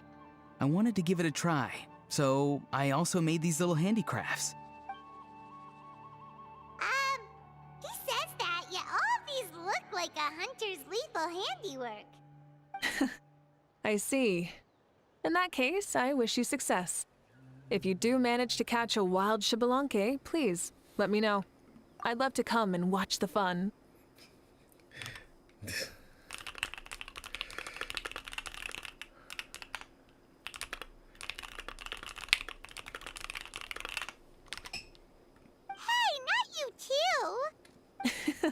If the real Xbalanque does show up, a trap like that won't hurt him. We all have faith in him. After all, he was the first Archon of this land. That's right. That's also why I stuffed several layers of cushions and hay in there. If he really triggers the trap, he can just sprawl out and take a nap. What are the chances that it actually works? For real now? Do you even hear yourself, bro? Bro, stop! You're driving Paimon insane over here! Oh wow, no way, bro. No way, bro. Well, if you got time for this, then you finished prepping for the tournament, right? You took the words right out of my mouth, Paimon. Ah, so that's it. Sorry, I didn't know that's what you wanted to ask about. We, Masters of the Nightwind, are broadly responsible for the woven scrolls and mental support. I have expertise in exactly neither of those, so I joined the logistics team. I provided some amazing supplies. The others even praised me for the quality of my produce and even asked me about how to grow such great fruits and vegetables. I was very happy. You've gotten quite good at dealing with people. Yes, I think I've rediscovered a bit of that feeling I had in my childhood. Seems like things here are going smoothly. In that case, we'll check on how things are going elsewhere. See you later, Auroron.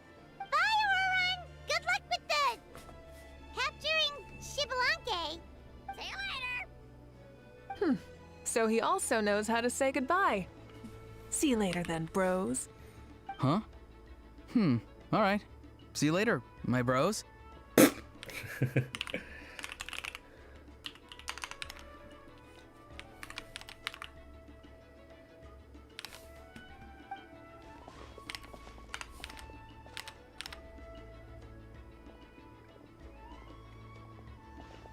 Oh, Mavuika. Oh, shoot. What are you doing here? Aww. Shilonen, what a coincidence. Is she eating like whole avocados? Oh, hey there, Shilonen. Did you come here for work? Other than Auroron in this trap, I mean. Auroron. Did he sell me out? I thought I asked him to not tell anyone that I was here.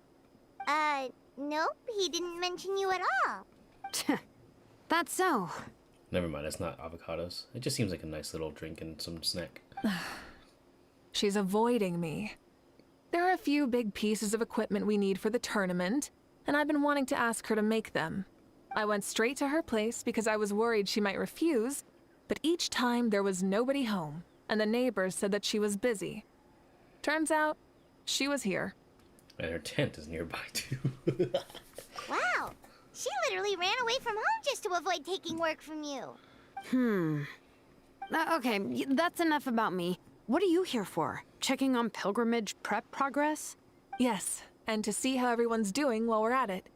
Still, most everyone we've talked to so far has been pretty interested in Xbalanque. Oh, Xbalanque? Did you just say Xbalanque? Wait, have you been so busy running away that you missed the whole memo about him? XD. Yeah, I'm still trying to wrap my head around it, but if that's what Citlali said, then it has to be true. Everyone's reaction makes sense too. Who wouldn't want to see the first Archon? This isn't a bad time for it to happen either. The war has only just ended, and with their long-standing goal suddenly gone, people are feeling a little lost. I met a warrior from the People of the Springs near the Speaker's Chamber a few days ago. He spent the entire afternoon pacing around the area. I asked if anything was bothering him, and he said that he used to train for battle every afternoon.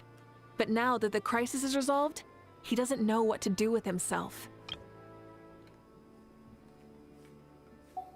Paimon can definitely see that. It's tough when what you've been doing all along suddenly stops being necessary. That's why you want to hold the pilgrimage again, right? To help everyone find a new goal? That's right. We will have competition take the place of ceaseless battle. It'll give us an outlet for our pent-up energy and offer a reward for the blood and sweat we've put into improving and growing. That's the meaning of the pilgrimage of the return of the sacred flame today and in the future. Sounds pretty good to me. I am starting to like this new pilgrimage already. But, how do you feel, Mavuika? About Xbalanque, you mean? It's okay, I guess. Shouldn't you be, a little more nervous? He's our nation's progenitor. You sure he's not coming to just supervise your work? You sound like someone who's finally gotten the chance to strike back after years of oppression. Hey, don't put it like that. All right, maybe a little. It's not every day that someone who could bring you down a notch shows up. I knew that's what you'd think. Don't worry. If the real Xbalanque does make an appearance, then naturally I have my ways to meet him. Really? How? No spoilers just yet. Take a guess. Wait, you have a playful side too? What? I think she's been playful. Of course she does. This whole glorious righteous leader thing is just one facet of her. And it's the side of her you've seen the most so far. But... Tragically, this is how my longtime companions think of me. Shilonen's always saying how awful I am. Hey, don't just put words into my mouth like that. I've only ever said that you can be quite terrible sometimes.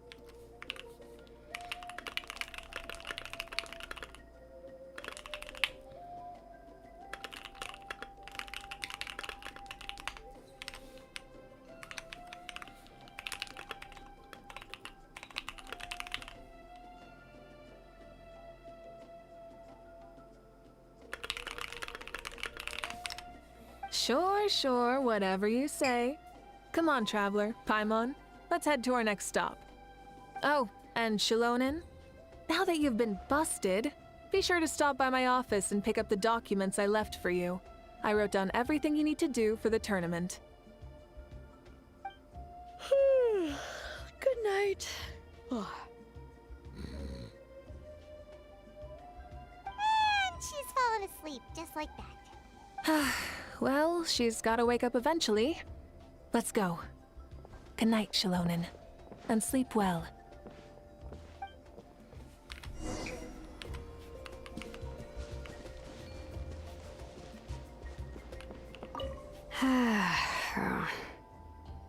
Stop looking. I'm genuinely asleep now.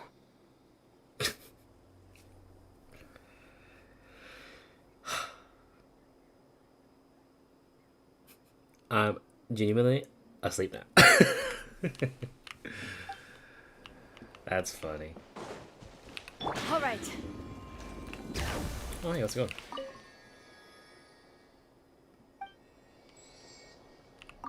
What is it? Do you want to talk about something else? You gotta find someone who understands Saurian tongue to translate for you then. No way, bro. Or transform into a Saurian so they can talk to you. On that note, I'd love to try that one day, bro.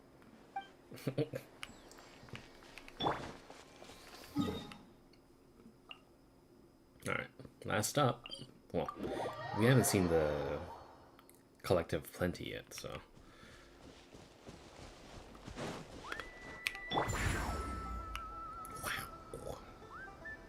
Watch out!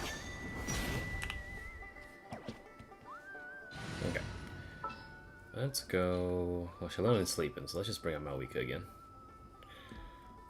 Anytime, any place. Let's go. Let's ride!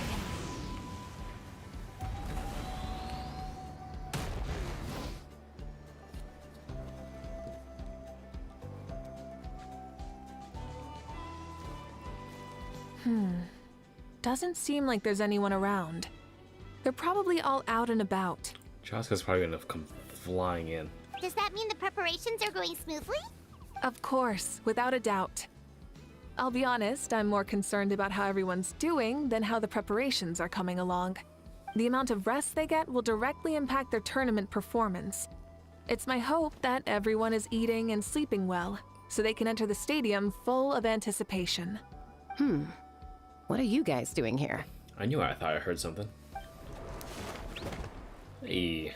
Oh, it's Chaska! Sup, baby? It's been a while. How have you been? Great! Things have been good on my end, too. How about you? Same old.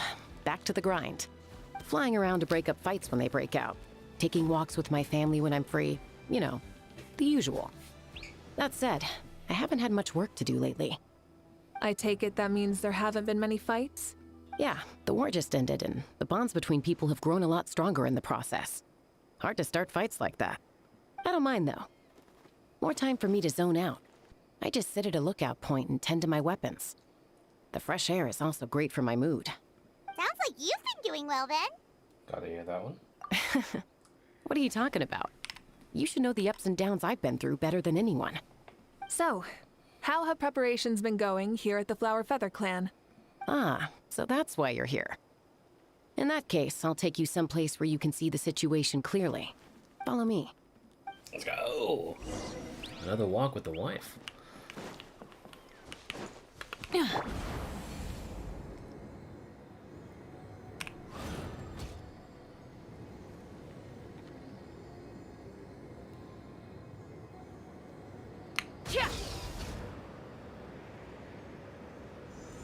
There we go. Let's ride. Let's see if I can grab this. There we go.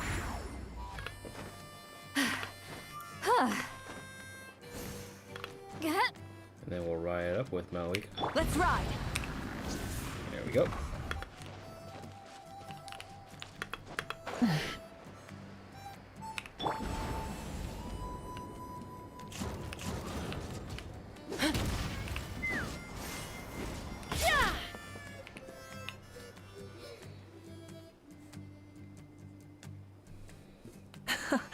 So this is the place you had in mind. Quite the view. Yeah. Yeah. You can see our whole camp from up here. We trained like this back when we were fighting against the Abyss, too. You can see people talking and laughing, some holding boxes, others pushing carts. Even some who are using some kind of special equipment to scan the skies. You mean a telescope? It's you, Pyro Archon, and the heroes of Natlan too. Not a telescope, but you know what I mean. Ah, shucks. Heroes of Natlan? Paimon's feeling kinda shy now. What brings you to the Flower Feather Clan? Are you here to check on our work for the pilgrimage? That's right. Everything going well? Please, rest assured, everything is going off without a hitch. Everyone is in good spirits as well. Coach and her students are also here, so they've been helping out. Coach? Oh, is Anson here too? Oh, here to inspect our handiwork then. Lots of folks from the Flower Feather Clan have gone to train for the tournament, and my students just so happened to want to get some exercise, so I brought them along to help. The rules of the tournament are different from before, so we're here to compete, not to select the strongest warriors. Everyone finds that quite novel, and is taking it very seriously, treating it like a completely new type of challenge. Look, they're all over there. Hey! Hey, how's it going, brother? Please rest completely and totally assured that with us here, we'll get all the tasks done on time. No problem and no questions asked. Whoa, they're all so reliable. Like coach, like student, huh, Anson? Mm-hmm. You flatter me. We're just here to help. The exercises are high frequency but low intensity, which is perfect for our training. I helped Aoife bring in a whole stack of medical supplies from his clinic to the stadium yesterday. Didn't even break a sweat. Easy peasy. Didn't even break a sweat, you say?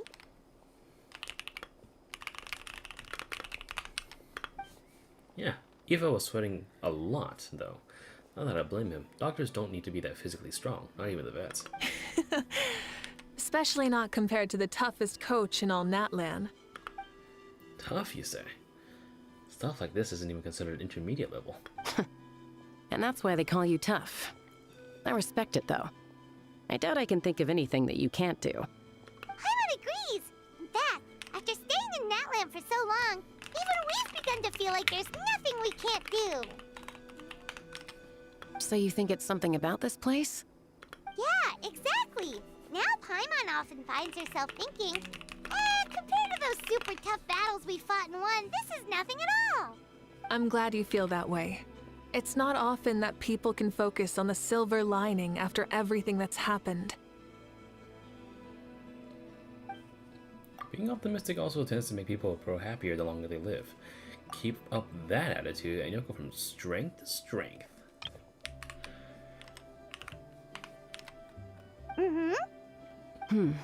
The wind is rising. I think I hear something on the air. I'll head out on patrol. Have a nice chat and just let me know if you need anything.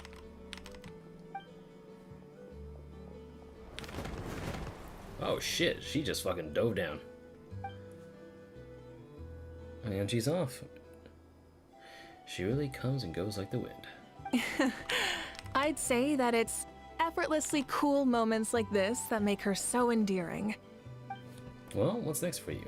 You three look relaxed, so I assume you're pretty much done with all the important stuff? We've already checked up on each of the tribe's progress, and everything is going smoothly. Well, we didn't quite get around to the Children of Echoes, but from what Kachina says, and seeing how Shilonen's doing, it seems they're fine. No need to check up on them. Don't worry, things have been progressing over at the Collective of Plenty as well. So, that's it for the day. The only thing left to do for the next couple of days is persuade Shilonen to finish her part of the work. I'd love to see the face she'd make if she heard you say that. Since you have the time, why don't you give me a hand? As you already know, Mavuika, I'm responsible for designing the tournament course. Well, it's almost complete, and I've built a mock course. Want to do a trial run? Wait, so you mean we can get a sneak peek at what the competition will be like? Indeed. You know that Mavuika can't personally participate in the tournament, right? As the Archon, she must serve both as host and judge. Who says we can't have a show match? And as a special supervisor, she can't sign up either. So this is your best chance to experience the course. Say no more, or my hair might spontaneously combust. Come on, just show us the course already. Alright, follow me. One second. I need to render something for a couple friends.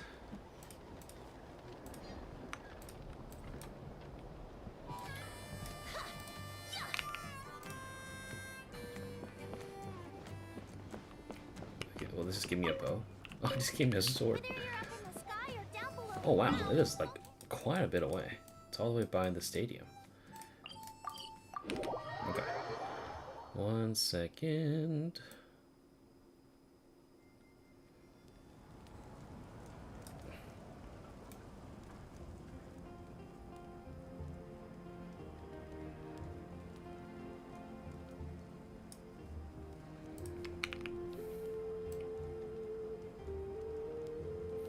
You might hear some weird things in the background. Give me a second.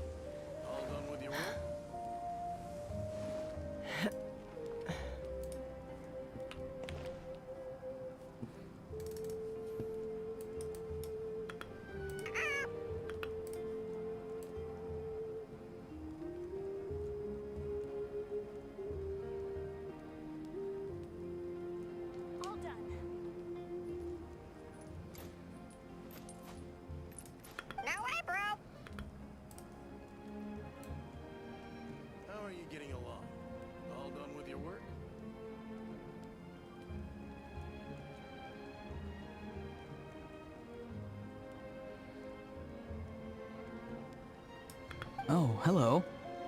Oh dear, oh dear.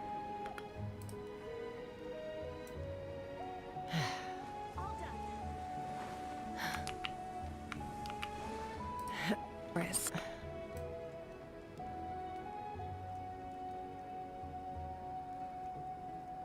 Special look indeed. All done with your work?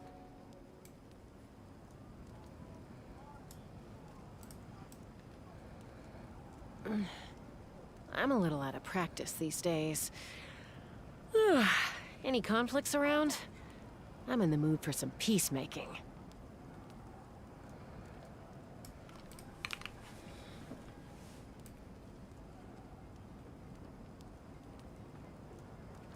How are you getting along? All done with your work?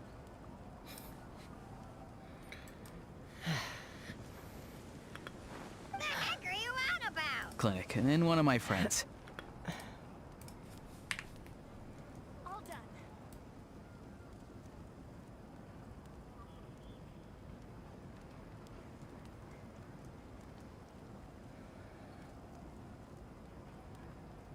How are you getting along? All done with your work?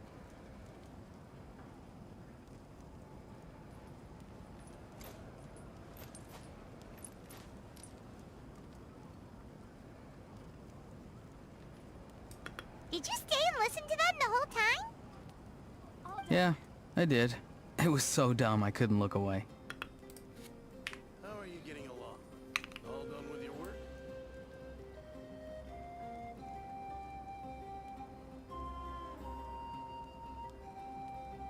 When you lose your way, gaining some altitude can bring some perspective.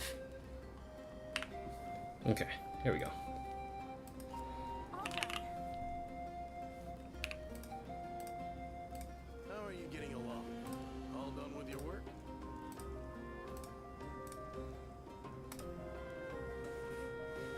Okay, let's continue. Let's ride!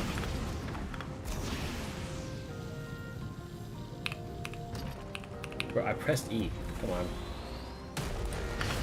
Coming!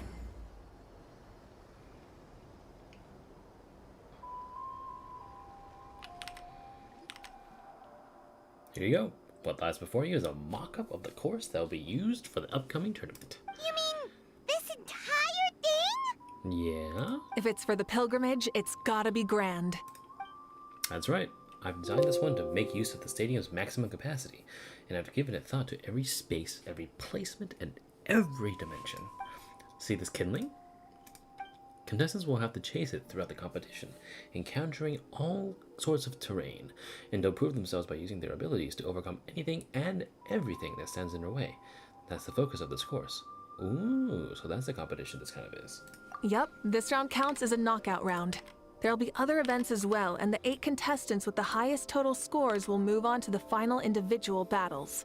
Oh, you're keeping those?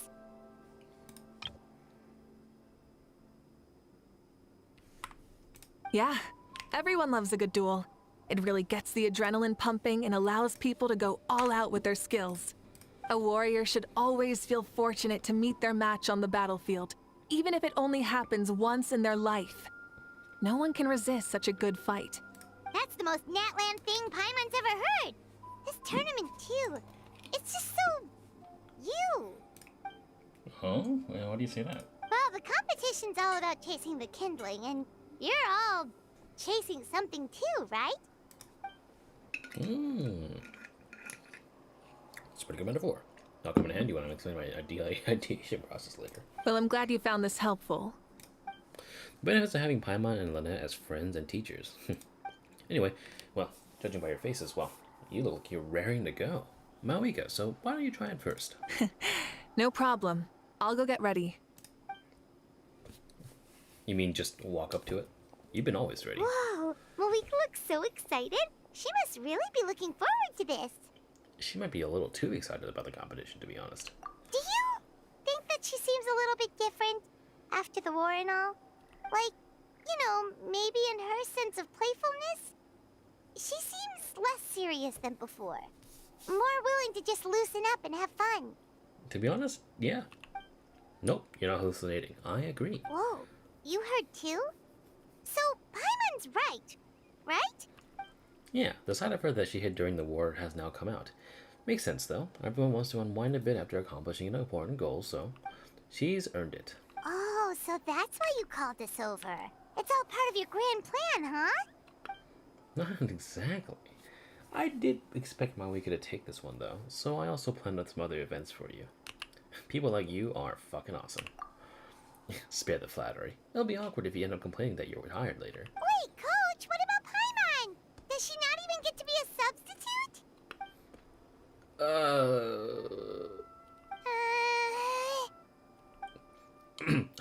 You haven't met the basic criteria to even begin training. Practice for a few more years and come back. Then we'll see. Aw, come on! I'm ready. She just fucking took a bath, bro. Alright, let's fucking do this shit. Thanks to Mavuika's diligent performance feedback as well as the resigned Shalonen's repeated modifications, the Flame Strider now has the following functions: cliffs, jet skiing, high-speed ramming capabilities, and the expert manipulations of phlogiston to ride spirit ways.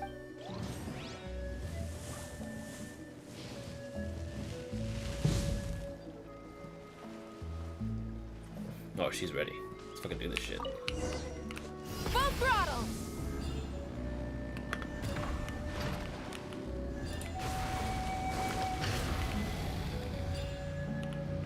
Oh, no, this is Mavuika's. Live commentary, huh? I didn't see it. Very nice.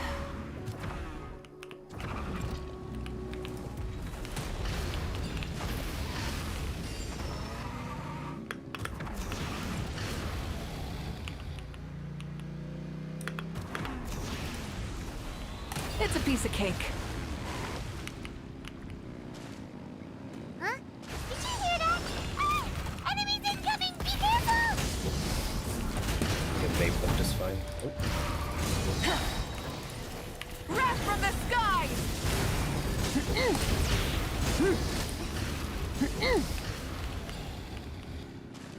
Yeah, it didn't pose a problem. We're fine. I gotta say, this is pretty interesting. If interested to you, it doesn't mean it'd be impossible Come for on, others. you said you wanted to challenge people, so let them rise to the challenge.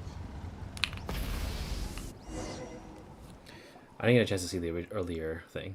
Chorus complete. Good job, contestant. Here, have some water. Now that was exciting. You're too kind. Thank you, my dear audience. And thank you, Coach. Well, what do you think? First things first, let me say that the enemies at the end were definitely not part of the plan. The device never did anything before. Maybe it can't detect anyone under a certain height. In which case, you would have been fine too. Oh, good point. It's a solid course, but there are a number of small problems. For example, take the chase at the start. I feel like it's too short to separate the best from the rest. Why don't you find a few more people to test it out and adjust the distance based on their feedback? Ooh, you're really thorough. And yeah, getting multiple opinions is a great idea. Also, about the vertical section. It's only so-so, and contestants might get dizzy from the sudden change of direction, which might cause some of them to fall if they get motion sickness. Also...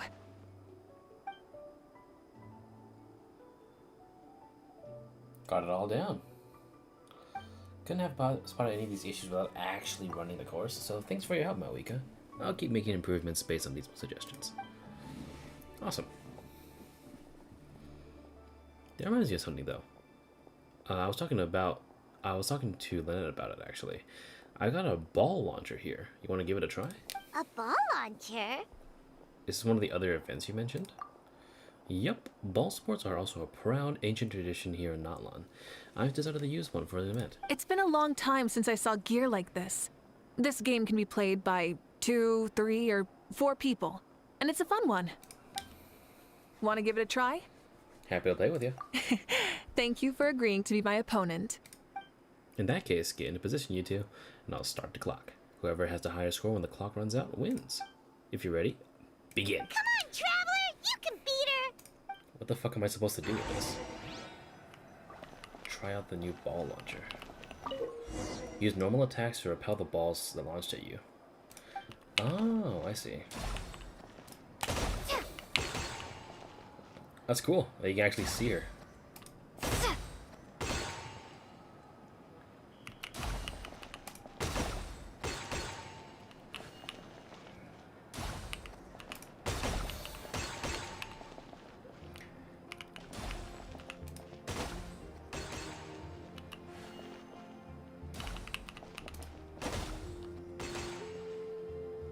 This is...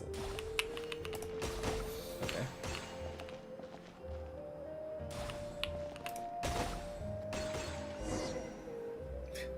I tied with her. Sick.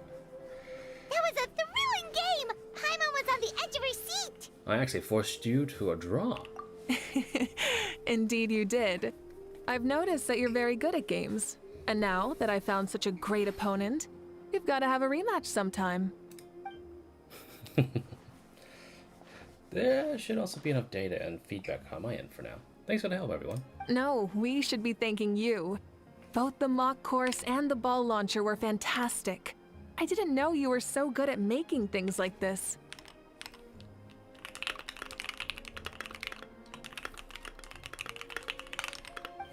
You flatter me. It wasn't all my own handiwork. I contracted out a part of the work you gave me to Shalona. She was a little reluctant, but once I mentioned that you were the one who had to ask me to help find helpers, she volunteered to help. Oh, looks like I also have you to thank for her negative views about me. How much would you say you contributed? 30%? Absolutely not. I'd say 10 at most. Please do not blame your problems on me.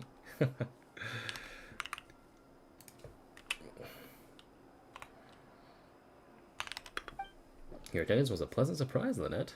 Paimon, I didn't think you'd have the time to try the ball launcher out for at least a few more days. Thanks for coming. Ha! You know what they say, embrace the unexpected.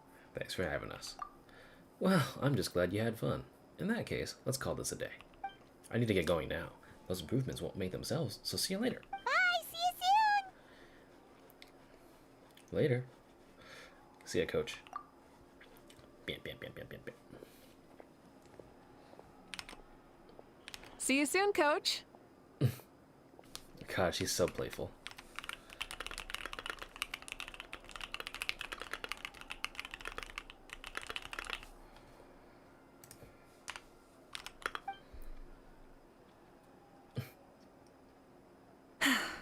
It's not every day I get to call Yansan that. Did you see the look on her face? She almost jumped out of her own skin. You kinda enjoy messing with people, don't you? Really? I never noticed. Anyway, we've been out and about for so long. You must be hungry. Come on, let's go get some grub. My treat. Well, okay, Paimon takes it all back. You're the best person ever. Dine with Mavuika. You want to go to the sign as the canopy? Alright. You feeling some jungle food? I'm fucking down. Let's go. It's not every day you get to eat with the biker wife.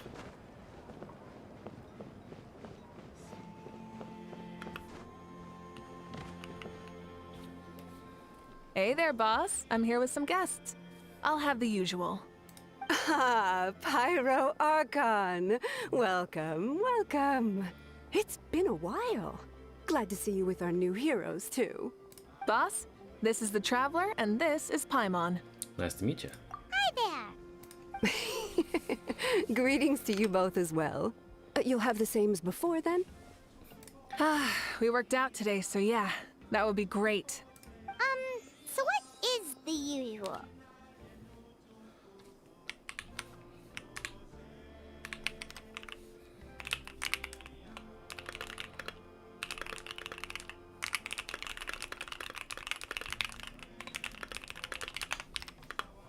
Oh, come on, Traveler. You've never been so stingy even when we were low on Mora, so why are you going after Paimon's food now that someone's treating us? You two are a riot. I get where the Traveler's coming from, though. You're too cute not to tease, Miss Paimon. Miss Paimon. If someone's down in the dumps, your banter can cheer him right up. And that's not just from me, by the way. I've heard it from plenty of other people. For real? So, were you teasing Paimon on purpose, Traveler? Of course, you can eat as much as you want. Just leave it to us. Please wait a moment. Your food will be out shortly. All right, eat your fill, Paimon, but just remember, the tournament is in 3 days, so try and make sure your food coma is finished by then. What? Food coma? Huh. Don't know what you're talking about. Paimon will be there on time, don't you worry. And it seems like you've also grown fond of teasing her. Don't worry, in the event that you do oversleep a bit, I have my ways of waking you up. Really? You do? Speaking of your ways, Mavuika, you still haven't told us about how you plan to find Xbalanque. Oh, that? It's actually quite simple. Xbalanque is a native of Natlan. The records speak of him as a wise, brave, and upright man, and refer to him as the first son. People like that tend to be like me, passionate about competition. The more they disdain dishonest ways of winning, the more they'll celebrate a fair victory. You could call that a trait shared by all the heroes of Natlan. They're full of energy and passion, and despise victories born of deceit. Conversely, they're constantly drawn to things that are full of hope and excitement. You mean Xbalanque might want to take part in this upcoming pilgrimage? I bet. That'd be kind of cool. It's not a matter of might. He will. It's precisely because such an important figure will be participating that we must prepare the best tournament possible. Checking in on the various tribes was also to ensure that we'll be prepared to give him a warm welcome. So, all we need to do is to look for him in the stadium on that day. As the first Pyro Archon, he should have no problem running away with the whole competition. But isn't it a bit unfair for the Pyro Archon themselves to participate in such a tournament? After all, everyone else is just an ordinary human. When Xbalanque ascended to Archonhood, he did so as a human. I see no problem in allowing him to participate in this event as a human from ancient times. I really hope they just don't give him a goddamn NPC recolor. Also, my ineligibility for this event is not due to being Archon, but due to my obligation to serve as host and judge. Huh. That's kind of like your life as Archon. You haven't lost your human side, you're just too busy to indulge it. Oh, another good summary. I'll be sure to write it down and include it in my autobiography. You're working on an autobiography? No, I was joking. Even Xbalanque didn't write one, so why would I? Still, if on the off chance I ever did write one, you two definitely be in it. Then, can Paimon have a super long title? Sure, as long as you want. Here comes the food.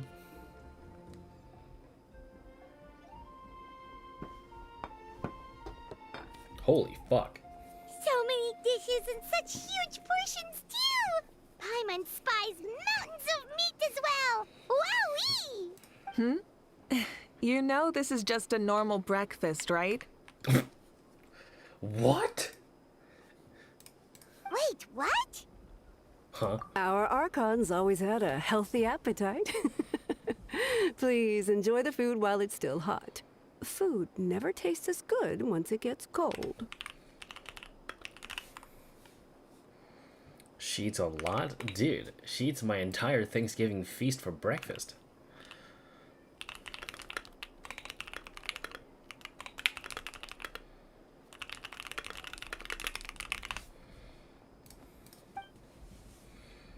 The two of you immediately begin to dig in.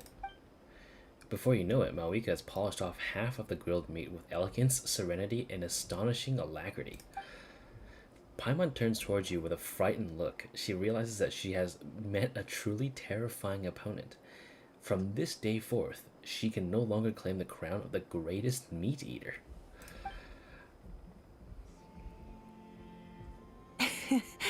Judging the state Paimon ate herself into, I assume you'll be staying someplace close by. That's how she maintains that figure, I guess? Listen, dude. Bodybuilding and the amount of calories you need to ingest while also properly making yourself look fucking ripped? Dude, I know some folk that just got a massive half-mass from that shit.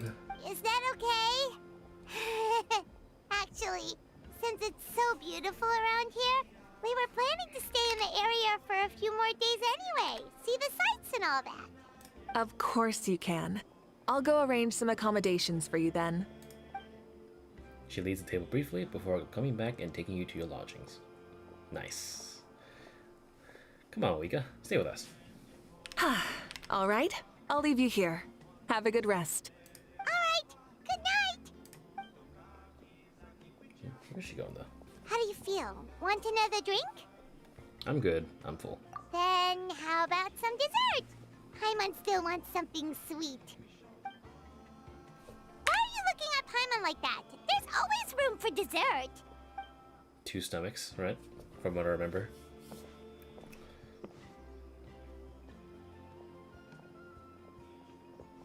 Lord Xbalanque is coming back, huh? Well, I didn't see that coming. Wait. What's that look on your face? Don't tell me you don't even know who Xbalanque is! What kind of idiot do you take me for? I was just thinking about it. I mean, we just managed to defeat the Abyss for good and fulfill the wish of all the citizens of Natlan, past and present, so why is he coming back now of all times? Yeah, if he's here to help, the war's already over. And if he isn't, I just had a terrifying thought. What if he's actually some kind of villain who's come to steal our victory? Isn't that how the novels usually go? What? No, don't be ridiculous. Novels are just fiction. Don't you dare slander our great hero. You're talking about Lord Xbalanque here, the one everyone calls the first son. Also, even if what you said were true, I don't think our Archon would lose. We all saw that one punch of hers. The power in it was like... Ah! That's a nice little transition. Pretty sick.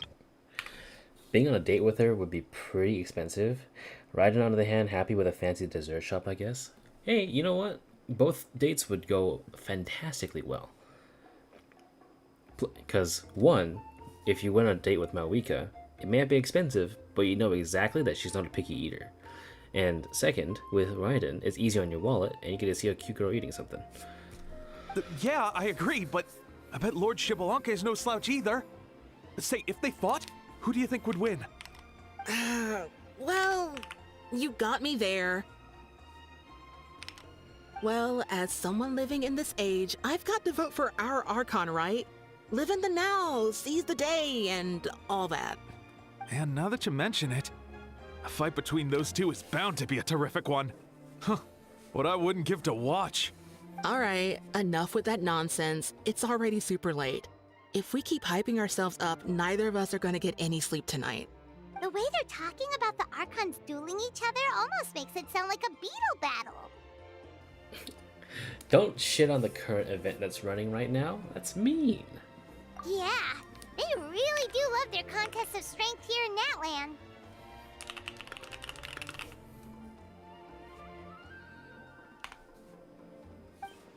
I'm looking forward to the tournament myself. How the matches go and who's going to come out on top. Will legendary Xbalanque really participate? If he wins the whole thing, will Mavuika preside over the victory ceremony too? The more I think about it, the more interesting it gets. Who is my favorite character? Alright, Paimon's done eating. Let's head back and get some sleep. That is asking a very tall question, my friend. I have a lot of favorite characters for a lot of different reasons. Time sure flies, huh? The tournament's taking place tomorrow morning, so let's get some sleep while we can. Okay, let me look at the character archive, because I own everyone but one person, and even then I own them on my alt account. Who is my favorite character? Can I give you like a top 5 instead?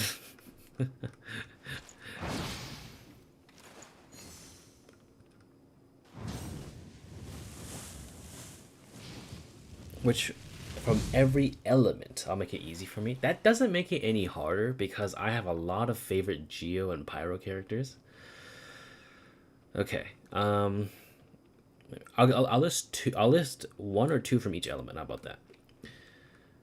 But I have to look at them because, like, I've been obsessed with a lot of characters from different times. I've been playing since October 10th, 2020. You're talking to a 1.0 player, so I have to really give it some thought.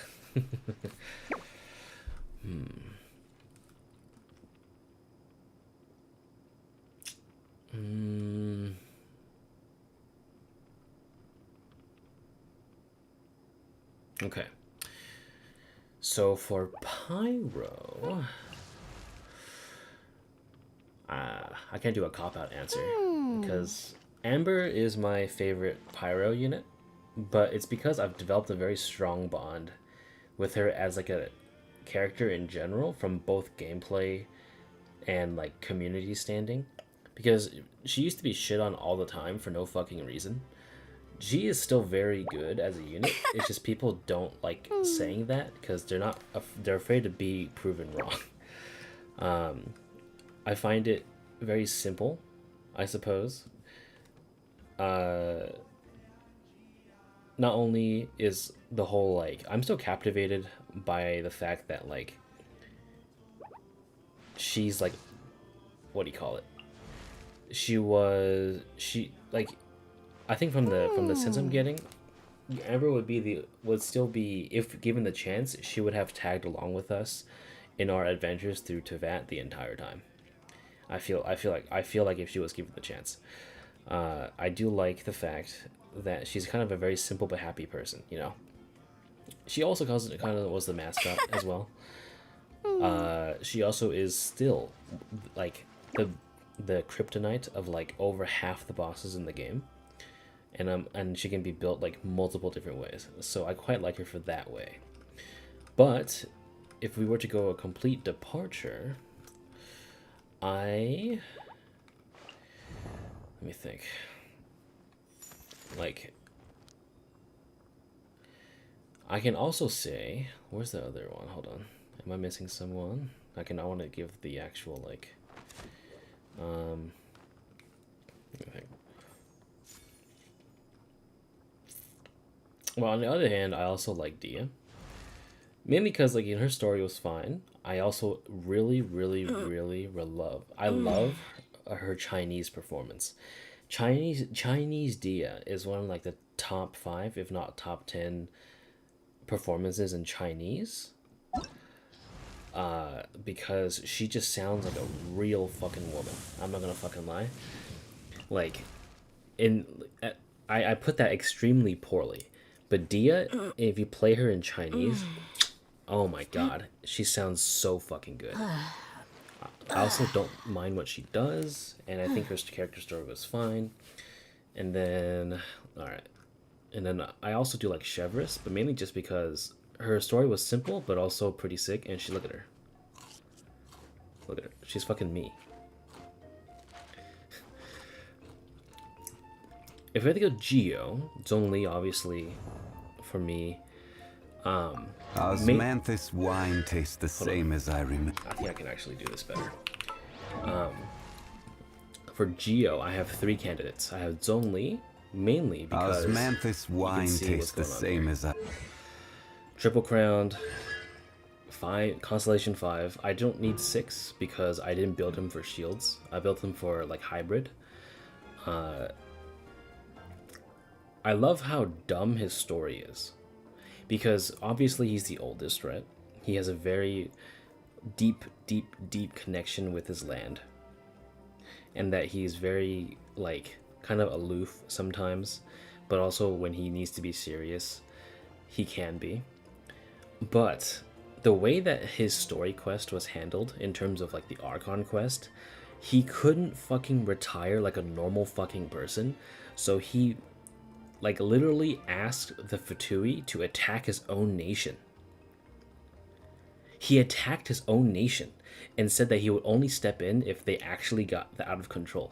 It's such a dumb way to retire. He faked his death. He made Ningguang sacrifice the fucking Jade Chamber. He fucking made... He sicked a terrorist attack on his own nation just to retire because he couldn't do it like a normal fucking person. I was like... Oh my god, dude. What are you doing? So I found that really fucking funny. Let's see who else. And also his Chinese is so fucking good. Because I think the voice director of the Chinese voiceovers is him.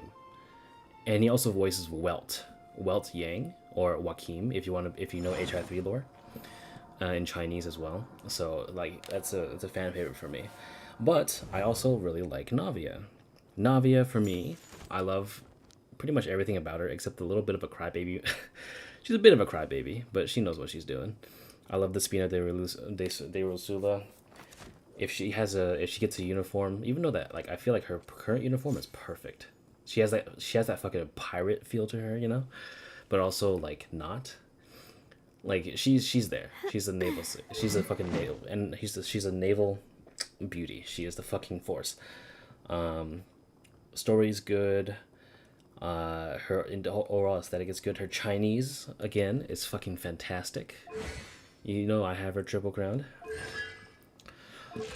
Let's see who else.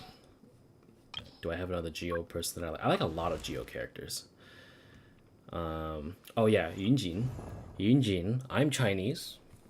Alright, so this kind of is like I'm full-blown Chinese, okay? So this is literally my heritage here. Yunjin is, like, I love everything about her Chinese voice. I love everything about, like, what she symbolizes. And also because, like, I built her hybrid. So I built her in 2 different ways. So depending on how I want to use her, I can either nuke someone for the equivalent of a Zhongli meteor, or she can enhance my normals insanely well. So for now, she's support. But you can see I have triple crowned her and C6 here as well. For Dendro, I really enjoy Kale, and I really enjoy Nahida. Kale, for obvious reasons, I was looking forward for her to being a playable character because I read the manga back when it was 0.0. So the fact that I see this girl growing up and becoming this person, right? And also seeing how her emotions and how she grew as a person in the event in Mondstadt, it was really fun to see her this way. Also, she's just not a bad unit either. Nahida, being the Dendro Archon, like, I've always found, like, the marketing worked, and her story was also really good too.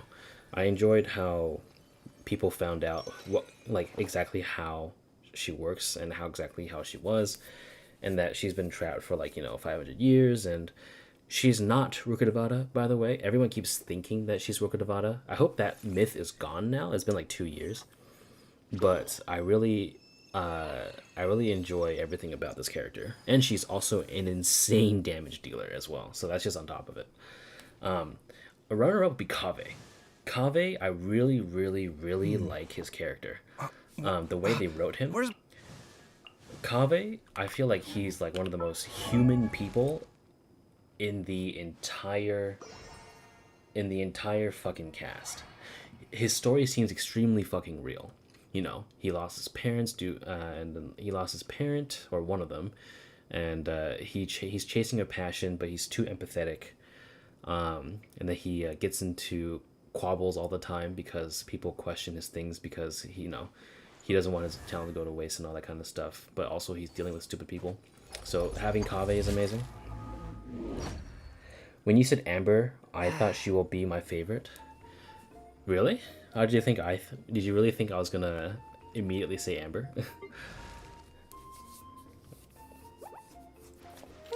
Yeah, I mean, I still bring Amber to Abyss 12 and everything, so like she's definitely not like just a built and be done and just kind of trophy girl. She is quite useful for me in terms of pretty much everything that I do. So, for Animo, let me check. Animo, I really like Chaska. Chaska's fun. I also liked her story. I also kind of root for the underdog, Some people don't like her design or like, but I love her English voice. I love the fact that she can allow me to brute force Abyss. I like her story. I like her design. Pretty much everything. I like Lynette as well. You can probably tell there was some similarities here when I made my account. just when I made my Fontaine boss guides, people were tripping because they were like, who the fuck is Lynette and Lynette on your team? What the fuck? So everyone else is alright. Kazuha is also pretty cool, but his story was kind of like, what do you call it? It was predictable to me, but I didn't hate it. So he's a lone wanderer. I like it. Let's go with Hydro. Hydro, I quite like, obviously, Neuvillette. Neuvillette was fun. Also, I just saw your comment about her scolding Neuvillette. Dude, I felt so bad. He clearly didn't know how to speak to her at the time. I was very avid, like, not like hardcore shipper, like romantic, sort of like they must be together sort of thing, but I enjoyed pairing Neuvillette and Navia together, and just seeing like the stupid scenarios people would come up with. So yeah, I'm not part of shipping wars or anything, obviously, but like I just enjoyed my little crack ships, as I like to call them. I don't really go into ship wars and garbage like that. It's tiring. Farina obviously is a fan favorite. I don't mind her either. I think she was written pretty well. I also think Ayato is an underdog. I do like a lot of things about him. I do enjoy, what do you call it? I did enjoy his story quest. People really didn't like Ayato's story quest because apparently nothing happened in it. It's like, dude, he's taking you along to like so many different things. Hold on. Jesus fucking Christ. I forgot about that ear rape. But Ayato's quest for me was actually pretty interesting because it shows you exactly what he has to fucking deal with, right? And that it wasn't some sort of like thing that you just kind of watch him do things. You actually do see what he actually has to do to maintain the peace around the fucking Inazuma. And obviously people don't realize this, is that he helped out a lot during the Archon quest as well. So like, I don't know, he gets a lot of undeserved hate in my opinion. So he's an underdog pick for me. And runner-ups would be Mualani. She's just that one girl, you know.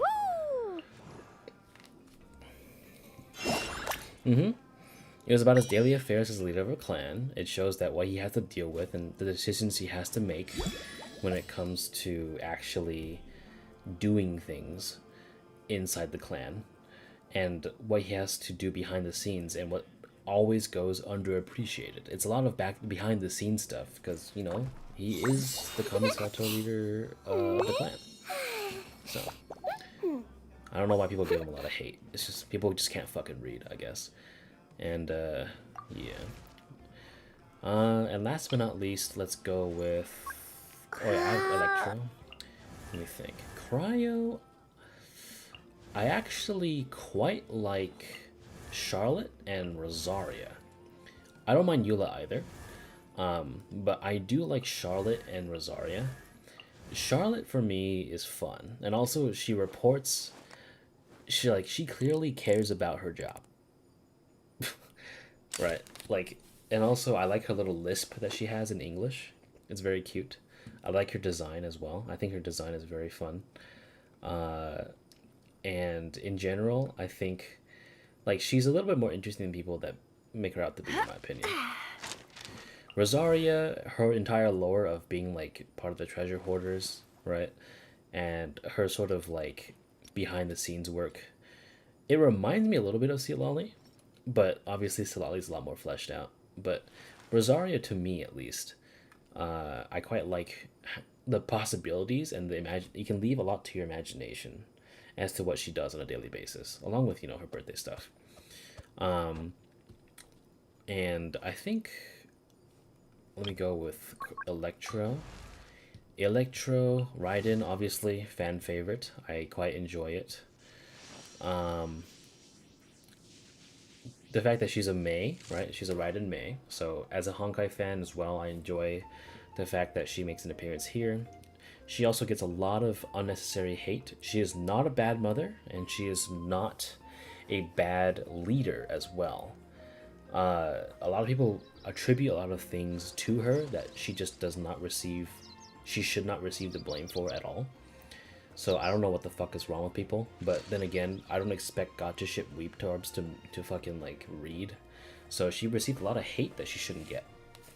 So yeah, the Shogun is, or at least A, is a fantastic character. Yae Miko, I do like her mainly because of my connection to Honkai, but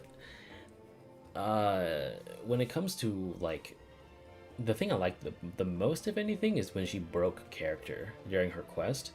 But otherwise, she's, like, you know, the teasing kitsune and all that. I wouldn't say she's my favorite, but, you know, for me, she's fine. If anything, I quite like Beidou, and I like Odoron. Odoron is very fun. And of course, Chloron is also fun, but I think the premise of it was just cool. I didn't mind her stuff, and also because she's cute. She had the whole, like, D&D thing with her. Yeah. Can you help me with co-op? I'm actually in the middle of Mavuika's quest right now. I got distracted by asking from being asked a question about my favorite characters, because it's a pretty loaded question, but I don't mind answering it sometimes.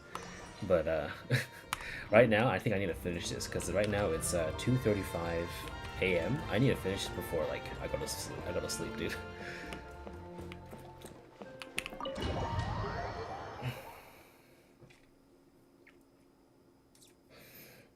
If you need help on anything else, like if it's like a specific tip, I can show you, but I can't actually hop in. Hey, wake up! Wake up! The tournament's about to start!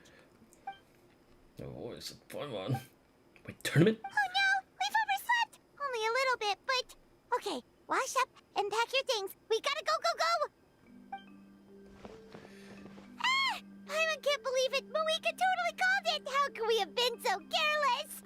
Is this what people mean when they say you get so excited before a trip that you struggled to sleep the night before only to miss setting out the next day? Hey there. How are you feeling? Oh my god.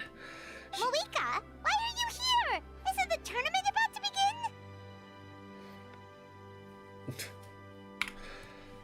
Yeah, we're about to start. I'm here to pick you up. Oh my god. She even like nods upward like, what's up, bro? Oh my god. Put on your helmets and get on the bike. Huh? Can we make it in time? Paimon doesn't count as a passenger, so we're not overloaded. We'll take a shortcut. What? Sit down and sit tight. You can hold on to my waist if you get scared. Oh shit.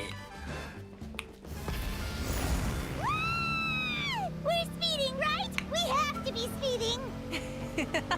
Oh, come on! If this counts as speeding, Mualani would have been arrested a long time ago. Paimon's entrusted her life to you for so long, but only today has she realized just how unhinged the two of you are.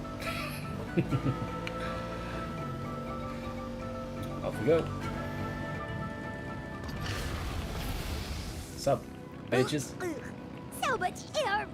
And Paimon's stomach. Oh, knowing Barbados, he'd probably crack up if he heard that. Huh? Barbados? Right, I almost forgot that you're friends with him, and the other Archons too. Introduce me when we get the chance, would you? Never hurts to make some new friends. Sure! Our friends are yours too! Don't open your mouth so wide. The venue is just up ahead. Sit tight.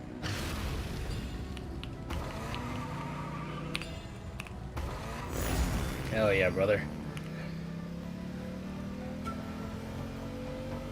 You're probably an Asia server, by the way, so I don't think I'll be able to play with you. I'm a US server, my friend.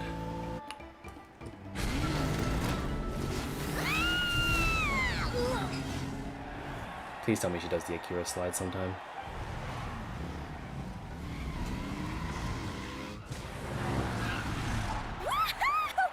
And safe! Just in time, too. We won the bet! We won the bet! That's right. Pay up a how. Yeah! Pay up, Hal! Pay up. Darn it. How do you like that? A short Flame Strider show to start us off, and to introduce and welcome Natlan's great friend, Tumaini. Hello. Sure pulled off that stunt pretty neatly. How can you call that a stunt? Wait, what do you mean, pulled it off? That wasn't supposed to be part of the show?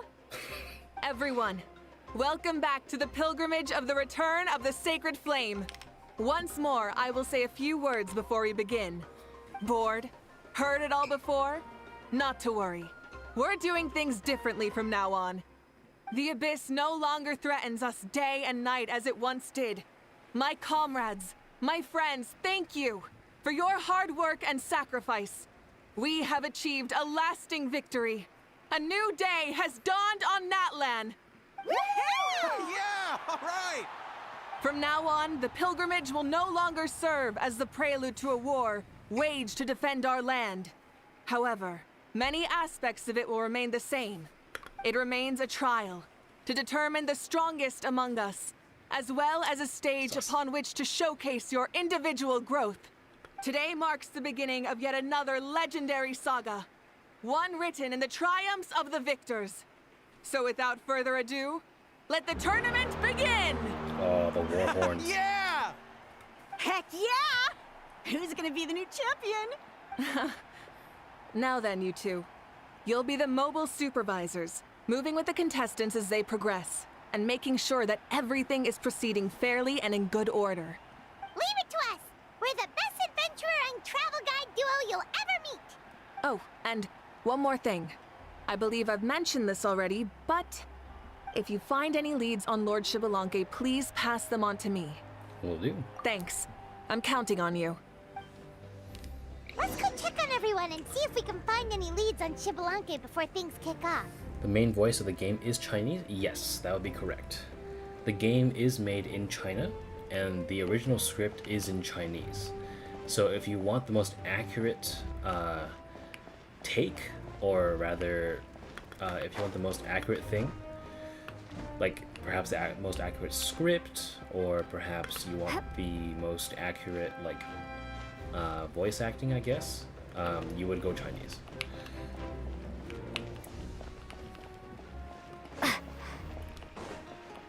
Encourage the contestants. Yeah, it's Janssen. How you doing? It's why I play in Chinese. Hi there, Ian-san.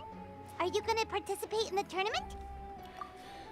It's also why I also play the game in Chinese, and also other Hoyo games in Chinese as well, along with just other gacha games in general, because a lot of them come out of China. So yeah. Because I also speak the language, so I can also tell whether or not there's, you know, deviations from the script. So sometimes when I stream, in case of like it's an unvoiced, or rather it's a maybe like in situations like this where a lot of the cast is missing, I will play in Chinese, and I will give like sort of insight as to whether or not something sounds off, or if there's a massive deviation from the script. Because there has been a few times where I've done this, and I noticed like the script is very different. As the designer of the course, that is out of the question. I'm here to cheer everyone on and monitor the pre-event warm-up.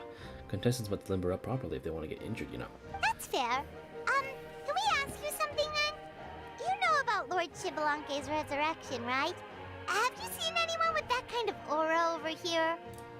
Yeah, the others told me about it.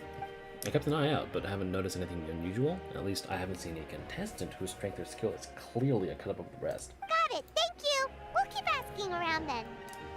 You're welcome. Wait a minute, one moment. Huh? You are as well, you know. You'll be running alongside them in the stadium, so you better go unprepared. Well, we're fine. Stretch. Lower. Again. Good.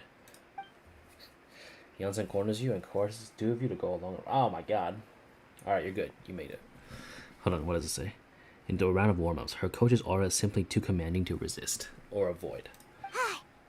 Thank you, Coach. Paimon feels like even her blood is boiling. Good sound effect. Warming up before a competition is extremely important. Don't ever forget. You just took these three out of the fucking fight, dude. I just saw Kachina though. Where's she at? Is she over here? No.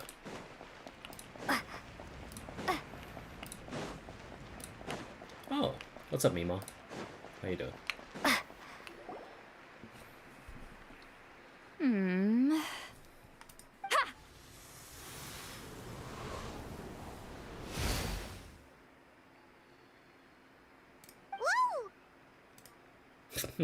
Oh? Well, hey there, Traveler and Paimon. What brings you here? Well, I'm here to see the lovely Miss Citlali. You... I'm not buying what you're selling. Listen, man. After that story quest, you might as well be my wife. The Traveler means it. Still, Paimon didn't think you'd be taking part, Citlali. Given who you are you sure it isn't against the rules? Though not a violation per se, what it will be is an unpleasant surprise for the youngsters. Normally I stay out of this kind of event. Don't want to put too much pressure on everyone else. But we're celebrating the end of the war here, so I'll give the occasion the respect it deserves. She definitely is. Oh, thank you. I'm glad you agree. Good luck then. Make sure you show off your super majestic side, all right? Well, aren't you the sweet talker today? Too much syrup on your pancakes this morning? Anyway, thank you both. I'll remember your words of encouragement and do my best. So, what was that? Ha! Thing all about? Some kind of strange ritual? I think that was her charged attack. Of course not. I was using my power to search for Lord Shibalanke. To be more precise, I was trying to look for him in the world of souls. After all, I also have no idea what he might look like. Still, nothing so far. But why? He is the first Pyro Archon after all. Isn't it a given that he'll be revived with an unimaginably large amount of power? Seems like we'll have to keep looking. Yeah, we don't have any leads yet. We'll check for leads somewhere else. Good luck, Granny, and take care. Be on your way now. Oh, and take care of yourselves too. Granny Eatsley will display her dashing self on the competition grounds soon enough. Oh my god. My friend who's watching this VOD is gonna go fucking insane. This'll be a walk in the park. Alright, I'm gonna go climb up. Hey, Kanich, gonna take part in the tournament? Of course. I wouldn't dream of missing such a rare opportunity, you know. Best of luck. You can do it. Where's the how, though? I locked him in a chest. I'm going to win the tournament solely on my own merit, so he's not needed during the competition, though. On a different note, have you heard anything about Lord Shibalanke? I looked all over, but I haven't seen anyone that struck me as being on his level, though. Let's touch base again later, then. Sure. You're reliable as always, Kanich. We should go check with the others now, so we'll see you later. Good luck, and make sure you don't get injured. Appreciate it. Wish you guys every success as well.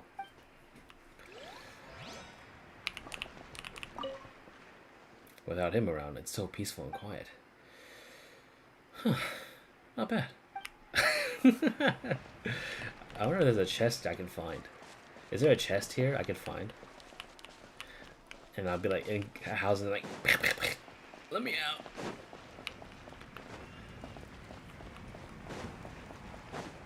Alright, the last one. Looks like we're taking. Oh, hey, it's Kachina. It's my child. 1, 2, 3, 4, 2, 2, 3, 4. How's the warm-up going, Kachina? Feeling good? Oh, hey, you two. Yeah, I'm feeling great. Ready to get out there and show 'em who's boss. Good luck and bring it home. I'll give it my all. I mean, I don't know if I'll be able to win again, but as long as I learn something from the experience, that's enough of a win for me. Yeah, having the right mindset is everything. Yep. Oh, by the way, have you seen anyone who seems like Lord Shibalanke? Lord Shibalanke? I don't think so. A powerful figure like him is sure to attract attention wherever he goes. Like Moalani and Kanich, only even more so. I haven't seen anyone like that, though, so he probably hasn't passed this way. All right. Thanks, Kachina. We'll go take a look around. Focus on taking care of yourself as well as winning. I will, thank you. Seems like we still haven't found any useful clues. Maybe we should just go back and check in with Mavuika. Don't worry about me. I'll do my best. She's got awesome shoes. Dude, I agree. Look at those fucking shoes, dude. Got the drip. Everyone in Notland has some fucking insane shoes. Fucking, look at those fucking beautiful shoes.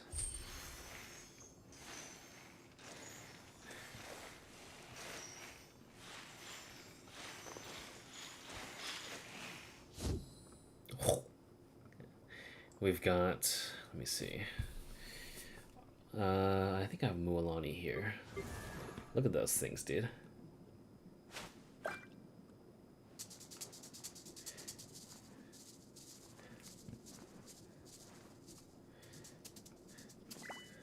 And then we have... Shit, I have so many fucking characters. Who else we got? Odoron? Odoron's got that fucking, like, big boot drip with the ripped jeans and shit, dude. I like it quite a lot. And then Mavuika, obviously, with her flame boots. Biker wife, as my friend calls her. Hot biker wife with the fucking suit. Kanish, his overall, like, under like pants here are kind of insane. And then I have Citlali, who she has her own like feet drip. Look at that. It's like a very nice sort of calf, not calf. Or is it calf? Yeah, a calf. Like calf high shoes. But the real ticket is her upper torso. Hell yeah. Look at that.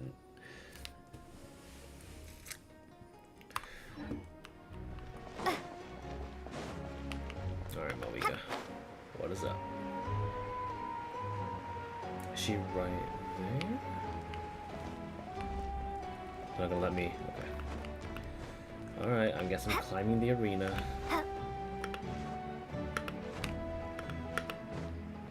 Excuse me? Pardon me?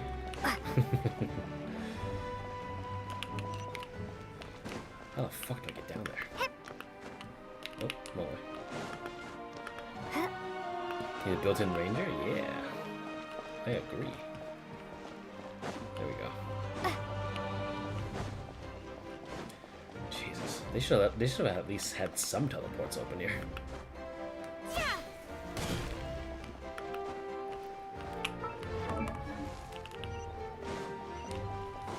Unless if I just went, I'm just a fucking idiot. And I just went the wrong way. Oh, you can't. The game literally, that's crazy. The game literally is confused. They don't think you can get through here, but you can't. What? How am I supposed to get there? Did I soft lock the game? Were these supposed to be open? Oh god. Uh-oh. I gotta find my way around. Uh-oh. Alright, so this is daily commissions. Okay. If memory serves me correctly, I can go out the other way. I'm locked in here too. Oh no. I don't think I'm supposed to go here. The doors are all closed. That's crazy. So, can I go up from here? Yeah, I can.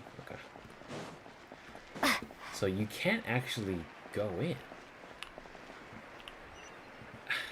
I don't think. Hold on. Maybe I'll go up this way.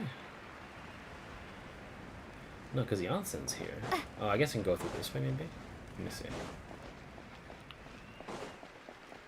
Can you go down this way?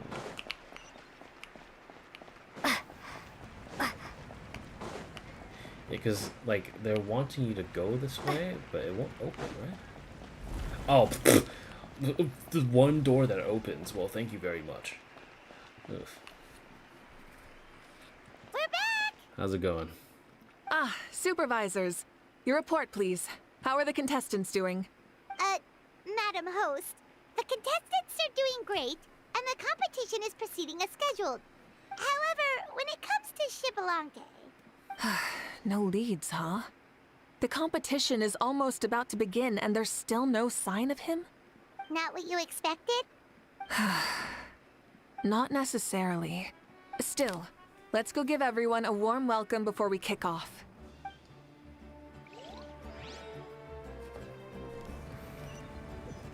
All right. I believe we're all warmed up. Now, take your positions. This iteration of the pilgrimage is the perfect chance for us to bid farewell to the past. Now go forth and soar. Faster, higher, stronger. Become a better version of yourself. Remember what brought you here and keep pushing forward. This tournament begins now! All right. Ready or not, here I come! There's Mualani, a natural sports star. She's not gonna stop scoring anytime soon. I've got this. This round's in the bag. A vertical course, huh? Oh, wait, look at that. It's Kachina over here. And Citlali in the back, too? Time to leave them all in the dust. Kanichi is coming up to the trickiest parts of the course here. But is he slowing down? No! He's speeding up! Amazing! How's he so fast? See you later. The gap between our competitors has increased significantly. Could this mean? Oh! Contestant Kachina has suddenly appeared from the side. This part's rough, but I won't give up.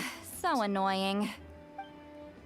The competition has entered its final phase. Who will emerge victorious? We're about to find out. Dude, the random just kick. Dude just fucking kicked the woman.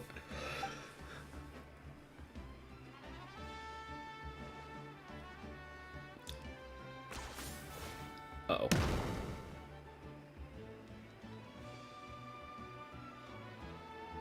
Gotcha. Well, do you yield? I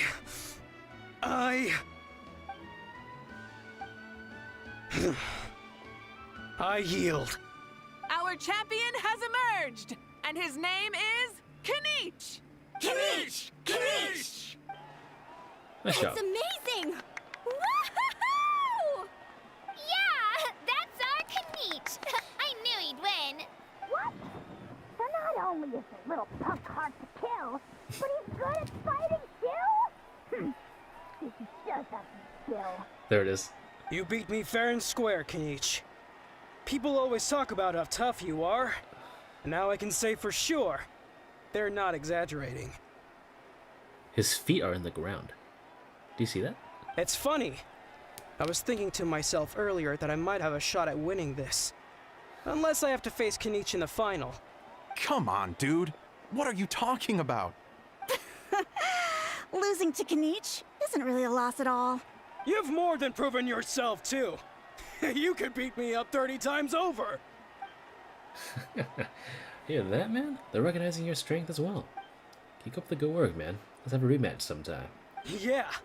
They're both so good. But wait, if that's the end, where's Xbalanque? Wait, aren't we missing someone? Lord Xbalanque. Now that you mention it, where is he? Don't tell me.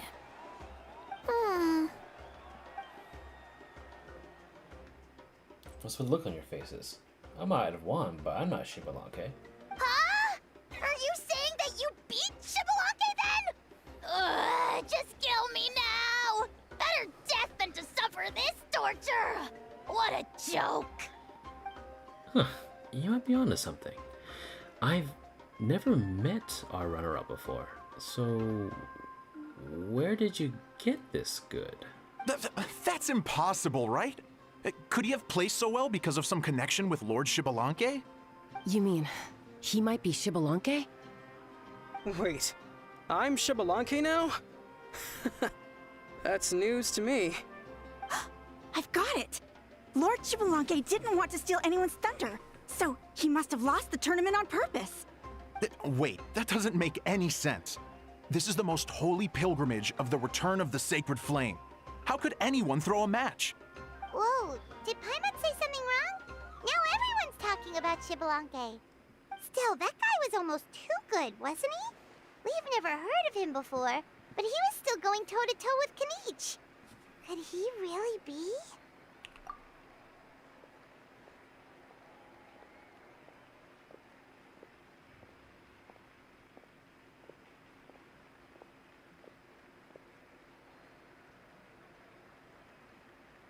Huh? What are you looking at, Mavuika? I felt that something was off since the tournament began. Reflecting back on it, it wasn't because I could sense Xbalanque's power, but rather that I could not. Does that mean that Xbalanque is not present? Or does she mean he wasn't resurrected in his original form? Please, excuse me. Wait, she's going straight in the direction of the other contestants?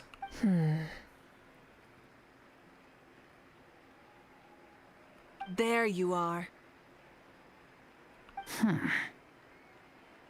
What? No unimaginably strong soul aura, nor any whiff of extraordinary power. But I know, beyond any doubt, that you are Xbalanque himself. Oh! Look at that shit! There it is. Okay. Huh? Who's that? I've never seen him before. Isn't Mausau? Like, Tato's grandson? When did he sign up for the tournament? Did he even fight anyone out on the field? What are you talking about? He's been standing there this whole time. I totally thought he was just there to cheer the others on. Wait, so that's Shibalanke? But he's just a kid. Ahem. Ha! Ha! Well, this kid doesn't look like he can take a single punch from the almighty Dragon Lord! Kahola how! Just give me 1 second and I'll... Huh? That's Lord Shibalanke? But, I mean, he was right next to me for most of the tournament. And he didn't seem very, well, Shibalanke to me. You recognized me? Perceptive. No less than expected of this era's Pyro Archon. Oh no, he sounds like a wimp. Forgive me for asking, but how did you do in the latest tournament? I didn't even make it to the final 32. Oh wait, I'm assuming they're going in the route of the previous era's Pyro Archons were not as powerful as today's standards. No! This is a joke, right? It has to be. It's clearly staged. Out of my way! I've got to see Lord Shibalanke for myself! As expected, your return has caused quite the commotion. Less talking, more doing. Hurry up and take Shibalanke to a safe place. I got this place covered, you know. Please, remain calm, everyone. Lord Shibalanke is one of the most important people in all of Natlan. I will take responsibility for receiving him into our midst. You heard our Archon. Just leave this to her. Don't worry, we'll let you know as soon as we know more.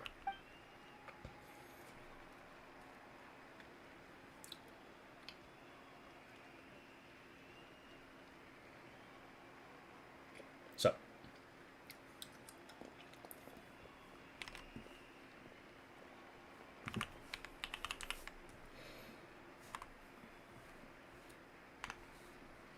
Mavuika seems to be signaling Paimon and I to follow her. She's calling us! Quick, let's go! Hey, wait up!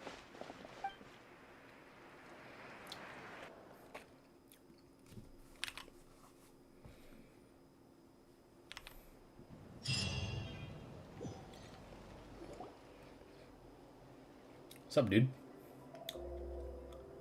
Okay, this should be far enough.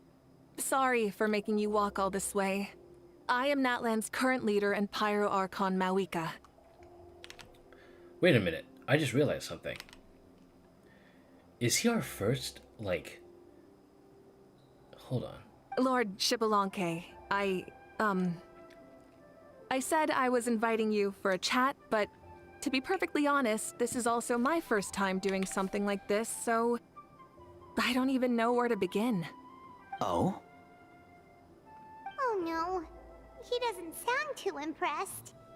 You mean you've never hosted a long dead guy on his first trip home before? No worries. It's a first for me, too. I didn't realize you also had a sense of humor. Wait, really? Hang on. I think I just realized something. He looks like someone from Maple's story.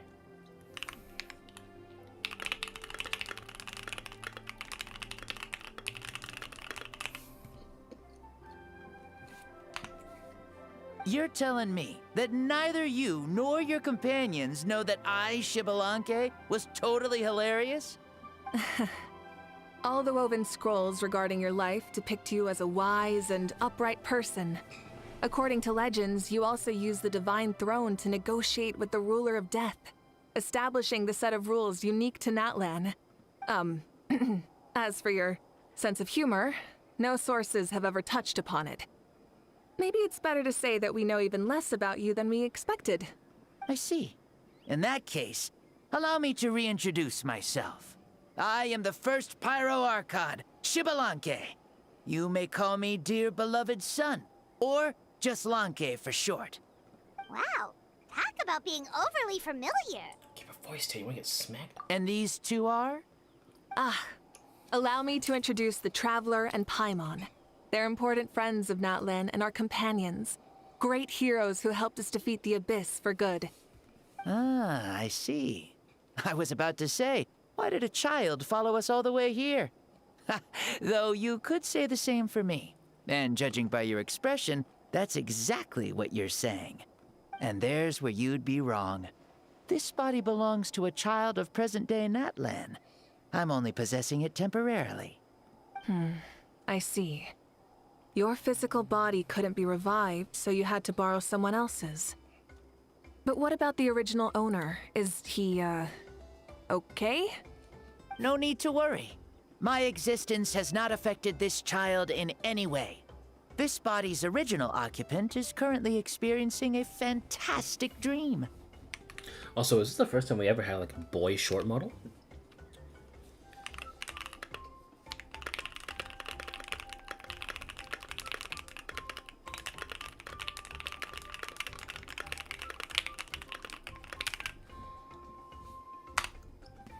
I have my own plans, and as for my reasoning, you'll find out soon enough. Alas, this borrowed body is a bit lacking when it comes to exercise, and hasn't really trained any aspect. I tried my best at the tournament, but could only get so far given my physical limitations. Oh, that explains why you couldn't make a deep run. You're not used to this body, are you? I wish that was the only problem. I'm simply unable to do a lot of larger movements. Oh, and my usual climbing and jumping motions aren't exactly suited for him either.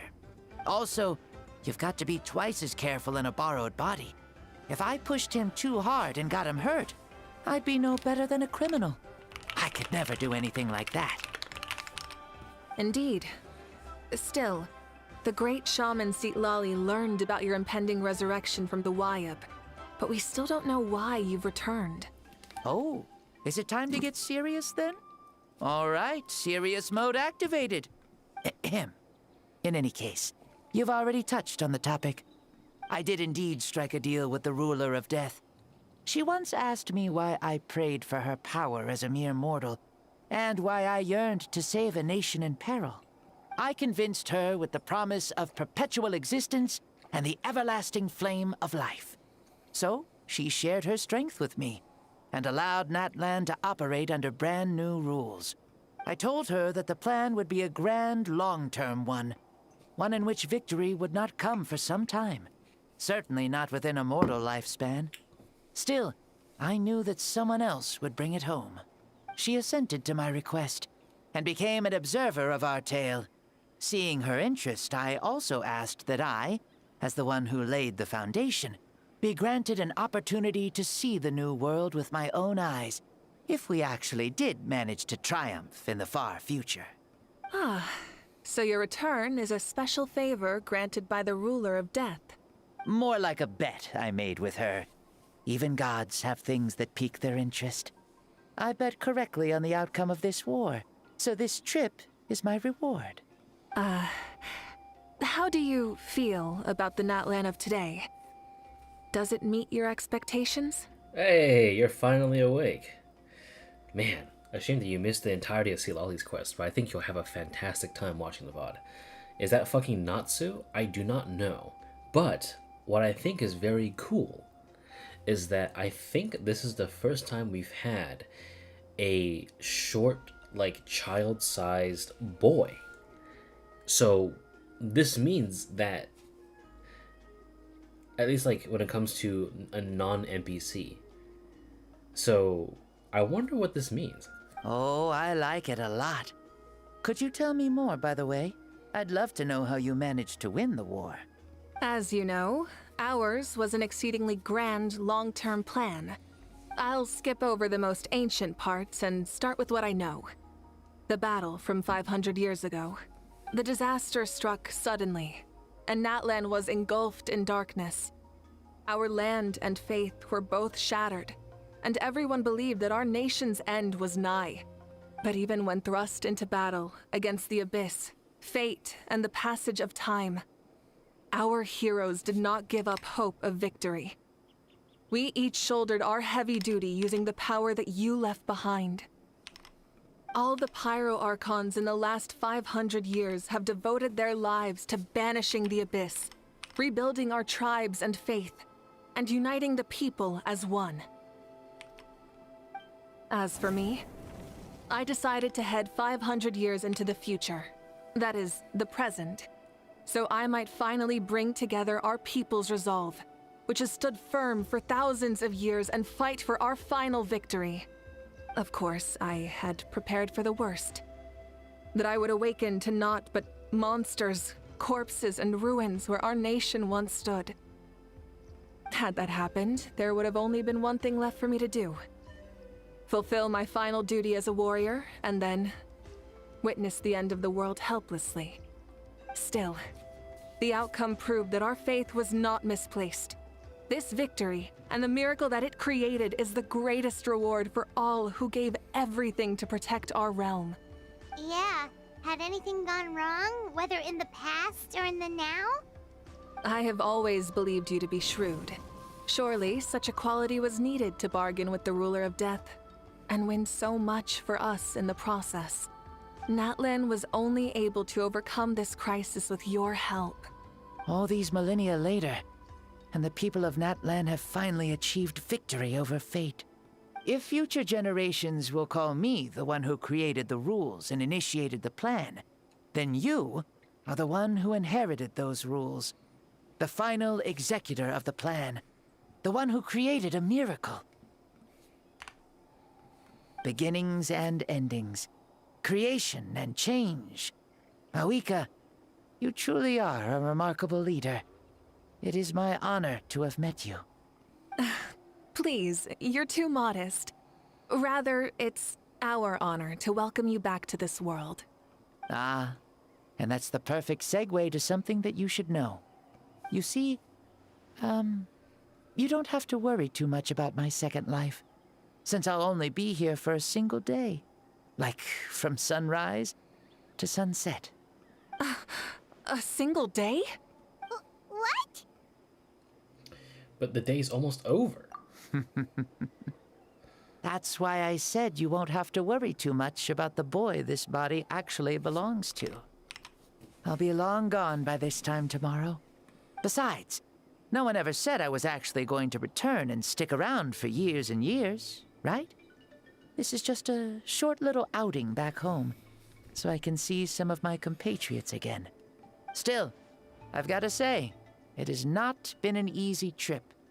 After being resurrected, I woke up in the home of a normal boy and wanted to take a quick dip to relax, only to have my trouser legs snagged by a fishing line that came out of nowhere. Oh, you got fucked. And once I finally made it to shore, I decided to take a stroll and see the sights, only to step into a trap along the way.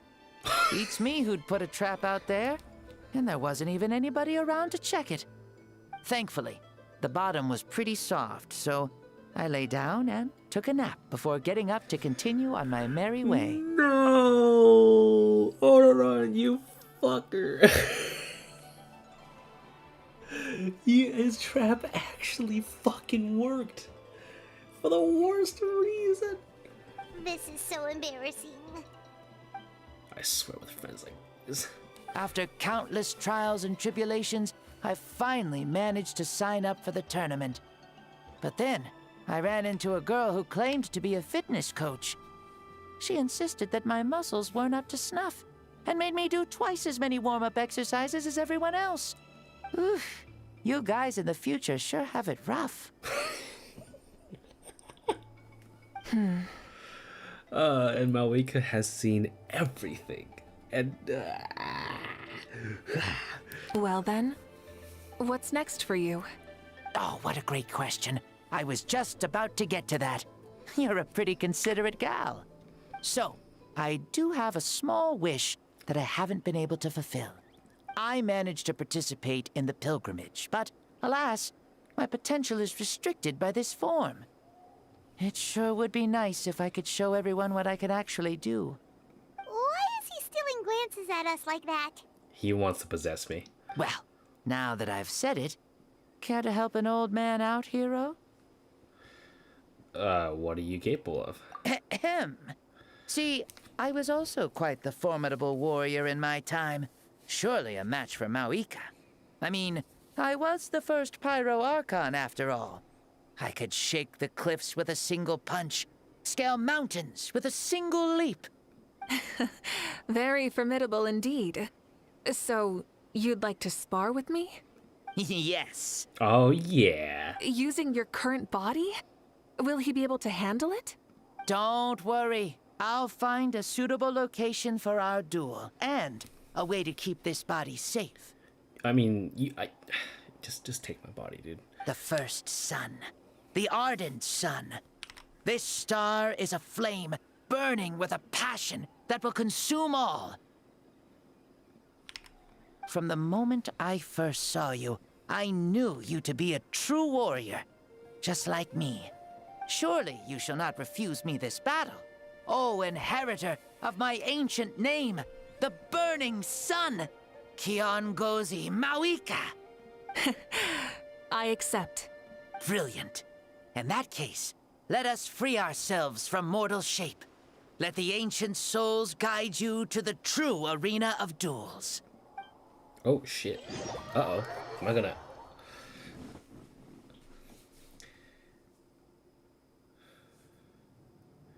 Oh, awesome. What is this place? Such powerful pressure. Is this a temple of the spirit? This is the land of the sun, created by my soul. Only the sun and those blessed by it can survive here. Me, you, and you. The sun, the other sun, Blessed One 1, and Blessed One 2. We've been blessed by the sun? The sun will remember the most virtuous stars. You are hope itself. The most radiant, most important friends we could have. We have invited you here, so you may witness the clash of suns. Huh, I see. We've manifested in an almost fully spiritual, consciousness-like form, removing the limits of our flesh. That's right. As I said, I knew you to be a born warrior the moment I laid eyes on you. But there are two forms of human strength, that of the body and of the spirit. The great Xbalanque, impressed upon a child's body, found less than a third of his original strength available to him. In that form, I'd lost my strength of body. But here, we meet as our true spiritual selves. In this place, even a child may shake heaven and earth due to the great soul within. What makes a true hero? Someone strong of body, or strong of mind, or must one be strong in both to surpass human limits? Which of these are you, Mavuika? Well said, Xbalanque. Let us prove our mastery of both strengths through this battle. To Natlan, to each other, and to the rest of the world. You and I both know we'll never meet a better matched opponent. Indeed. That's exactly what I've always wanted. As a citizen of Natlan, as the Pyro Archon, as an opponent from across the millennia, and a friend whom you never had the chance to meet. Let us have a fair and honorable duel. It's gonna be sick. Our fight will end when the flame is extinguished. Fine. You ready?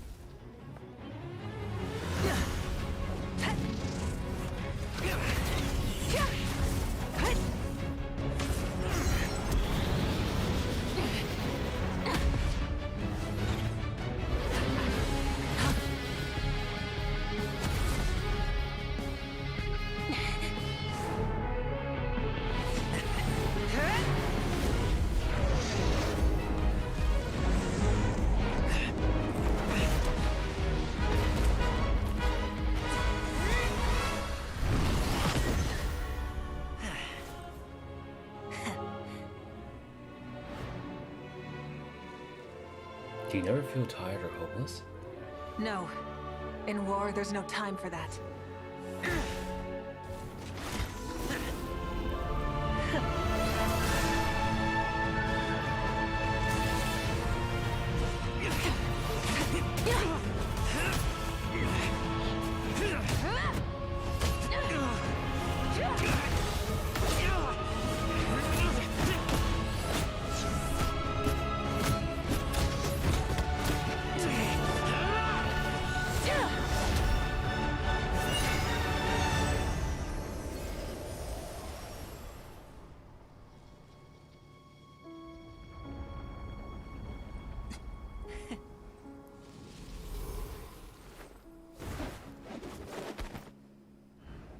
The fire's out. Let's stop here. That was pretty sick. That was pretty sick. I'm not gonna fucking lie. It was a great fight. That was an exhilarating battle, Mavuika. Looks like this old man's still got some fuel left in the tank after all. You jest, Lord Xbalanque. Your spirit is as strong and youthful as ever. Come now. Can't you tell I was making excuses for coming up just a hair short? Not by much, just the slimmest of margins. Yet still, you actually won. I've always seen myself as the strongest warrior, but it would seem that the inheritance of ancient names has proven its worth after all. I bear the name Kiongozi, the leader of our people. After countless generations, this name came to you, and you used the power it accumulated over the years to defeat everything in your path. This battle has been most meaningful. Beyond the facts of victory and defeat, I've also learned a lot about you. Take, for example, your strength. It is at once ruthless and gentle, both tenacious and sharp. You neither overwhelm your opponent with sheer power, nor defy them with only your strength of will. You possess a great understanding of your own might, and will convert all of it into fuel, so you may climb to even greater heights. It is thanks to heroes like you that this war was won. I'd have never been able to return to the mortal realm otherwise. Your victory granted me this chance at a second life. Even if it is just for one day, the sun has risen again to drive away the darkness. Even the darkness of death that once enveloped me has been dispersed by your flames. Mavuika, you are the newborn sun, greater and more radiant.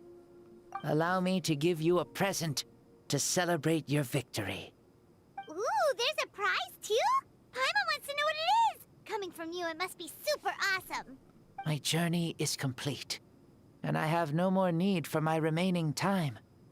Mavuika, I would like to give you all my remaining life force, which I obtained from the ruler of death. Use it to awaken those you wish to see the most. Surely there must be at least one person that you'd like to meet. What? So it's a blank check to bring anyone back for a time? Though Natlan possesses incredibly unique ley lines, it is still extremely difficult to meet the dead outside of the Night Kingdom. Now, take it. Though we both became Pyro-Archons in life, we were still born into this world as ordinary humans. There's no need to hesitate. Just do what you think is best. Thank you for the offer, but I don't think I'll be needing it. Huh? The past lives on in my memories, and will always remain my treasure. Meeting someone we can no longer see again will only lead to more longing. Rather than cling to the past, we should enshrine it in memory. Ever loved and never forgotten. Mavuika. There's no hesitation in her gaze. She means what she just said. They were right. That's exactly the sort of person you are. They? Your parents, sister, comrades, and friends. Those who walked with you, and those who left you behind. Those who crossed blades with you, and those who prayed for your safe return. Each and every one. Mavuika, has one granted the special privilege to return, I can sense them calling for you, and watching over you from within the distant winds. Dear Mavuika, our esteemed Archon, leader of our people, how have you been doing? We all miss you so. There are so many things we want to say to you, but if we really were to say them, they'd just be those simple, heartfelt words. The war is over, Mavuika. All our efforts had meaning, and all our struggles bore fruit. This is the fairest and most precious thing in the entire world. May you be happy in this era of peace. May you eat well, sleep well, always be full of energy, and never forget that we will always love you. These are all words spoken by the people from the past. Their voices are echoing through this Temple of Souls. Shibalanke. He knew from the start that Mavuika wouldn't accept his gift, but he proposed it all the same. Was that so he could pass on these words? He's long sensed the prayers from all the souls in the Night Kingdom. That must be why he created this special space to, well, bring the voices here. Thank you. Those who have gone before will never forget you, even as you keep all their names deep within your heart. Mavuika, my dear child, though we have ascended to Archonhood, never forget that we are still human. Live as you please, in this age of peace you forged with your own 2 hands. Why so formal all of a sudden? Seriously. Huh? Mavuika, where are you going? Ho ho! Leaving already? Now you're the one acting all impatient.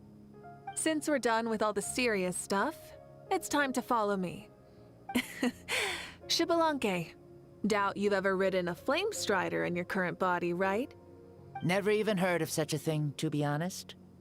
Ooh, are you gonna take him out for a ride? You're coming too.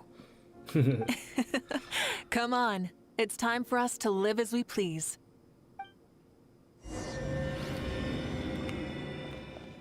This will be sick.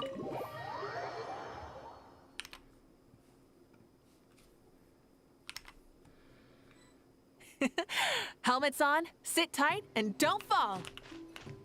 Is this a board you can use to ride on the water?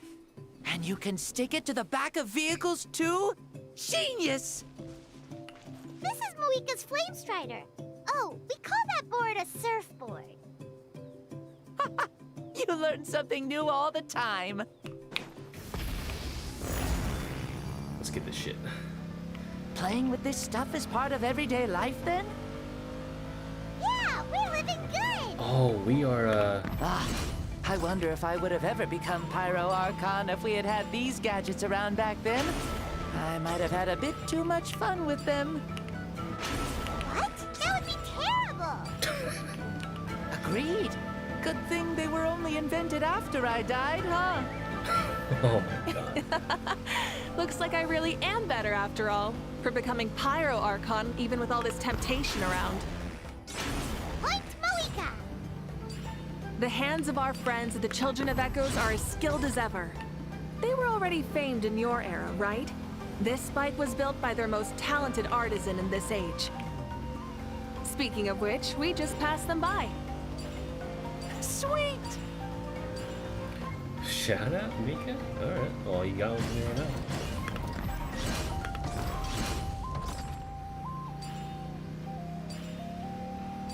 Alright. Off we go.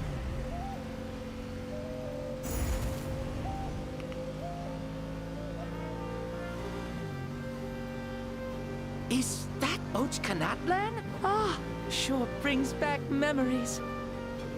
Oh yeah, that was built in your time, right? It's long become a landmark. Very popular with tourists, so I hear. They think it's a lovely place. Is that so? So that's how you all see it. Paimon thinks so too! It's especially stunning if you look at it from a spirit way. The stories of the past become things people aspire to in the future. It's just like what they say. The apex reached by those who came before will become the everyday goals of those who come after. Everything is constantly changing for the better. That's good. That's how it should be. I'll bring those words back to the Night Kingdom and share them with everyone there. Why is Shibalanke so fucking good? They did write him to be a very, like, cool dude. I'm glad that they wrote him this way. Honestly, it's pretty sick. We're finally letting him see, like, the last of what it is before his time's up. I love it. This writing is pretty cool. It's a very slice of life feel to it, sort of, but also... You can see the people of the springs from here. They seem to be enjoying life. Just like the people of Natland back then. All kinds of things might happen during the day, but as the sun sets, you can always count on the people of the springs to relax by the water, playing their instruments and dancing their worries away. Because that's their way of life. Precisely. And so it is for every tribe. No matter how many years have passed, for the people who live here, some things will never change. Well, you're the one most qualified to say something like that. So, what do you think? Satisfied with what you saw? Very much so. Speeding across the water, the warm breeze against my face, it makes me very happy. I really do adore this world, just like a plant adores the sun. Wow, you didn't see everyone though. We made it! Woohoo! Woo! Thank you, Mavuika. This has been a wonderful trip. Lovely things are meant to be shared after all. It's the least we could do for our friend. I'll admit, I didn't expect people several thousand years in the future to see me as a friend. Not that I'm complaining. This old man's had a great day today. Thank you, dear friends. I can still remember how nervous you looked when you saw me for the first time, Mavuika. I'll cherish that memory. Oh, is it almost time? Yes, it is. Thank you for coming back to see us. This meeting means a lot to me as well. Mm-hmm. Well, time to go. Don't forget to lead a happy life. Aw, already? Hyman's gonna miss you. See you later, Shibalonke. Enjoy your life in the Night Kingdom too, okay?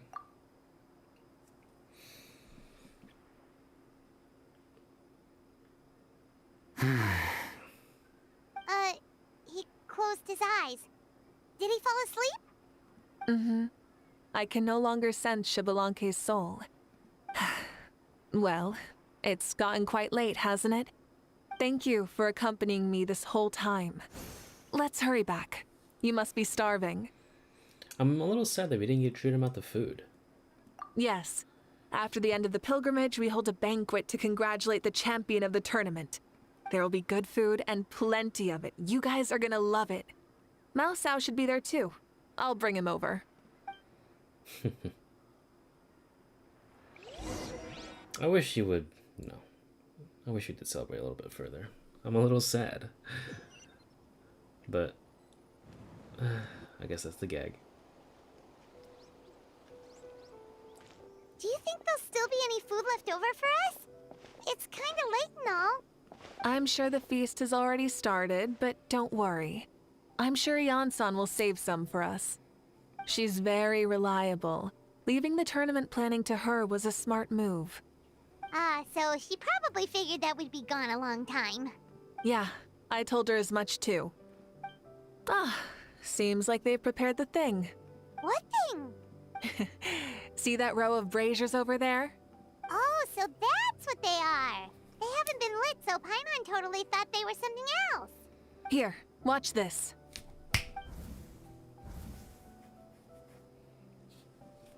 Whoa, they're beautiful!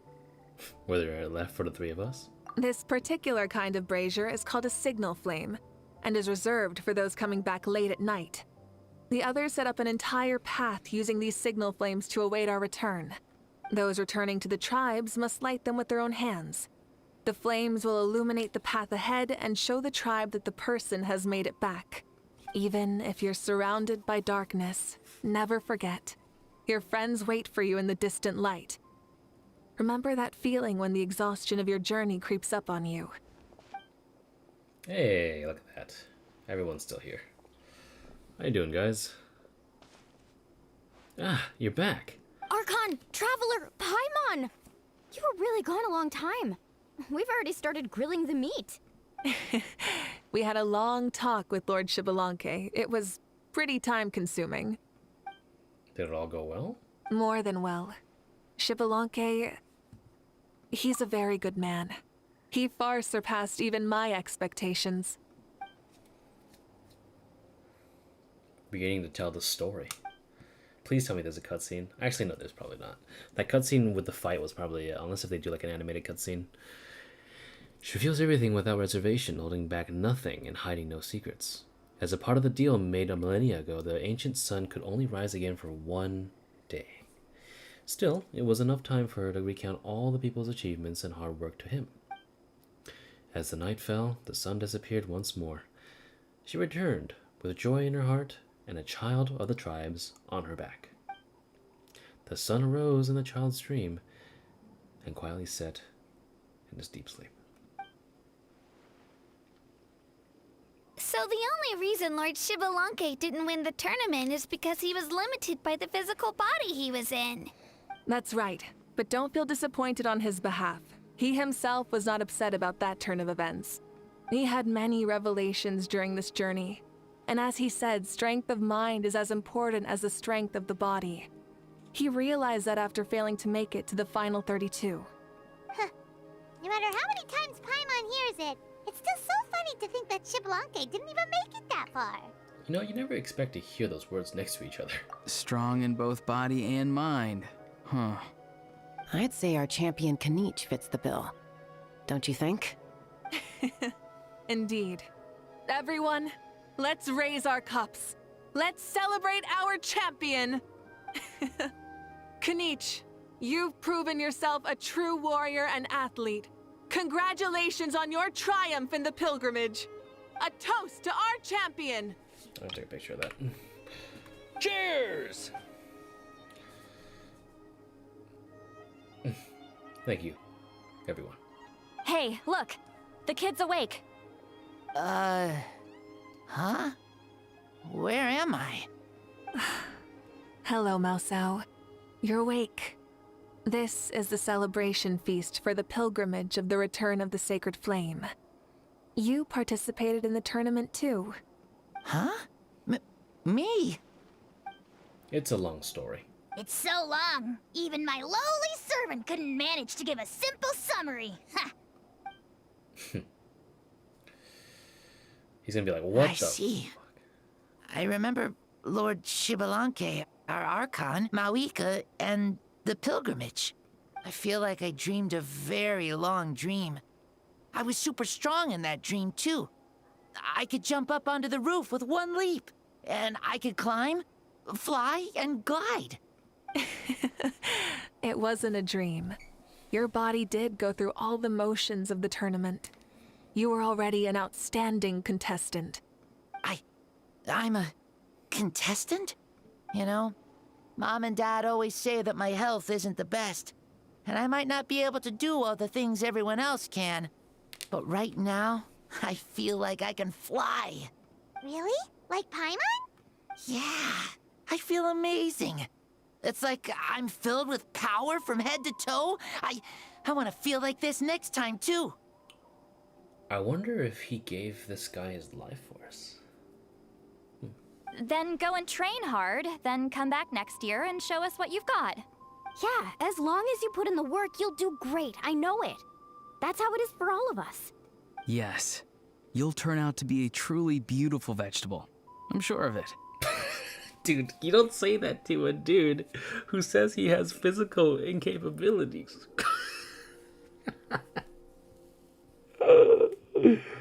Oh my god, please. Oh, I'm sorry, I have been avoiding chat the entire time.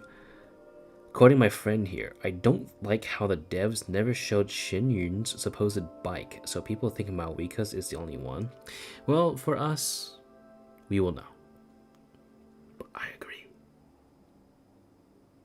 Fuck. Awesome trick, if only the glasses were filled. Well. Vegetable. Fucking hell, what the fucking Yeah, I will.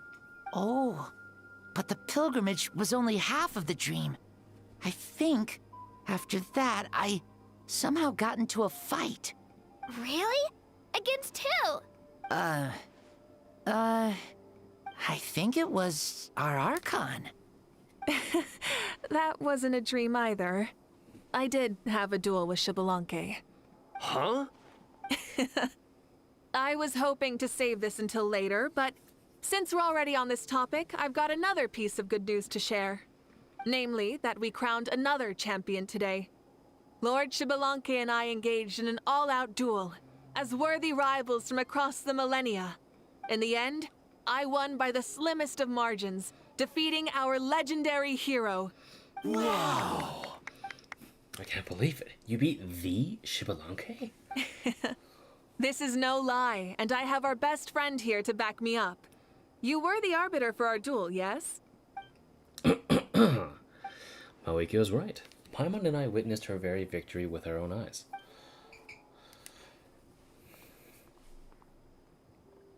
Yeah! Amazing! What an achievement! Come on, everyone, let's have another toast. For our Archon this time. Oh my god, the XD curse. The XD. the XD. Holy shit. Oh my god, the fucking XD is real.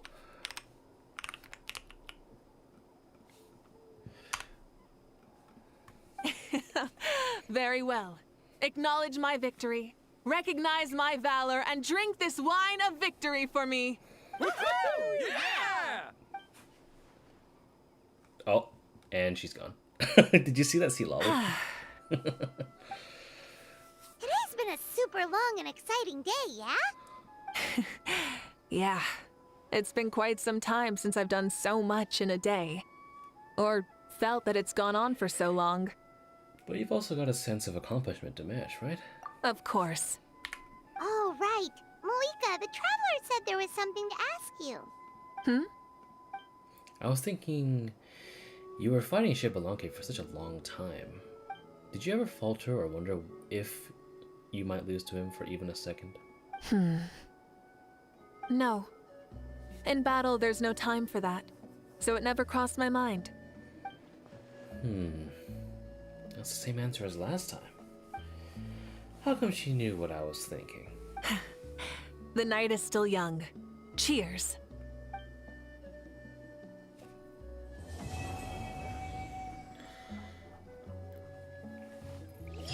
There we have it. There it is. The end of her quest as well. Oh look, everyone's still here. Whoa. Our Archon really is amazing. And super brave, too. She even went toe-to-toe with Lord Xbalanque. Don't be so modest. You'd have done the same. Ha! Like any of us wouldn't! I'd have jumped at the chance! What about you? I wouldn't dare. Fighting is in a warrior's nature. If the opportunity was presented to you, I'm sure your instincts would make that choice for you. I swear, you're all just brimming with energy over here. This is Lord Xbalanque we're talking about. Our greatest ancestor? Are you really that into sparring with your elders? Granny Citlali! Let's spar sometime, too. No. We're absolutely not doing that. Okay, so our squad is here. Is Eon Sin? Oh, hold on, Eon Sin are here. And Mouse out too. Look at that. Say, what kind of vegetable do you think I'll become? A red one? Or a green one?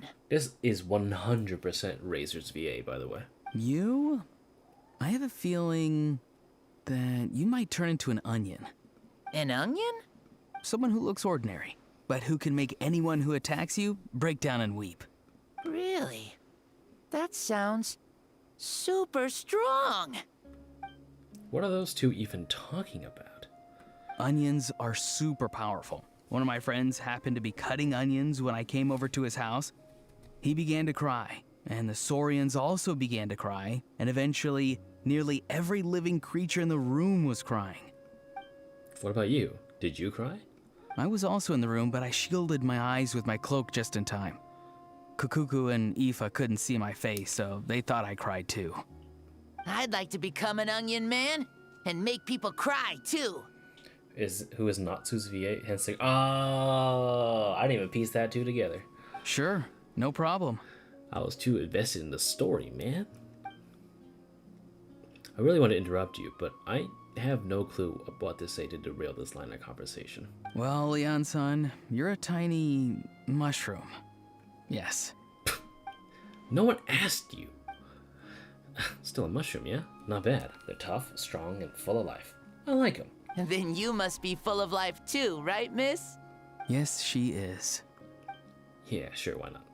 Ooh, I want to hear her. I want to hear him in Chinese. I want to hear him in Chinese. Hold on, I gotta hear him in Chinese. What does he sound like?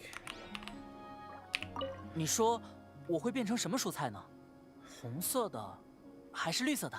Oh man, if I heard this in the actual quest, he actually does sound like a 12, 13-year-old. That's pretty sick. 你的话，可能会变成洋葱吧？洋葱？其貌不扬，却能让试图对你动手的人痛哭流涕。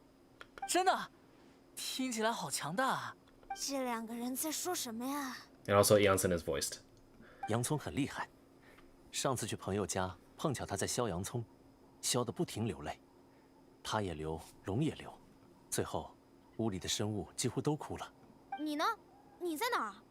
我也在屋子里，不过即使用披风遮住了眼睛，卡库库和伊法他们看不见我，就以为我也哭了。我想成为洋葱一样让人哭泣的男人。没问题的。好想打断你们，又不知道说什么才能阻止这种对话发展下去。伊安山是小小的蘑菇。没人问啊。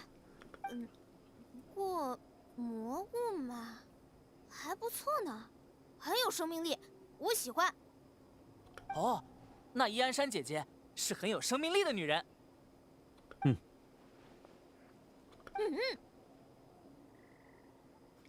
I love how like they make it a little more awkward in English, because right now they're just very firm, like yes, I am.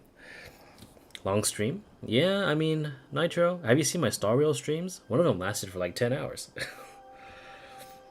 I got guaranteed Mavuika and won her weapon on my old account, which I abandoned for months. Well, that's the game of telling you welcome back. Let me hear Kanisha's one. 火神大人真厉害，而且很有勇气，敢和希巴拉克大人过招。别谦虚了，换作是你，你也敢。啊？谁不敢？我敢。你呢？ Just a fun fact, a Hao for Chinese is the same actress as Shilonen. 我不敢。战斗是战士的天性，有什么敢不敢的？真到了那个时刻，自然会想要一决高下。唉，真有精力呀，你们。那可是希巴拉克大人啊，超级祖先啊，这么喜欢跟老一辈过招吗？哎，希特拉利奶奶，有机会我们也再比试比试吧。不要，绝对不要。Oh my gosh, she sounds like my fucking mom. Alright. Can we find Mavuika anywhere? 来了，已经累了。No, I guess not. I guess Mavuika just decided to saunter off. Unless if she's in here? Let me check.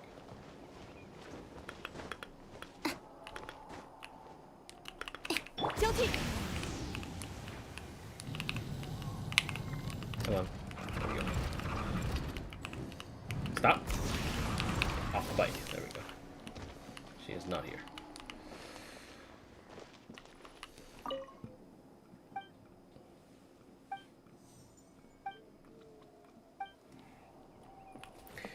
And no, I know I get Star Reunion multiple times. Yeah, I know. My ult account has gone through the same thing. Oh, it's not even 4:30 yet. I thought this quest would take a lot longer because I started the quest like only 2.5 hours ago. Okay, that's not too bad. So it's just kind of like a feels good sort of quest. I can get behind that.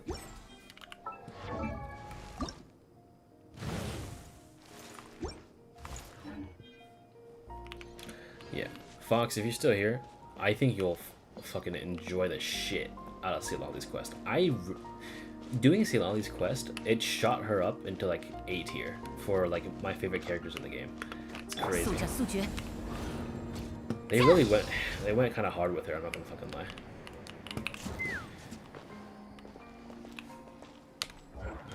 I'll redeem my commission and stuff in a little bit. Alright. Is there anything else I need to do? Because that was both Citlali and Mavuika's quest. Got a month to do this. I will do this.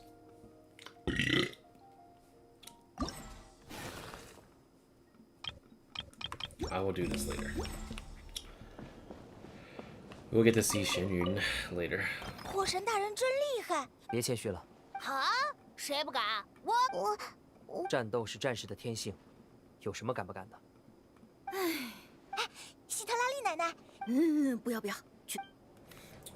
Let me see if I can find. I doubt this will happen, but let me actually take a picture of this dude, because I will have frame of reference as to how the Pyro Archon looked in Mavuika's quest. Because after this asset will probably never be used again.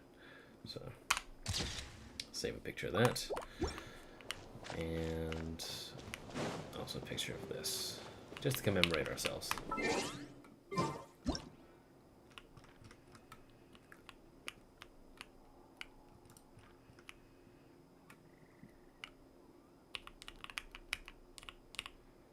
There you go.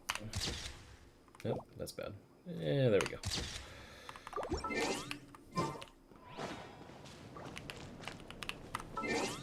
Another photo.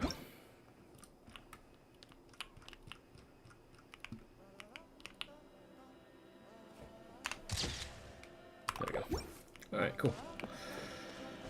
Alright, I think that's it then. I doubt Shalonin, Chaska, and everyone is spawned in, but I'm gonna hold on to hope and check anyway.